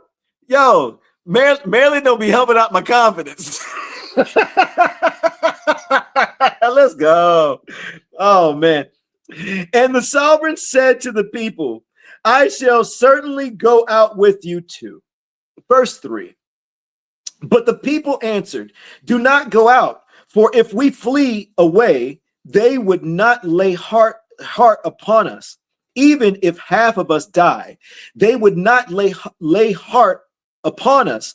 For now 10,000 are like us. Therefore, it is better for you to support us from the city. Verse 4. And the sovereign said to them, that which is good in your eyes, I do. And the sovereign stood beside the gate, and the people went out by the hundreds and by thousands. Verse 5. And the sovereign ordered Joab and Abishai I can't pronounce it, saying, be gentle with the young man Absalom for my sake. And all the people heard when the sovereign gave all the commanders orders concerning Absalom. So y'all see how long this is being played out. This ain't just like Myshpaka. When you study in scripture, do not just assume that everything's happening within a week's time frame. Assume that a couple of years have been by, 10 years gone by, you know. You understand? Did any of y'all think that? Because I thought that. Like, wait, we were in 15, now we in 18. A lot went by. Time went by. Barak Yahuwah. Let's stay at 18. Stay at 18. Remember, it is your responsibility to study the entire chapter. Kim, don't be encouraging Naomi Hawkins. Because she get encouraged, she can get pretty funny and mean in the comments. not mean, but when you get her riled up, she get on Frankie level. She got it in her. Let's go to 28. 28. And I don't know how to pronounce that either. Hammers called out and said to the sovereign, peace. Wait, 18. Make it. Yeah, okay. 18. I'm at 18. Verse 28. All right, I'm just making sure. Peace. Then he bowed down with his face to the earth before the sovereign and said, Barak be Yahuwah, your Eluah, who has surrendered the men who raise their hand against my master, the sovereign. Verse 29. And the sovereign said, peace to the young man and to Absalom and to Absalom. And I don't know how to pronounce that name. Answered when Job, sent the sovereign's servant and me, your servant.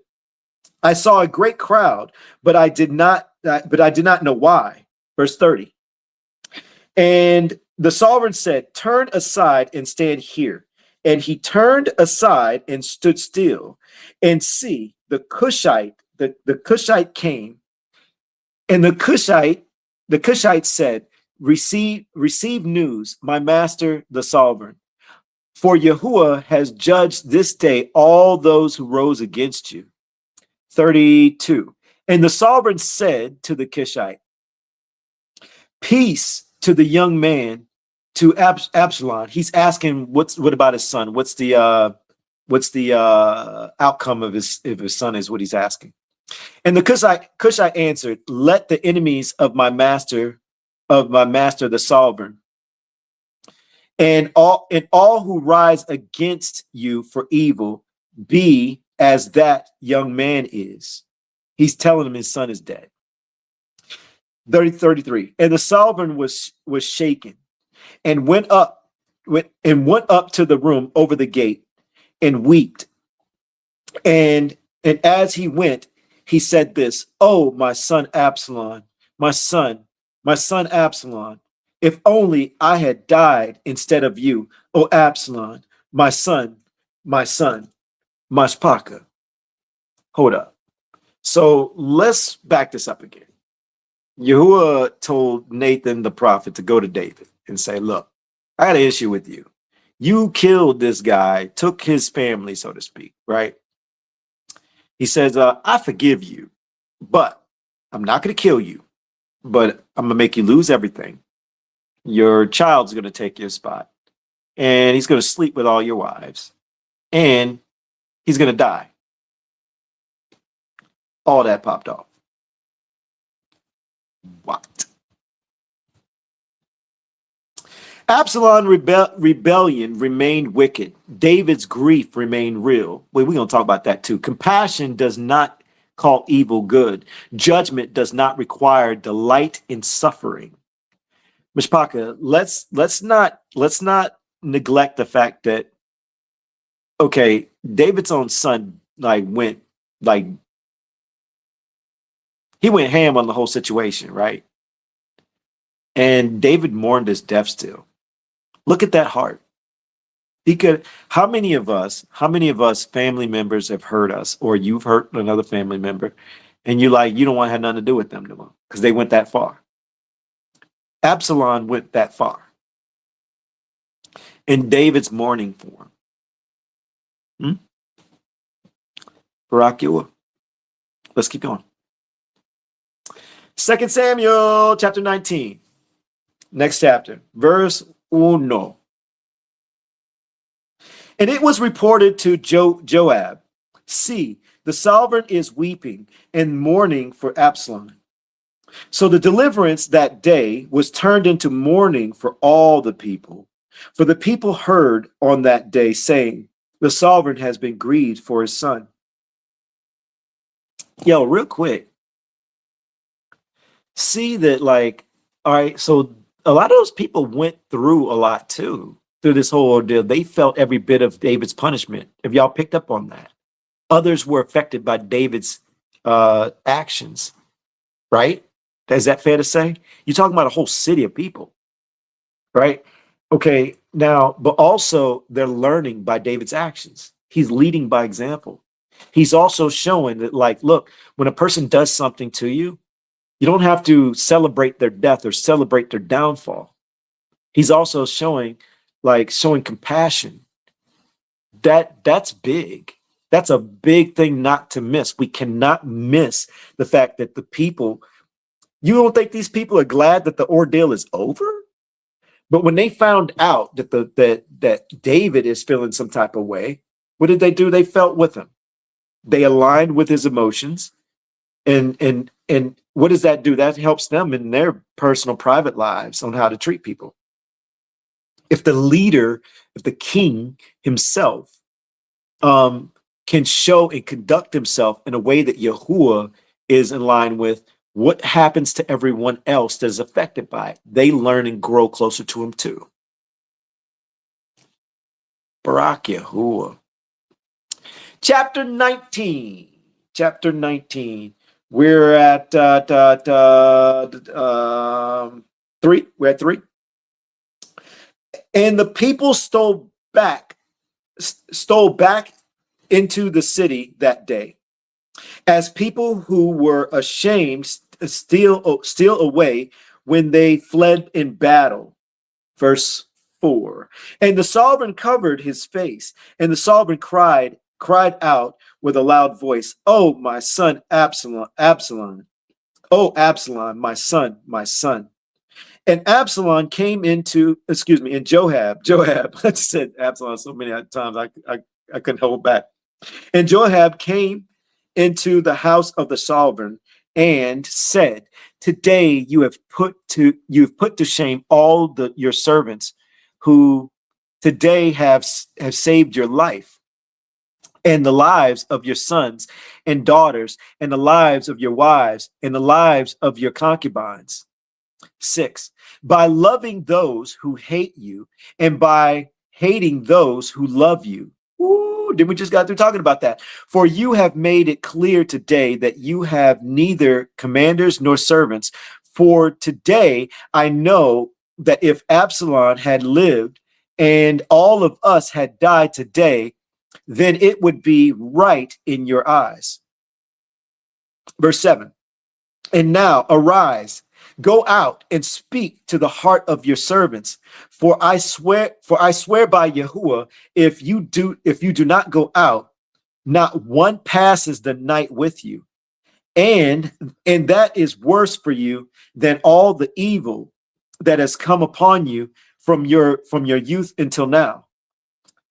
Verse 8. So the sovereign rose up and sat at the gate, and they told all the people, saying, "Look, the sovereign is sitting at the gate." And all the people came before the sovereign. As for Yasharal, they had fled, each one his tent. Verse 9. And it came to be that all the people were contending throughout all the tribes of Yasharal, saying, "The sovereign delivered us from the hands of the enemies. He rescued us from the hands of the Pishites." The Pishites, right? Yeah. And now he has fled from the land of the land because of Absalom.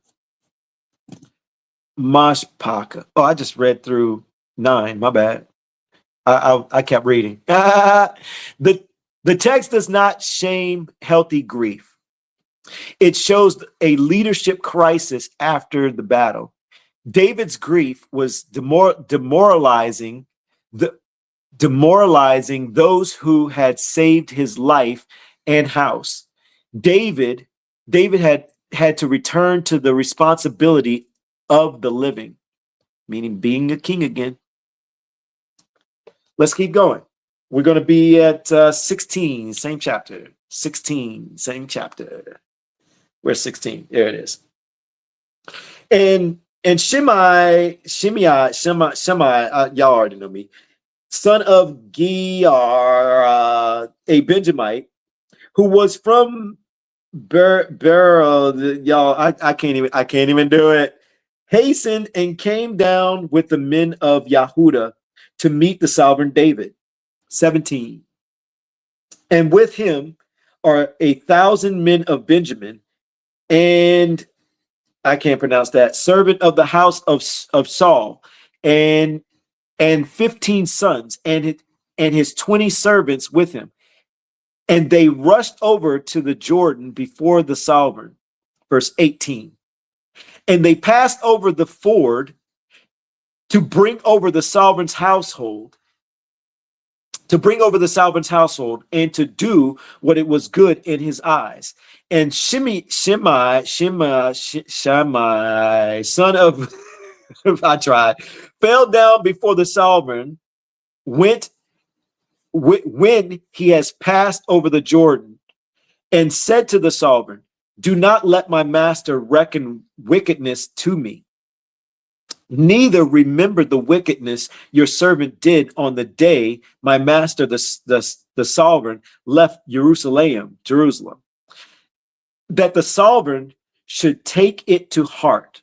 Verse 20, for I, your servant, know that I have sinned, and see, I have come today first of all the house of Joseph. So he just named his tribe to go down to meet my master, the sovereign. Okay, so what's happening here? He took the side of David's son, and he's not dead yet. So he's pretty much pleading for his life. He's asking like for forgiveness. Let's see what happens. 21. But Abishai, son of, I can't pronounce that, answered and said, should Shimei not be put to death for this? Because he cursed the anointed one of Yahuwah. Y'all, I got to ask a question. Help me remember this. If I'm not mistaken, this is the dude that was throwing stones at him, right? This the dude was cursing at him and throwing stones when he was at that Mount Olives, and he didn't do nothing. He let him do it, right? Okay, let's keep going.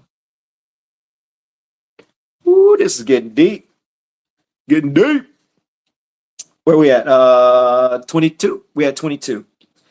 And David said, what have I to do with you, you son of, I can't pronounce that word. We're just going to keep going. That you are to be adversaries to me today.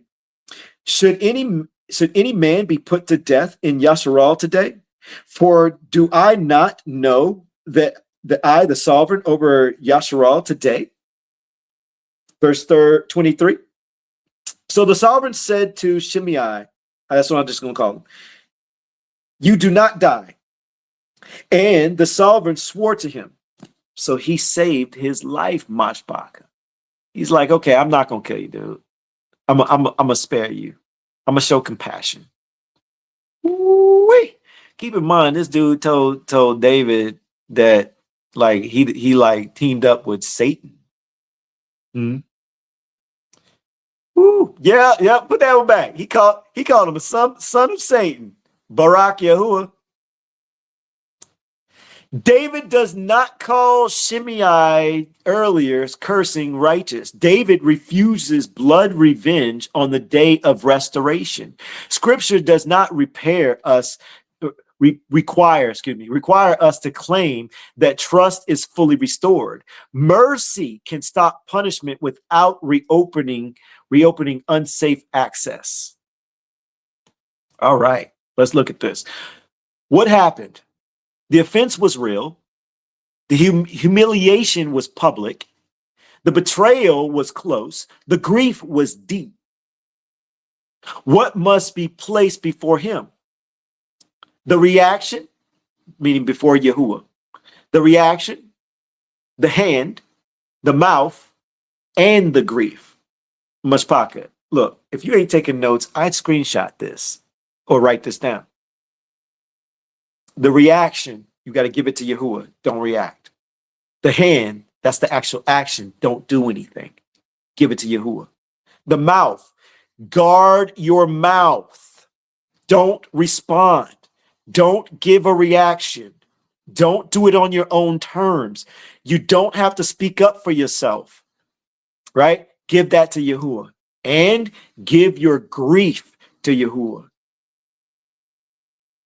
Not every curse must be answered by my hand. Round 2 summary. Absalom stole the hearts through counterfeit justice, like a politician in today's time. David fled to protect life and the city. David returned the ark and submitted the verdict to Yahuwah. David Palal against Ahithophel. I feel like I messed it up already. Counsel and still use strategy. David restrained Abishai's Abishai under him, Shimei, stones and dust. David mourned Absalom, and returned to responsibility. A real offense does not make reaction righteous. Myshpaka. Oop, my bad. Wrong button. There we go. All right. Woo! Man, all these names just messed me up. All right, y'all. Y'all already know I got a podcast for y'all. This is going to summarize everything. It's going to bring it home. It's going to throw some internal jabs for us to examine and try to understand. And this is the moment where I'm going to show y'all a few things on the website as well, if that's okay, because there's some few updates. Some people had asked about a few things, and your counsel was heard. Your counsel was definitely heard. Let me see here. All right. There we go. Let's go back to this page here. And now, real quick, Myshpaka, if you don't know already, we're rebuilding a brand new website. It is not launched yet. We will be launching it soon.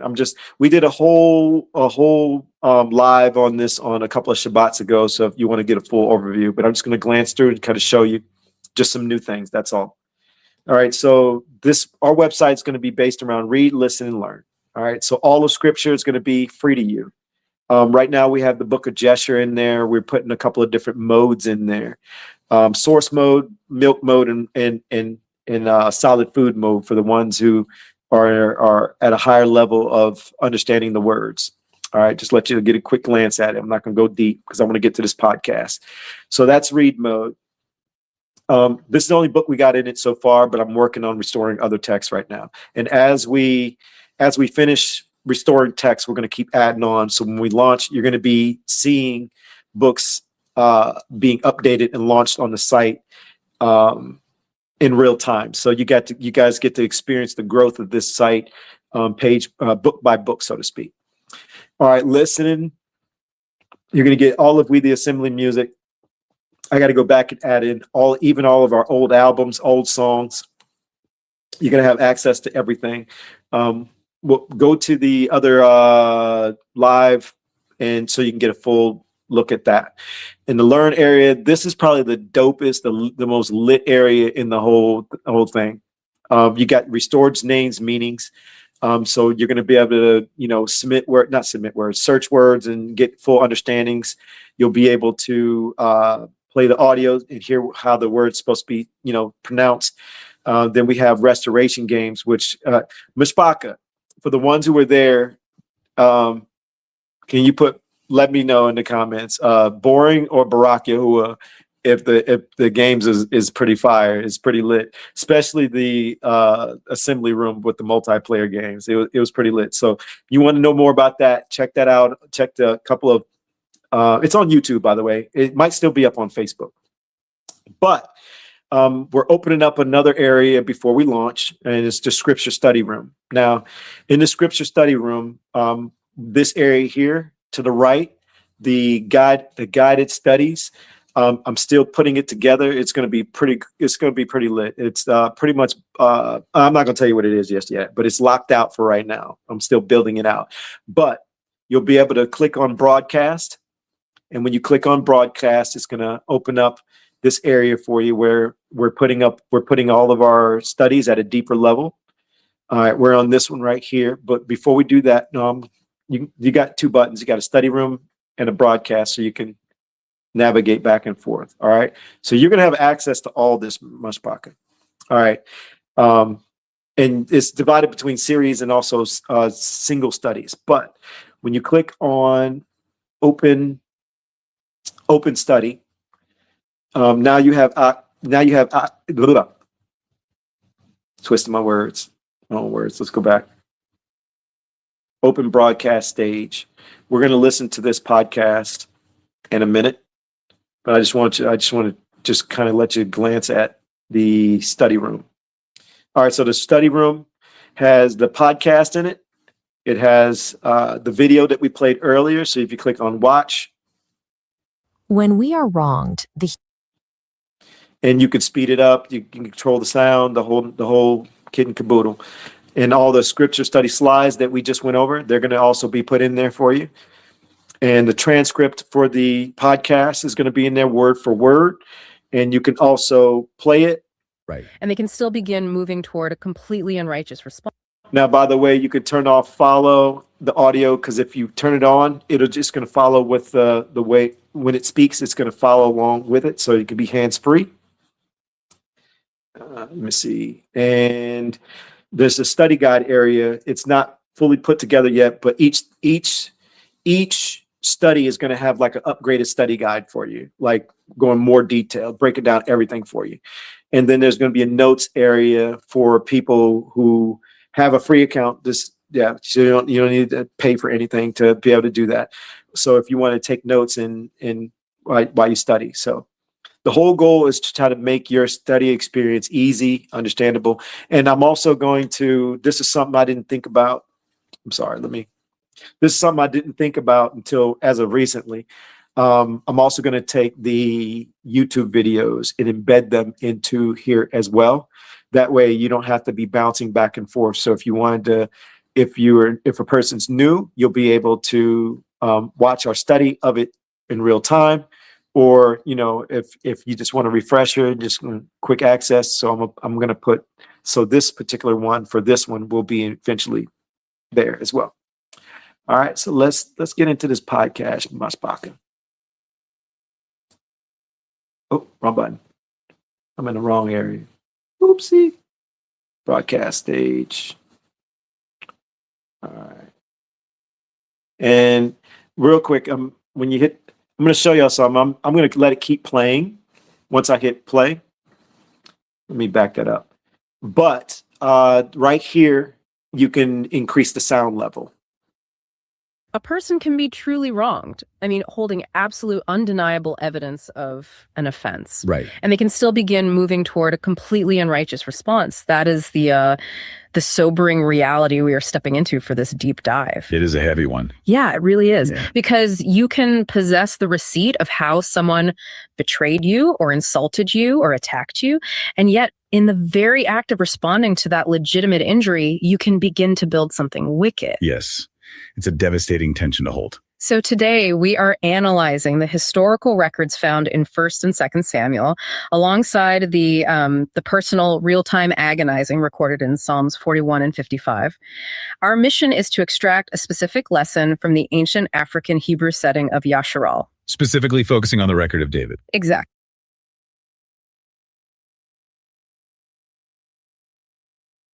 Sorry about that. I didn't know I was muted. I should pay attention. Real quick, I just wanted to share real quick, because there's always one person that asks, and I want to go ahead and answer it now.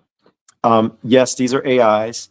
What I did was I took all the scriptures, all of our studies, and we put it together in an AI podcast so it can, talk a little bit more in depth, give a little bit more insight, a different perspective. So yes, these are AI hosts, AI host 1 and AI host 2. All right, just letting y'all know. All right, because there's always going to be somebody who asks. All right, Barak Yahuwah. We want to see what happens when the fire of external betrayal exposes the fire of anger inside a person.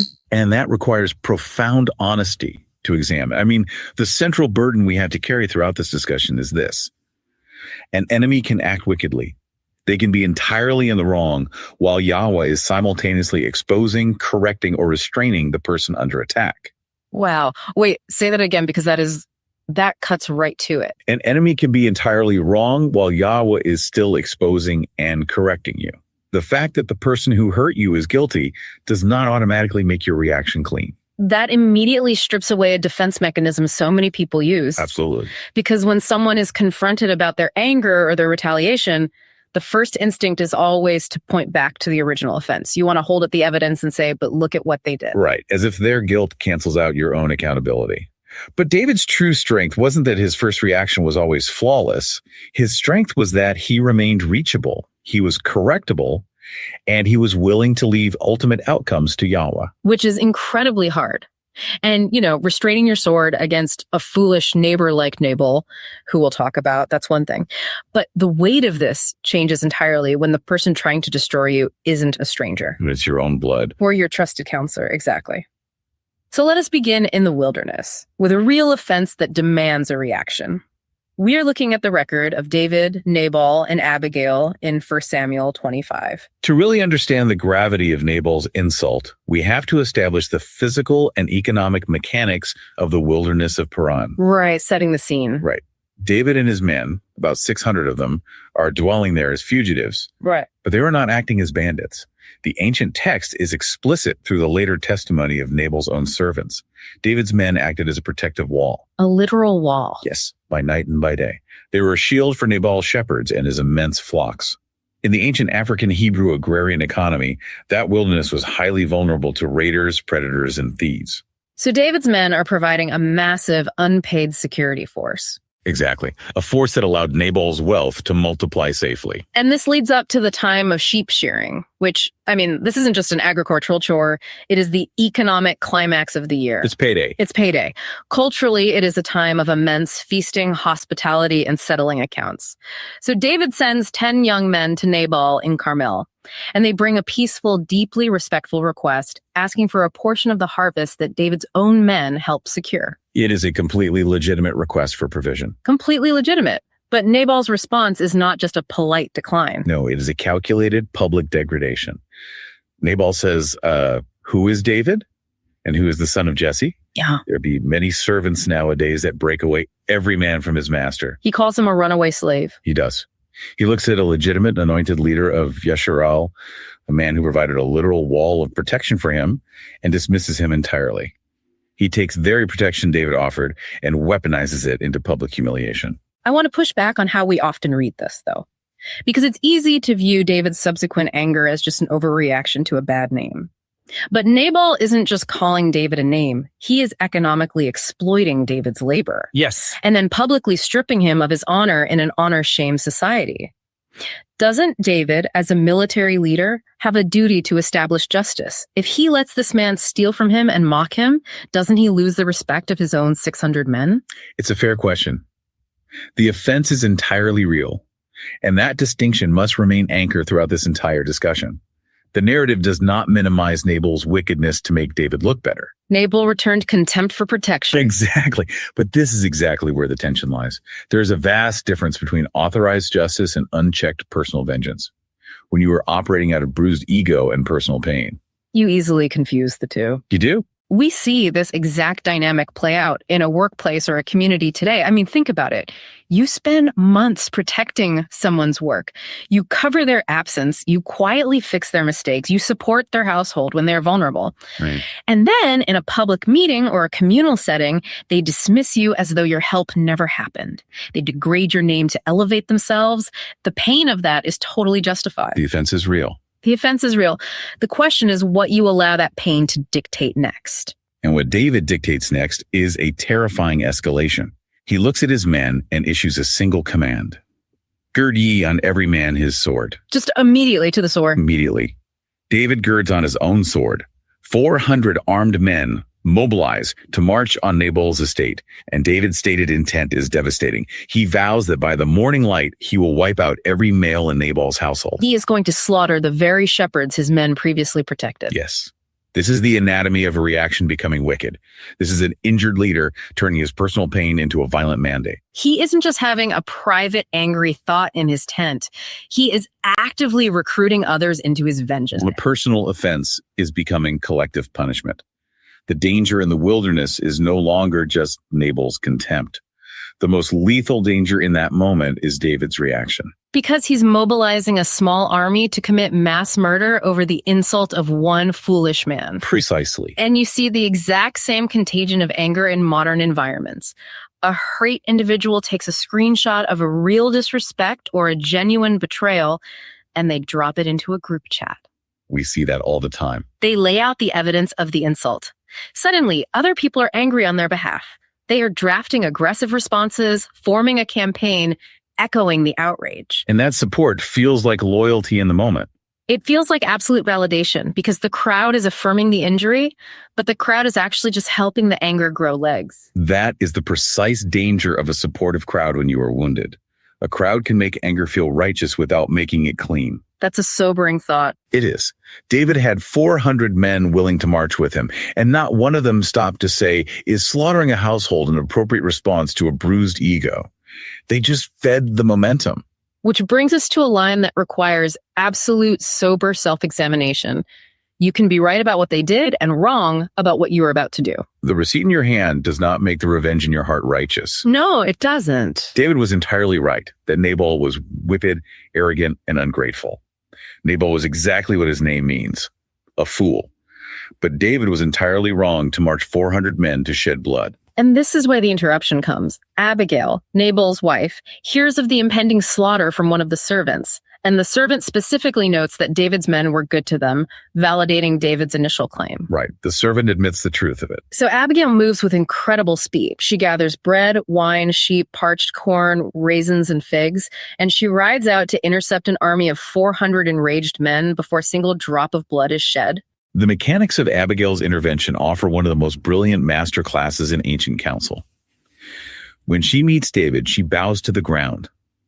But notice carefully what she does not do. She doesn't gaslight him. Exactly. Right. She does not attempt to gaslight David. She does not tell him he is overreacting, and she does not call Nabal innocent.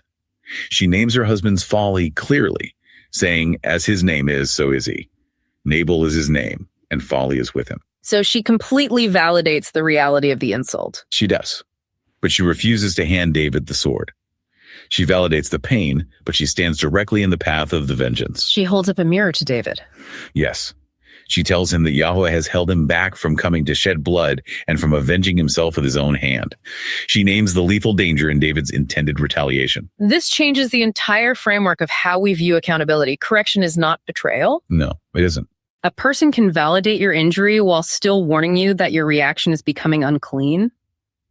Have you ever had a trusted person pull you aside and say, listen, what they did to you is completely wrong, but the way you are preparing to destroy them is wrong too?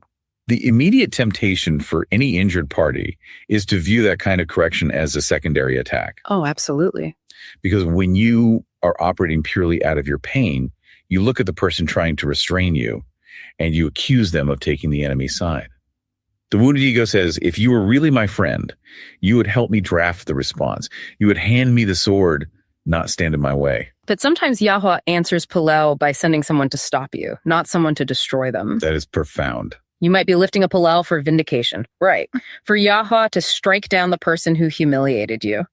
And the answer to that Pallel is an Abigail standing in your path, refusing to move, keeping you from becoming a murderer yourself. Abigail's tactical brilliance is that she forces David to look beyond the heat of the current hour. She points him toward his future.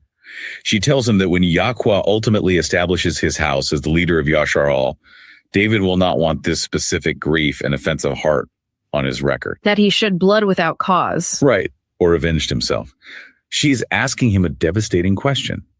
Do you want to let one foolish man's contempt write a bloody, regrettable chapter into your permanent history? The heat of the moment always demands a spectacle. It screams, settle it right now, make them pay, protect your name, don't let them make you look weak.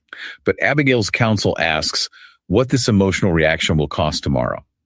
Do not create tomorrow's grief while answering today's insult. And this is where the character of David separates from the character of a tyrant, because David actually listens. With 400 armed men watching him, with his ego publicly bruised, he stops. He is stoppable. He openly blesses Yahweh for sending her, and he praises her advice. He admits in front of all his troops that she kept him from shedding blood and avenging himself with his own hand. That requires an excruciating level of humility. He didn't double down to save face in front of his men. He was willing to be corrected while the anger was still white hot. So the question we have to face is this. Would you rather be vindicated or kept from evil? Some people want vindication without examination. They want Yahweh to utterly destroy their enemies while they entirely ignore the rot, the bitterness, and the violence brewing in their own reactions. But David chose to be kept from evil. And observe the outcome. After David stands down, after he turns his army around and leaves the vengeance in the wilderness, Yahweh handles Nabal. Yes. About 10 days later, Nabal's heart dies within him, and he becomes like a stone. Yahweh strikes him. But David's hand had to be restrained first. David later acknowledges this, saying, Yahweh pleaded the cause of his reproach and kept his servant from evil. He did not have to become wicked for the offense to be judged. Nabal's offense was real. David's anger was completely understandable, but his intended bloodshed was wrong. Abigail did not erase Nabal's guilt to expose David's reaction. David received the correction, and Yahweh kept him from evil. That is the synthesis of our first movement. It is a narrative of restraint, where the correction arrived and was accepted before the retaliation occurred. But the weight of this deep dive shifts entirely as we move into the second movement. It does, because restraining your sword against an ungrateful shepherd is one thing. But what happens when the betrayal is familiar? We are moving from the wilderness to Jerusalem. We are moving from Nabal to David's own son, Absalom. This forces a much harder question. Can an enemy be entirely wrong, entirely wicked, while Yahweh is simultaneously using the situation to correct David? To understand the complexity of Absalom's rebellion, we must first establish the background. We have to look at the field of consequences outlined in 2 Samuel 12. Right. Following David's sin with Uriah and Bathsheba. Exactly. The prophet Nathan confronts David. David repents, and Yahweh puts away his sin so that he will not die. But Yahweh declares a severe, multi-generational consequence. The sword will never depart from his house. Yes. And Yahweh will raise up evil against David out of his own house. We must clarify this with absolute precision, because it is so easy to misinterpret divine consequence. This prophetic declaration does not make Absalom's rebellion righteous. Absalom is wicked. Entirely wicked. He is entirely responsible for his treason, his vanity, and his manipulation. But David is walking through a fire of consequences already pronounced by Yahweh. Exactly. Yahweh's correction of David does not make the enemy right. And the enemy's wickedness does not erase Yahweh's right to correct David. You have to hold both of those truths simultaneously. If you drop the reality of David's consequence, you turn David into a pure, flawless victim. If you drop the reality of Absalom's wickedness, you turn Absalom into an agent of righteousness. Both are false. So let's break down the mechanics of how Absalom operates. Because rebellion rarely starts with a massive army. In 2 Samuel 15, we see Absalom building a machine of counterfeit justice. He wakes up early and positions himself beside the way of the gate of Jerusalem. And in the ancient African Hebrew setting, the city gate is not just an entrance, it is the courthouse. It is the center of civic life. It's where the elders... Forgive me for stopping the podcast, Myshpaka. I have to address something. Right now, this is a podcast about what we just studied. It's about praying like the forefathers, learning how to do that. The characteristics, learning through our personal lives, put mirrors up. If you are a person on Facebook or on YouTube, if your concern is not learning this with everyone else, changing the subject or talking about other things inside the study, it's not okay. It's kind of uncool.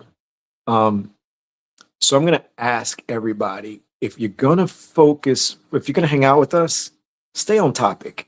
Because when you start having personal conversations, not personal conversations, but other topical conversations in the comments area, other people are seeing that. So let's just say, for an example, say I'm locked in and I see your comment. And now you just distracted me. Now I might have missed something I might have wanted to hear, because you're talking about something else. So please stay on topic. And if I can lovingly say, it's rude. We're here to study about this. Now, if we were talking about any other subject, if we were talking about a subject that you're interested in, that's cool. Now, I'm not talking about the cookies. No, there was somebody else that I saw. They were talking about something about, like, just some other things biblically. Stay focused. It's okay to joke about the cookies. That's not what I'm talking about. The comment I saw was on YouTube, and it was a biblical statement. It was said a few times. I didn't say anything, but I just wanted to address it. That way, we're all on the same page. We're not here for that subject. We're here for this subject. So let's stay focused on this. Now, if you want to crack jokes about the squirrel cookies, that's cool. Yeah, I went and got me some cookies, all right? And my tea. But stay focused on the actual topic, please. That's the right thing to do. All right. That being said, let's get back to it. Sit and controversies are judged. Citizens are traveling from all the tribes of Yasharal, bringing their grievances and legal suits to the king's deputies. And Absalom intercepts them before they reach the established authority. Yes. He asks what city they are from. He listens intently to their problems, and then he deploys a lethal psychological tactic. He says, see, your matters are good and right, but there is no man deputed of the king to hear you. He is quietly undermining the current leadership while stroking the ego of the wounded citizen. He implies that no one else cares about their pain, that the system is broken and the king is distant. And then he presents himself as the sole compassionate answer. He says, oh, that I were made judge in the land, that every man which hath any suit or cause might come unto me, and I would do him justice. And when a citizen comes near to bow to him out of respect for his royal lineage, Absalom puts out his hand, takes hold of them, and kisses them. It is an extraordinary display of false intimacy. The record says he stole the hearts of the men of Yasharal. He did not conquer them with swords initially. He conquered them by redirecting. A politician. I can't help but think like these politicians do that. Like that was nothing new. It's strategy. It's tactic. I'm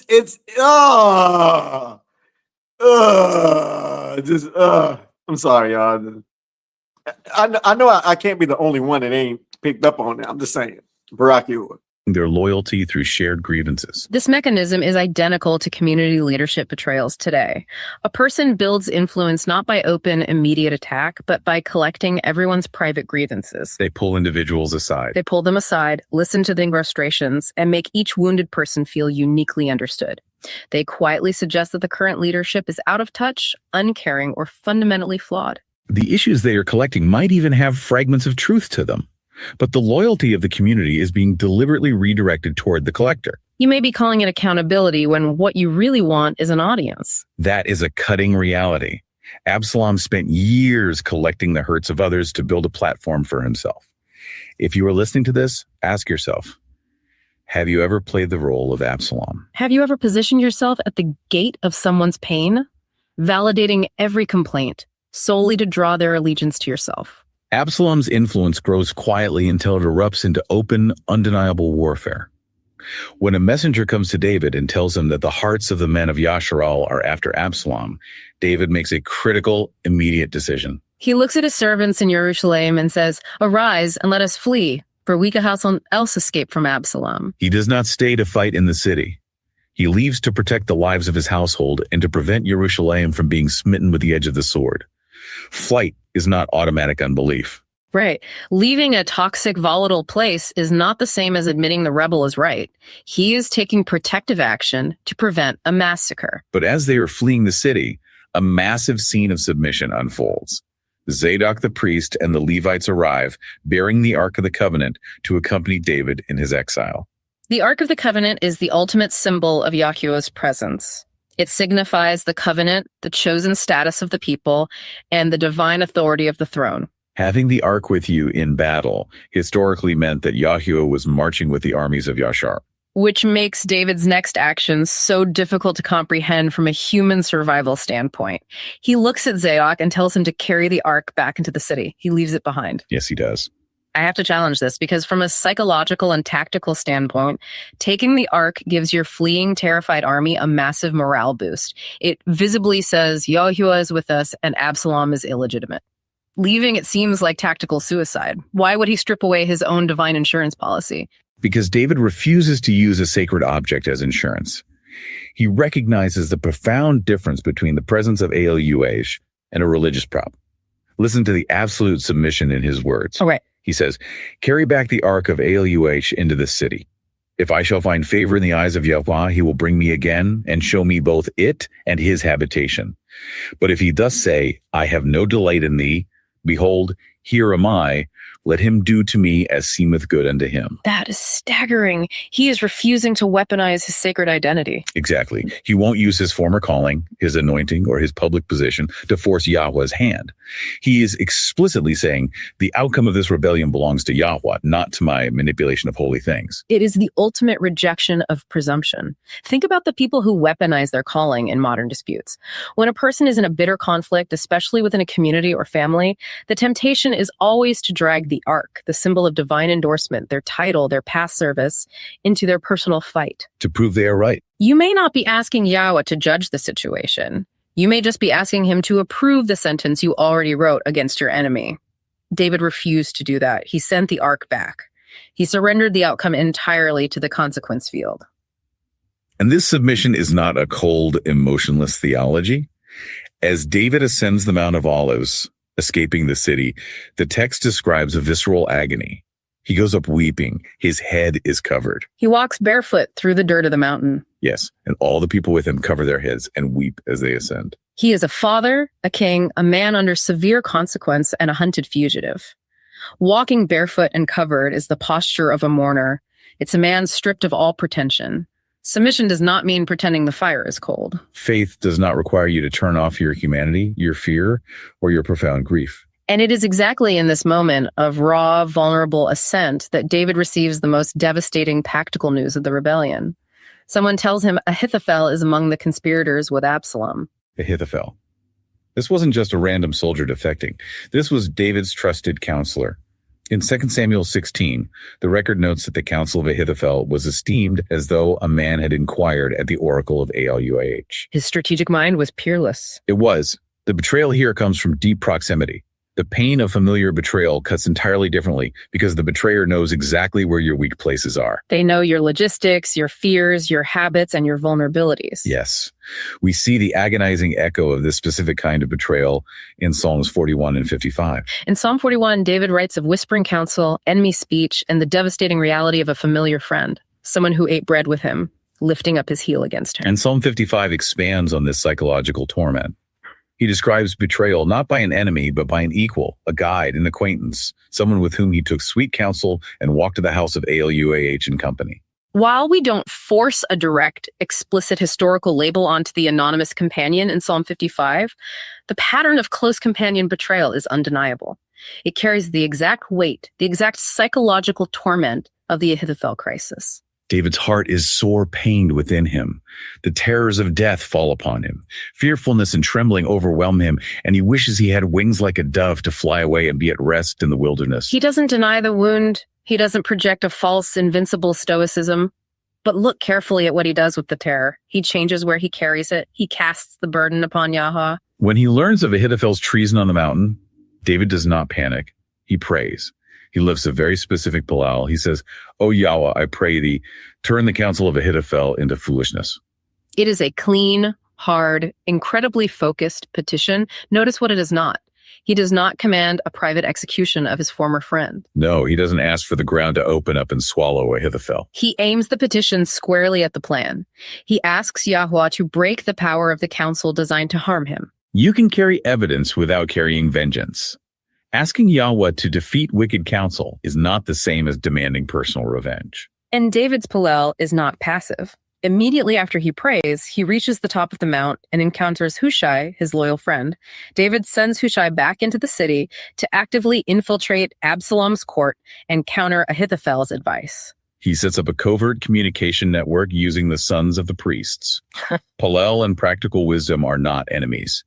Protective, strategic action exists right alongside deep intercession. Think about this in the context of trusted counsel today. A trusted friend, a family member, or someone you labored with for years carries private information into the hands of someone actively working to ruin you. They share your confidences. Your financial state or your private struggles with your opponents, the betrayal is profound, but the mirror isn't just for the victim. It asks you, have you ever forwarded private counsel? Have you ever repeated a confidence in a group chat to arm another person's opponent with ammunition? The fact that you feel injured in a situation does not make every impulse to share information set apart.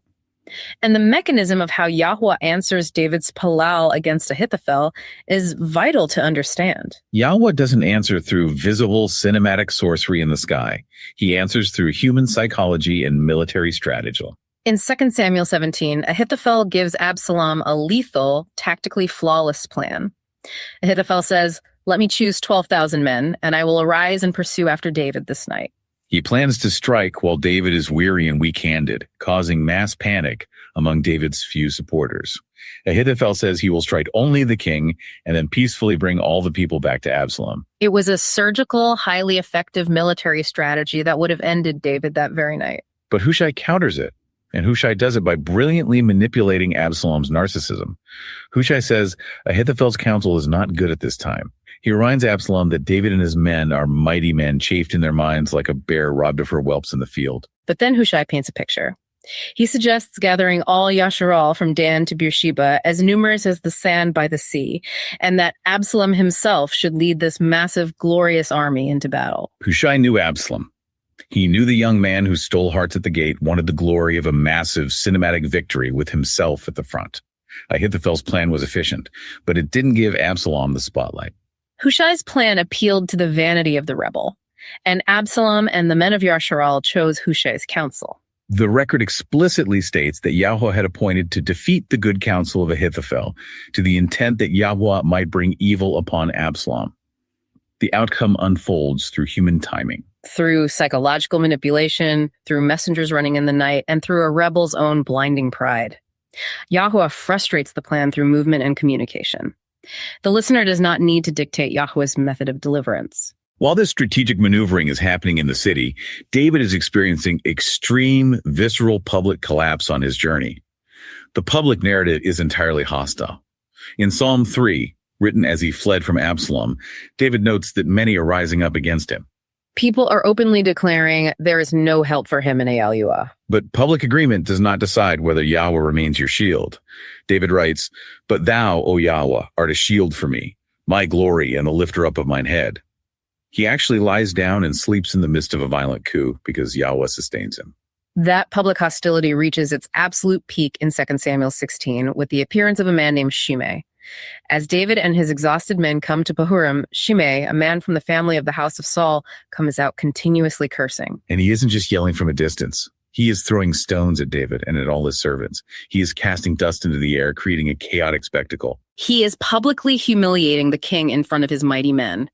Shimei screams, come out, thou bloody man and thou man of Belial." He explicitly interprets David's current collapse as a direct judgment from Yahweh for the blood of the house of Saul. Shimei is convinced he possesses the correct theological interpretation of David's suffering.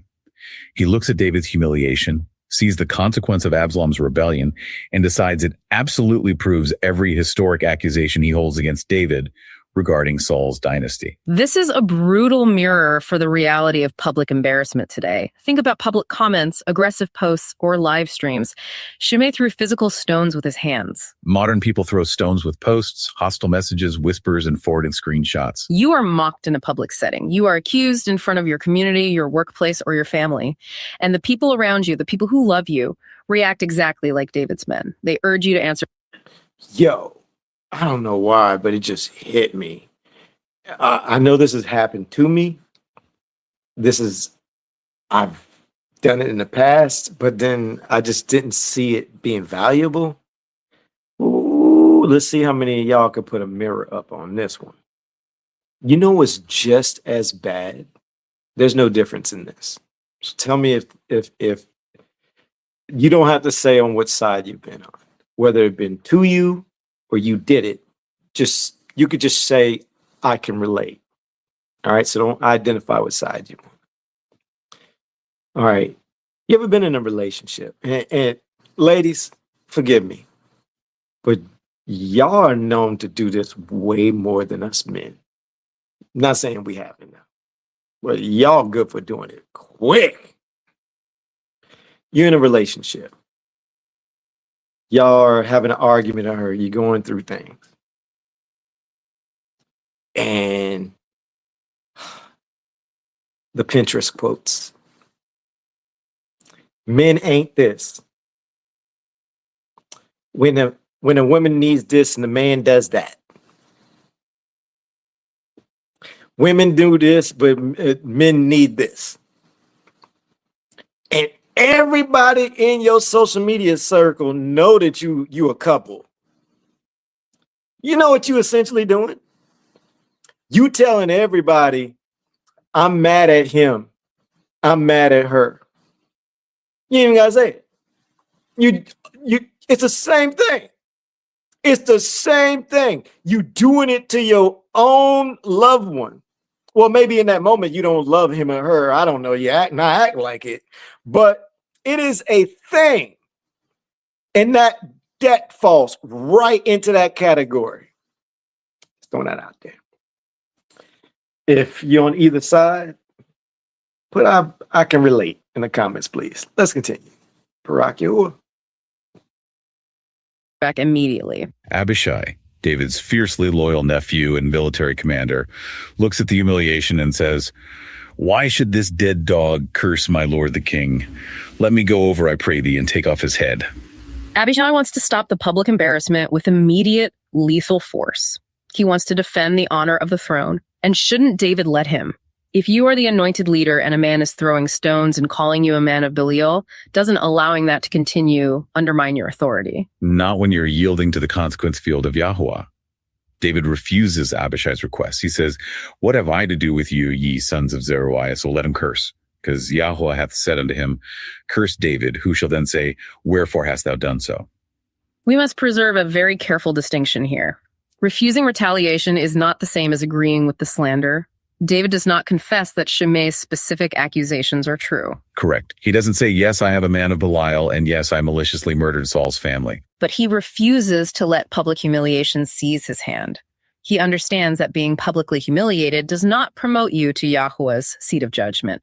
He leaves room for Yahuwah to be the final, ultimate interpreter of the moment. David says, "It may be that Yahweh will look on mine affliction, and that Yahweh will requite me good for his cursing this day." He accepts the humiliation as part of the fire he must walk through. He leaves it entirely to Yahuwah to distinguish what is false accusation from Shimei, what is Shimei's own bitterness, and what is the rightful correction David himself must endure. Do not read this text and assume every cruel, baseless statement spoken against you is directly sent by Yahweh. That is not the lesson. The lesson is the profound, almost incomprehensible humility of David's posture. The fact that they lied about you does not give you permission to become a liar about them. It does not authorize you to take up a sword you have not been commanded to swing. Not every curse must be answered by your hand. The restraint David shows here is breathtaking, especially when you contrast it with the volatile anger he showed toward Nabal in the wilderness. Nabal merely insulted him, and David wanted to wipe out an entire household. But Shimei throws physical stones and screams curses about his core character, and David restrains his most lethal general from taking action. Pain can explain the reaction. It cannot set the reaction apart. David is learning to be set apart in his pain. This deep submission carries us into the tragedy of 2 Samuel 18, the inevitable battle between David's veteran men and Absalom's massive. David is learning to be set apart in his pain, real time. Myshpaka, I ain't trying to be funny, but that's how Yahuwah works. Like, you got to learn as you're going through your humbling stage. That's exactly what all this is. Yahuwah, trust me, there's times where we've done things and Yahuwah's tried to warn us and we just didn't listen. And we kept forward with what we were doing. And then you learn. The question is, did you learn from the world or did you learn through his lens? When you opened up the book, did you do a traditional church way of learning things by doing a Psalms, Proverbs reading, skimp through and he's my defender? Man, we learned the wrong way. Learning from these actual stories, considering how they responded, and seeing Yahuwah's response and how he's forgiving. And I just can't help but think like he's forgiving even with the most craziest stuff that the forefathers has done. And then I look at us in today's time, including myself, and we bury ourselves on things that don't even come close to what they were doing. And it just lets me know, like, yo, like the traditional church system has taught us to, we're supposed to try to be as perfect as possible, but at the same time, JC down across for our sins, and then throw us an understanding of, you find your wisdom in Psalm when you can get just a few verses or two, and then you stay dominating in those verses or two, and didn't even realize, like David's over here connecting Psalms to different stories that's in the book. I didn't know that the Psalms chapters that we studied was connected to those Samuel 1 and Samuel 2 until after I started like really putting the study together and studying it. I didn't know that it was all connected. The church don't teach us that. The church teaches us to do this, open up the book and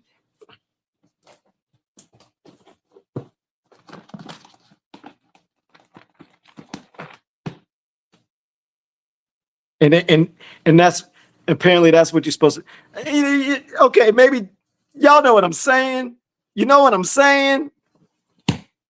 But Yahuwah's like, yo, get in the book, slow down, take a look at the forefathers, see what's being said, see what's happening, slow down some more, see that they're flawed just like you, right? See how I've given them grace. In this whole study, we just found out at the beginning that David killed this dude and took his family and did it in secret. And Yahuwah sent the prophet to say, I know what you did, and I'm not happy with it, and I'm going to punish you, and this is what you're going to go through. David didn't know how it was going to happen, but David experienced it. Who knows if David knew the connection, but at the end of the day, David handled himself in a way of, I deserved this. I deserve this, Barak Yahuwah. I deserve this, so I'm going to go through this. I know that they're wrong.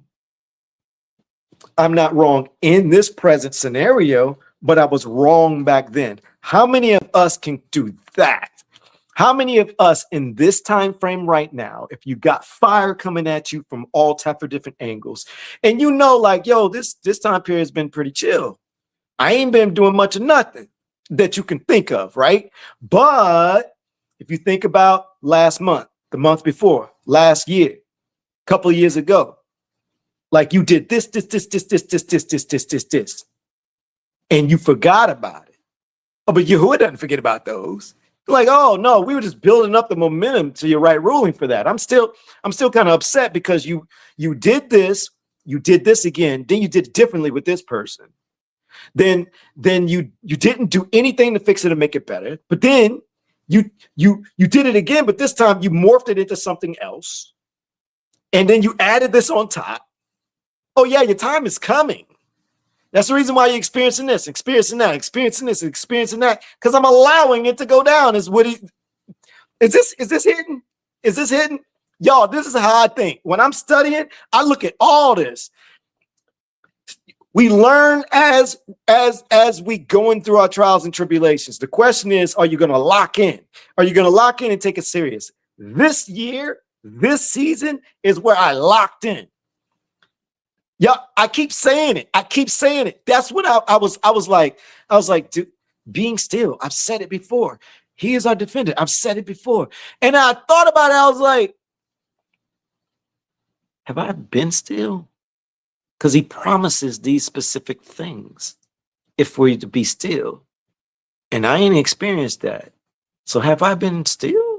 Have I been letting him be the defender? Do I even know how to do that? Then I started thinking about like all the stuff in the past. I was thinking about every little thing I can think of.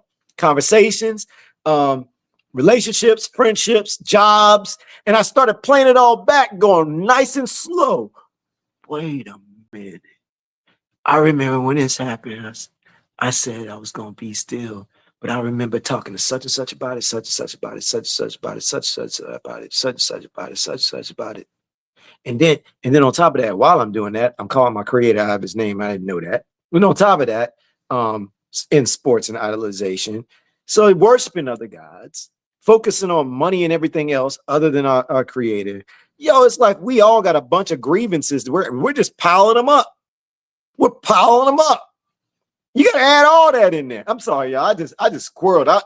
Yo, if that hit, can I get that hit in the comments, please? Rock you. Rebel forces is imminent in the wood of Ephraim. As the troops march out, David stands by the gate of Mahanaim and gives a public, explicit command to his generals, Joab, Abishai, and Ittai. He says, "Deal gently for my sake with the young man, even with Absalom." We have to pause at the gate and look at this. Absalom is leading a massive, violent rebellion. He is actively seeking his father's throne and effectively his father's life. Yet David still sees his son. You have to hold both realities here. Absalom's rebellion is deeply evil, but David's fatherly love and his preemptive grief are completely real. Compassion does not call the rebellion good. Opposing rebellion does not require delight in the rebel's destruction.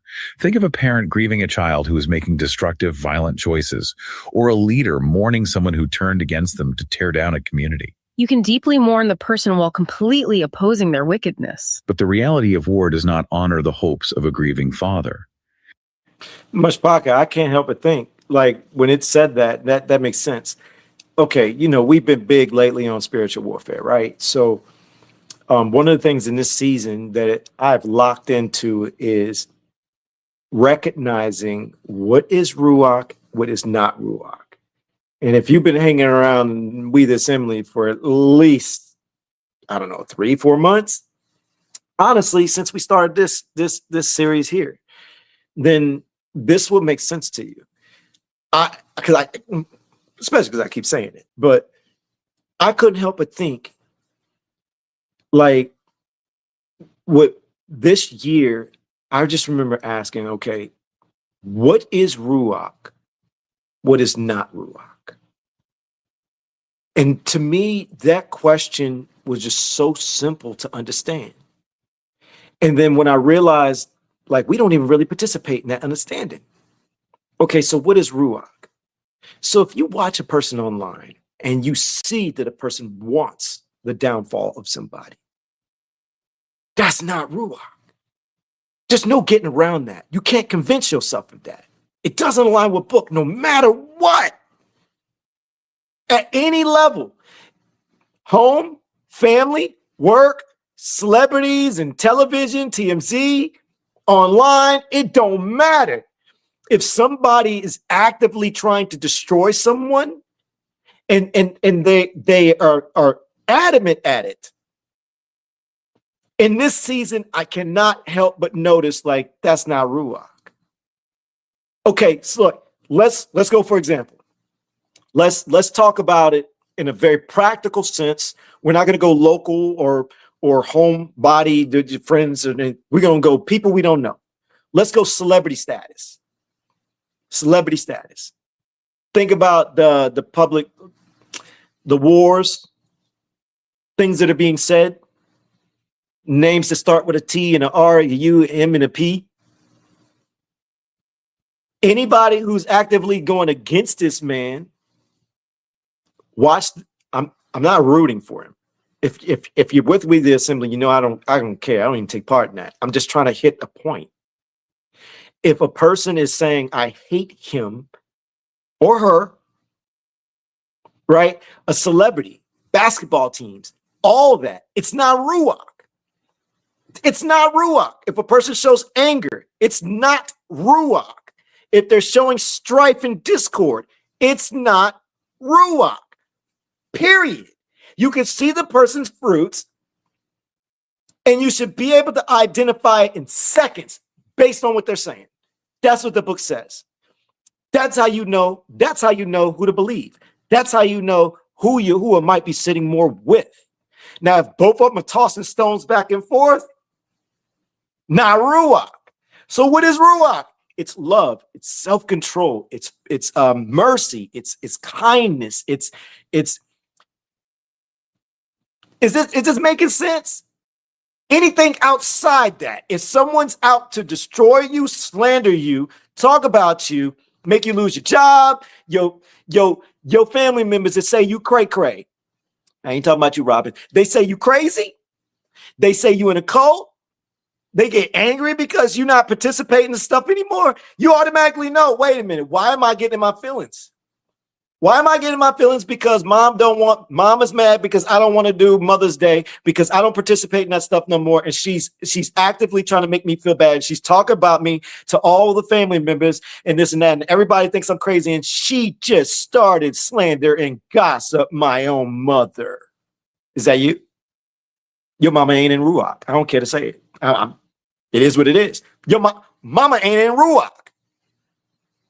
Now, if mama was like, oh, well, baby, I do my Mother's Day, but, I still love you. I still love you, and you don't have to, I support whatever you want to believe in. Maybe that's Ruach. Because maybe how she treated you, right? Same thing with Papa. Same thing with brother and sister and grandma and son and daughter. It's not Ruach. So once you identify, that's not Ruach. That's jealousy. That's not Ruach. That's anger. That's not Ruach. That's strife. That's not Ruach. That's insert whatever it is. That's not Ruach. Period. Ruach don't operate in that. And if Ruach don't operate in that, I don't have to get into my emotions. I don't have to respond. What I need to do is stay in Ruach. So what is Ruach? So if they're giving me anger, I got to control mine because the Ruach stays in what? Self-control. And it's kind. And it gives mercy. Okay, so that's where I want to be. If they're there, this is where I need to be. So if they're throwing stones, hit me. Why? What did we learn today with David? David's like, y'all. He turns around, turns to the people while rocks and dust is being kicked and thrown at him. He says, y'all, let him curse. Let him say what he's going to say. Maybe Yahuwah would see my affliction. And if Yahuwah would see it, that I'm enduring it and I'm trusting him with it, right? Did he give that guy, Shimei, or whatever his name, did he give him mercy? Yes. And he didn't kill him in the end. And according to man's rules, he could have. He could have been like, nah, bro. Like when we were passing, you remember that day? Remember you said I was a son of Belial? You remember how you said I was a son of Satan? You remember that day? Well, now that I got everything back, everybody else dead. Why should I spare you? Why should I give you why I give you a pass? He still showed Ruach. He gave mercy. I'm just saying, like, this ain't hard, Myshpaka. This is not hard. This is how you know who the liars are. This is how you know who the people who are not teaching properly. The ones who actively go out of their way for a fight, a debate, an issue. This is how you know the ones that's in the comments arguing and fighting. This is wrong and that is wrong. Read their comments. Identify. Wait, hold up. You coming kind of aggressive, Aki? That's not Ruach. You just dropped the F-bomb while trying to give me your thoughts on this particular biblical subject, and you didn't even use scripture, or you use scripture and you very aggressive. You coming at it like rah, rah. That's not Ruach. That's not Ruach. So whatever you telling me, I know that you're being led by a Ruach. It ain't Yahuwah. It ain't the Ruach HaKodesh. You can claim it all you want. You can say Yahuwah's name all you want. It ain't gonna change. You're not in Ruach right now. Period. Woo, hit it again, sis. I'm sorry, y'all. Squirreled out. Can I get a Barak Yahuwah if you felt every bit of that? Did that hit? Absalom is caught by his head in the boughs of a great oak. And entirely against David's direct orders, Joab and his armor bearers kill Absalom. When the runners bring the news back to David, they frame it entirely as a military victory. Yahuwah has delivered the king from all them that rose up against him. But when David asks, is the young man Absalom safe? And hears that he is dead, the king is completely broken. He goes up to the chamber over the gate and weeps. And as he goes, he cries out in raw agony, "Oh, my son Absalom, my son Absalom, would I had died for thee, O Absalom, my son, my son." It is absolute, crushing, unfiltered grief. And we must not shame David for this grief. And simultaneously, do not use his immense grief to excuse or sanitize Absalom's wickedness. The end of the political threat did not end the father's grief. But the reality of that prolonged vocal grief creates a massive crisis for the living. In 2 Samuel 19, the military victory that day is turned into mourning for all the people because they hear how the king is grieved for his son. The soldiers who risked their lives to save David from a violent coup are creeping back into the city by stealth, as if they are ashamed of fleeing in battle. This is where Joab confronts David, and he does it sharply. Joab goes into the house and says, "You have shamed this day the faces of all your servants, who this day have saved your life, in that you love your enemies and hate your friends." Joab demands that David rise, go out, and speak comfortably to his servants, warning that if he does not one man will stay with him that night. We do not present Joab as morally flawless here, nor is he the final standard of pastoral tenderness. He is harsh, pragmatic, and ruthless. But the relevant narrative outcome is that the harsh truth worked. David listens. He rises and sits in the gate. The lesson is not that grief must be suppressed or that David's weeping was somehow fake or weak. The lesson is that grief, however profound and real, cannot permanently abandon responsibility to the living. That is a direct mirror for anyone carrying heavy responsibilities while enduring personal devastation. Grief may slow a person down. It may temporarily break your heart and remove you from the public eye. But eventually, the living still need care. Your household still needs direction. The community still needs decisions. They still need your presence at the gate. David's grief for Absalom was real, but the living men who fought for him still needed him at the gate. Returning to responsibility does not mean the grief is suddenly finished. It means you are fulfilling your duty to those who are still standing with you in the aftermath of the fire. And as David begins his return journey to Jerusalem to reclaim the throne, he encounters Shimei again. The same man who threw stones and curses at him in his weakness is now rushing down to meet the king at the Jordan River, falling down before him. Shimei confesses his sin openly. Yo, I'm sorry. I just wanted to stop and tell one person, Brandy Keith Andrews.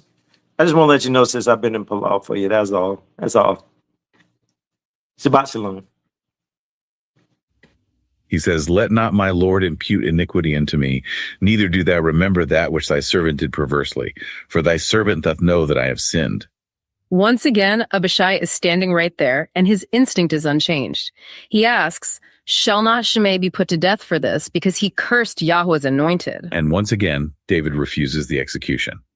He says, "Shall there any man be put to death this day in Yasharal? For do not I know that I am this day king over Yasharal?" He extends mercy and swears to Shimei that he will not die by the sword that day. He utterly refuses to turn his restoration to the throne into a bloody revenge ceremony. We have to clarify this deeply because this is where modern application often gets distorted by sentimentality. Extending mercy to Shimei did not mean David called the earlier cursing righteous or that he suddenly believed Shimei was a trustworthy ally. Mercy does not erase history. Do not overstate this narrative as automatic, full trust, unrestricted access, or permanent reconciliation. A person can apologize sincerely, and you can refuse to exact revenge upon them. But that does not automatically rebuild intimacy or authority overnight. Mercy can stop punishment without restoring trust. Think of a modern apology in a family or an assembly. Someone who caused you public humiliation or deep betrayal comes back and says, "I was wrong. I sinned against you." You can extend mercy. You can refuse to destroy them or publicly humiliate them when you have the power to do so. But a person can apologize and still not be ready for access to your inner life. Mercy can refuse the spectacle of revenge and still preserve the boundaries of wisdom. When we pull back and look at this massive historical journey, we see the complete synthesis of these distinct movements. We see David as an injured man, a hunted fugitive, a betrayed friend, a grieving father, and ultimately a corrected servant of Yahweh. Let's run the sequence back clearly, examining the mechanisms. Under Nabal, the insult was completely real. Nabal returned contempt for protection and dismissed a legitimate leader. But David's intended response, the mobilization of 400 men for collective bloodshed, was a wicked reaction to a real offense. Abigail became the mirror of truth. She exposed the lethal danger of David's reaction without making Nabal innocent. She told David he was about to become guilty of shedding blood without cause. And David had the humility to receive that correction while his anger was still hot. Yahuwah kept David from evil, and Yahuwah judged Nabal. Then in the second movement, Absalom's rebellion was an entirely wicked, calculated coup. But David recognized that his own earlier sin remained part of the consequence field pronounced by Yahweh. David fled the city to protect it without forcing the outcome. He returned the Ark of the Covenant, refusing to weaponize his sacred identity to force Yahweh's hand. He ascended the Mount of Olives, weeping, covered, and barefoot, fully submitting to the fire of consequence. When faced with Ahithophel's familiar betrayal, David lifted a palal against the council. He asked Yahweh to defeat the plan, but he did not demand a private, immediate execution. And Yahweh caused that wicked council to fail through human decisions, psychological strategy, and movement. When Shimei threw stones and cast dust, David endured the public humiliation without allowing immediate bloodshed. He did not confess Shimei's cruel charges as true, but he left room for Yahweh to interpret the affliction. Refusing retaliation was not agreement with the slander. When the violent rebellion ended, David mourned Absalom profoundly, refusing to call the rebellion righteous, but honoring his grief as a father. Yet he yielded to Joab's harsh counsel and returned to the gate, because personal grief does not remove your responsibility to the living. And finally, he received Shimei's confession without turning his restoration to the throne into a spectacle of vengeance. The core truths here are unshakable. Correction is not betrayal. Receiving correction does not make the offender innocent. Public humiliation is not proof that every accusation against you is true. Flight is not surrender. Asking Yahweh to defeat wicked counsel is not personal vengeance. Mourning a rebel is not approving rebellion. And mercy after confession is not automatic restored trust. It all hinges on the willingness to be corrected by Yahweh, even when the person who hurt you is completely in the wrong. The person who wounded you can be entirely wicked, while Yahweh is still correcting your reaction. As we close this deep dive, we want to shift to the final application. We want to urge you to adopt this specific palal burden, placing 4 distinct matters directly before Yahweh. The offense, the reaction, the humiliation, the grief. For the offense, Yahweh, show the offense truthfully, judge every accusation accurately. For the reaction, Yahweh, stop the reaction from becoming wicked, send correction before the hand axe. For the humiliation, Yeah. Yahweh, defeat counsel that seeks harm. Keep humiliation from seizing the mouth and hand. And for the grief, Yahweh, preserve compassion without calling evil good. Teach the human listener to return to responsibility without pretending grief is gone. Those are the burdens to carry. A real offense does not make every reaction righteous. Barak Yahuwah. Hit it again, sis. Myshpaka. First off, I got a question. Y'all confused me towards the end. What's up with the Purple Hearts? What was that about? did the podcast say that? Oh, I just know y'all started flooding Purple Hearts. What did that mean? Can I get everyone to send a Purple Heart for Elon? Oh, thank you, Thunder. I didn't even see it. I was listening to the thing, man. I appreciate all of y'all. Thank y'all so much. Man, y'all gonna give me the stop. Stop. No, but Barak Yahuwah for our Myshpaka. I really appreciate y'all. I love y'all a lot.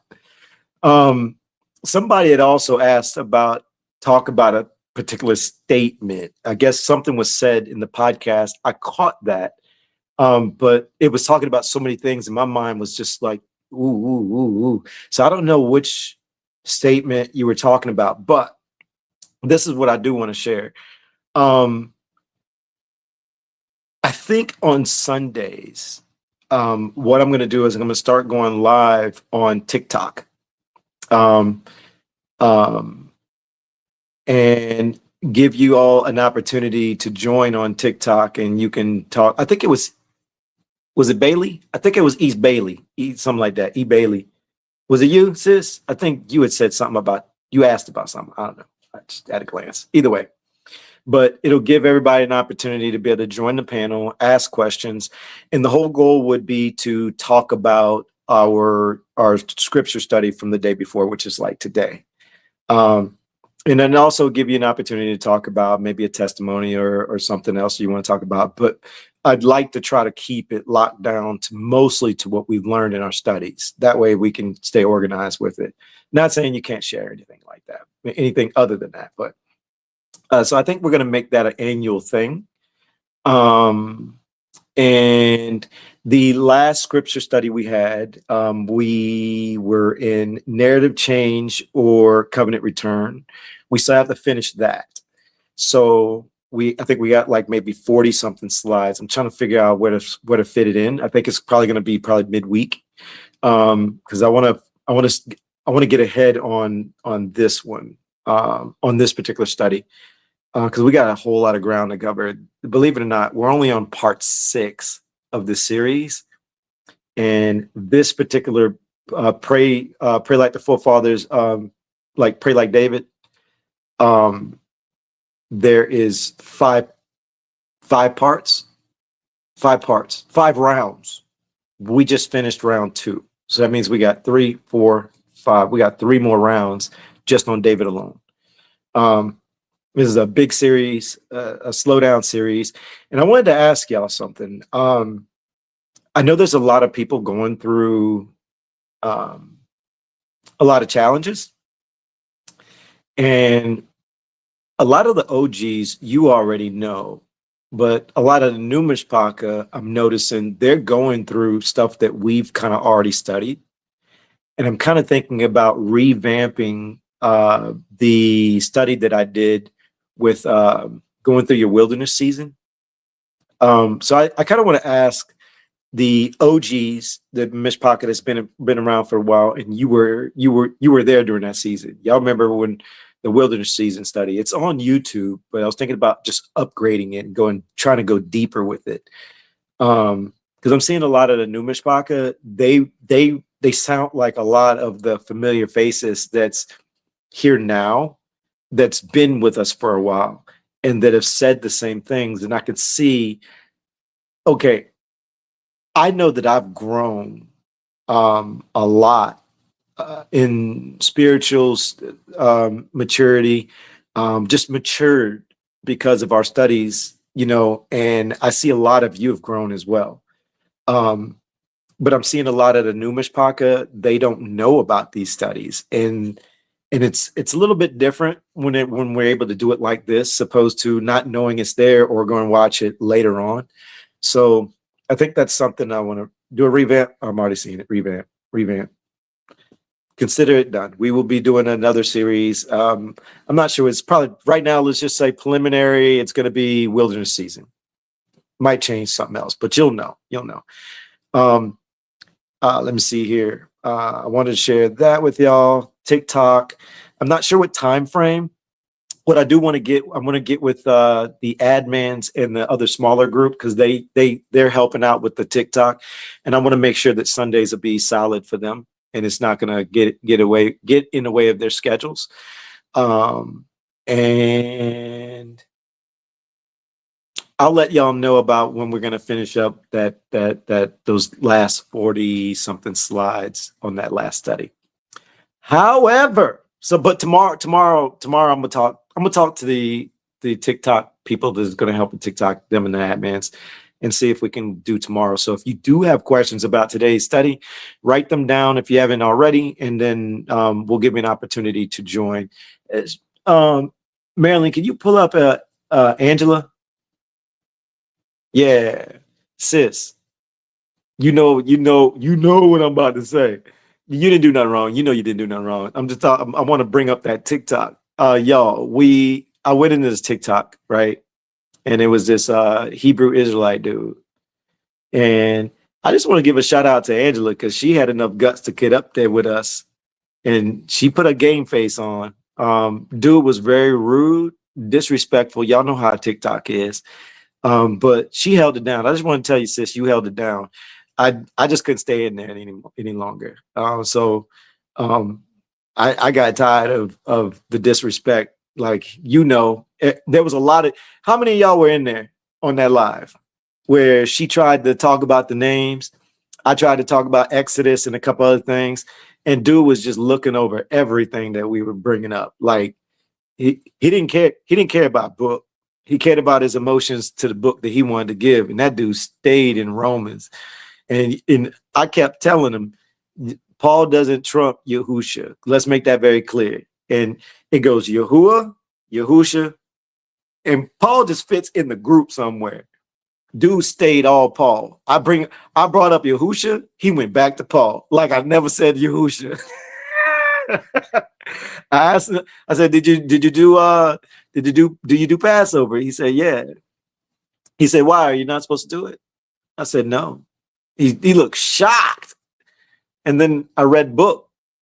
I think I read book. Did I read book, y'all? I think I tried to. Yeah, I read it. And then he said, I think I read it. I can't remember, but he mentioned they did it outside of the land in Egypt. And then I said, yes, they did. I agree. Not running from that. But you're skipping over some fine print. He decided to put his name in that location, and they were heading to the land. And then I also mentioned they did a second stop in the wilderness. But right after that, it was land and land only. He didn't want to touch it. He would go over and he kept calling me a liar. I was like, Paul's balls. Barack, you and Michael, I feel you, Aki.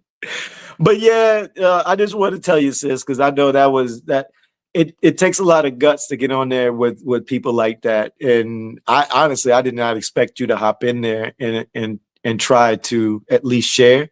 So Barack Yahuwah for you. Yeah, I had you back though. I wasn't gonna let him try to school you. If he was gonna get too hard, I was gonna get butt with him. I was gonna ask Yahuwah, like, please keep me in Ruach, but can I put that foot down a little bit? But I tried to make sure I stayed in Ruach. He almost got me there a few times, but I don't know. Either way, we got out of that and then we went into our own little thing. But Barak Yahuwah Myshpaka. With that being said, I'll get with the admins in the other group about Sunday tomorrow. In the meantime, expect us on. Expect me. I'm sure Marilyn and them will be available, but for TikTok tomorrow, give me your opportunity. And I do not know what time. I just don't. But let's close this out with some music. I've been this song right here. I can't stop listening to it. Barak Yahuwah. Listen. I love this song. I love this song. We'll see y'all soon. Oh, wait, my bad. Wrong button. You already know when I go live. My name is Elon, by the way, for all the new Myshpaka that don't know. My name is Elon, pronounced like you're gonna cut grass, like you're gonna cut a lawn. It's not spelled that way, but it is pronounced that way. And when I go live, I have two goals. First goal is to give us team and to serve our creator Yahuwah. And the second is to add value to you. And I am in Palal that both those goals got met today. Let my walk agree. Barak Yahuwah. The assembly.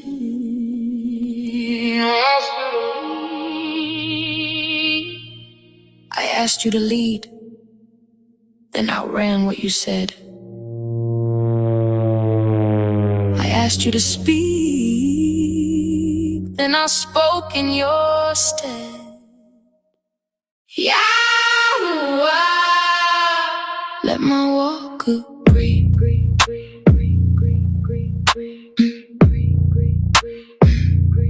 I asked you to close it, still checked every lock. Asked you to defend me, then answered the talk. Asked you for truth, then chose what felt right. Said I would wait, then moved out of time. I said, be still, then chased what I heard. Said I trust you, then wrestled your word. My mouth made one pile out, my hands took the wheel.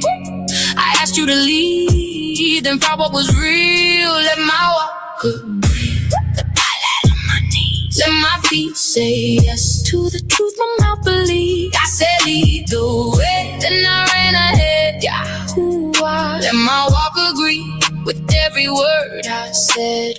Deuteronomy 1 verses 41 through 43. We have sinned against Yahuwah. We will go up and fight. And Yahuwah said unto me, go not up. Neither fight, for I am not among you, lest ye be smitten before your enemies. So I spake unto you, and ye would not hear, but rebelled against the commandment of Yahuwah, and went presumptuously up into the hill. In the valley, slow my speed, show the fear beneath my feet. Not every wound was punishment, but pressure made me finally see. I kept asking why it hurt, the book kept asking what I learned. Where did I ignore the warning? Why'd I touch what you said burn? Emergency face, I knew that phase. Book wide open in my heart, it stays. Then the room got calm and the pages closed. I lost the sound when the pressure's slow. You ain't a lamp for a desperate night. Your father in pressure, your father in light. Same voice in the calm, same hand in the strain. Teach me to stay when relief lift the pain. Sirach 2 verses 2 through 6 and 15 through 16.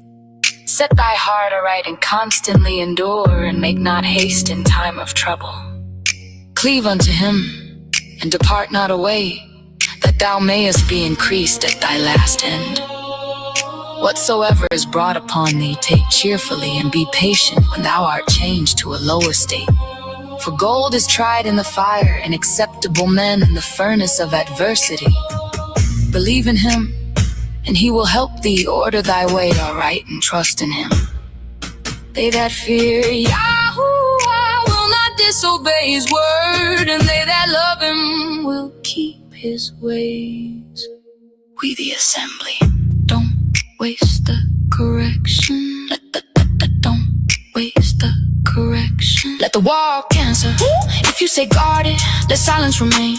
If you close the door, don't let longing reopen the pain. If you say wait, let my calendar bend. If you say forgive, let my hands make amends. If you say study, keep me past the thrill. If you say I'm wrong, let me own it for real. Let repentance reroute what I choose. Let the life after Palau be the proof. I used to ask you, change the room. Now I ask you, change me too. Used to ask you, move the crowd. Now show me what I must do. Search the motive under what I call control.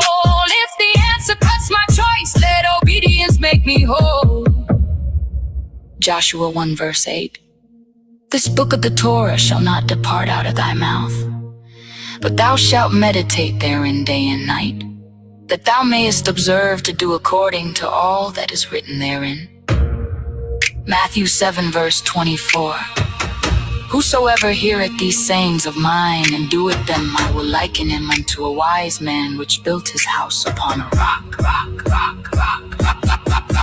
Thank you, the valley, arresting my pace. Thank you, the loss, put the book in my face. Not for the evil, not praising the pain. Thank you, correction did not go in vain. Kalal ain't finished when I leave the room. My life is the answer, my fruit is the proof. Yahuwah, line every step that I take. Let my walk keep pace with the palal I made. We the assembly. If you ask them to lead, then ran ahead. Type, let my walk agree with every word I said. If the valley slowed your feet, brought you back to the page, drop I rock Yahuwah. He corrected my way. If your mouth said trust, while your hands took the wheel, say order my steps. Take the pala real, let the pala leave the room, let the fruit be revealed. We the assembly, let the walk prove it's real. Let my walk agree with the pala on my knees. Let my feet say yes to the truth my mouth believed. I said lead the way, then I ran ahead. You corrected me, now order every step. Yahuwah, let my walk agree with every word I said. Let my walk agree. I prayed, I interfered. You corrected me, now let my walk agree with the assembly. Order every step.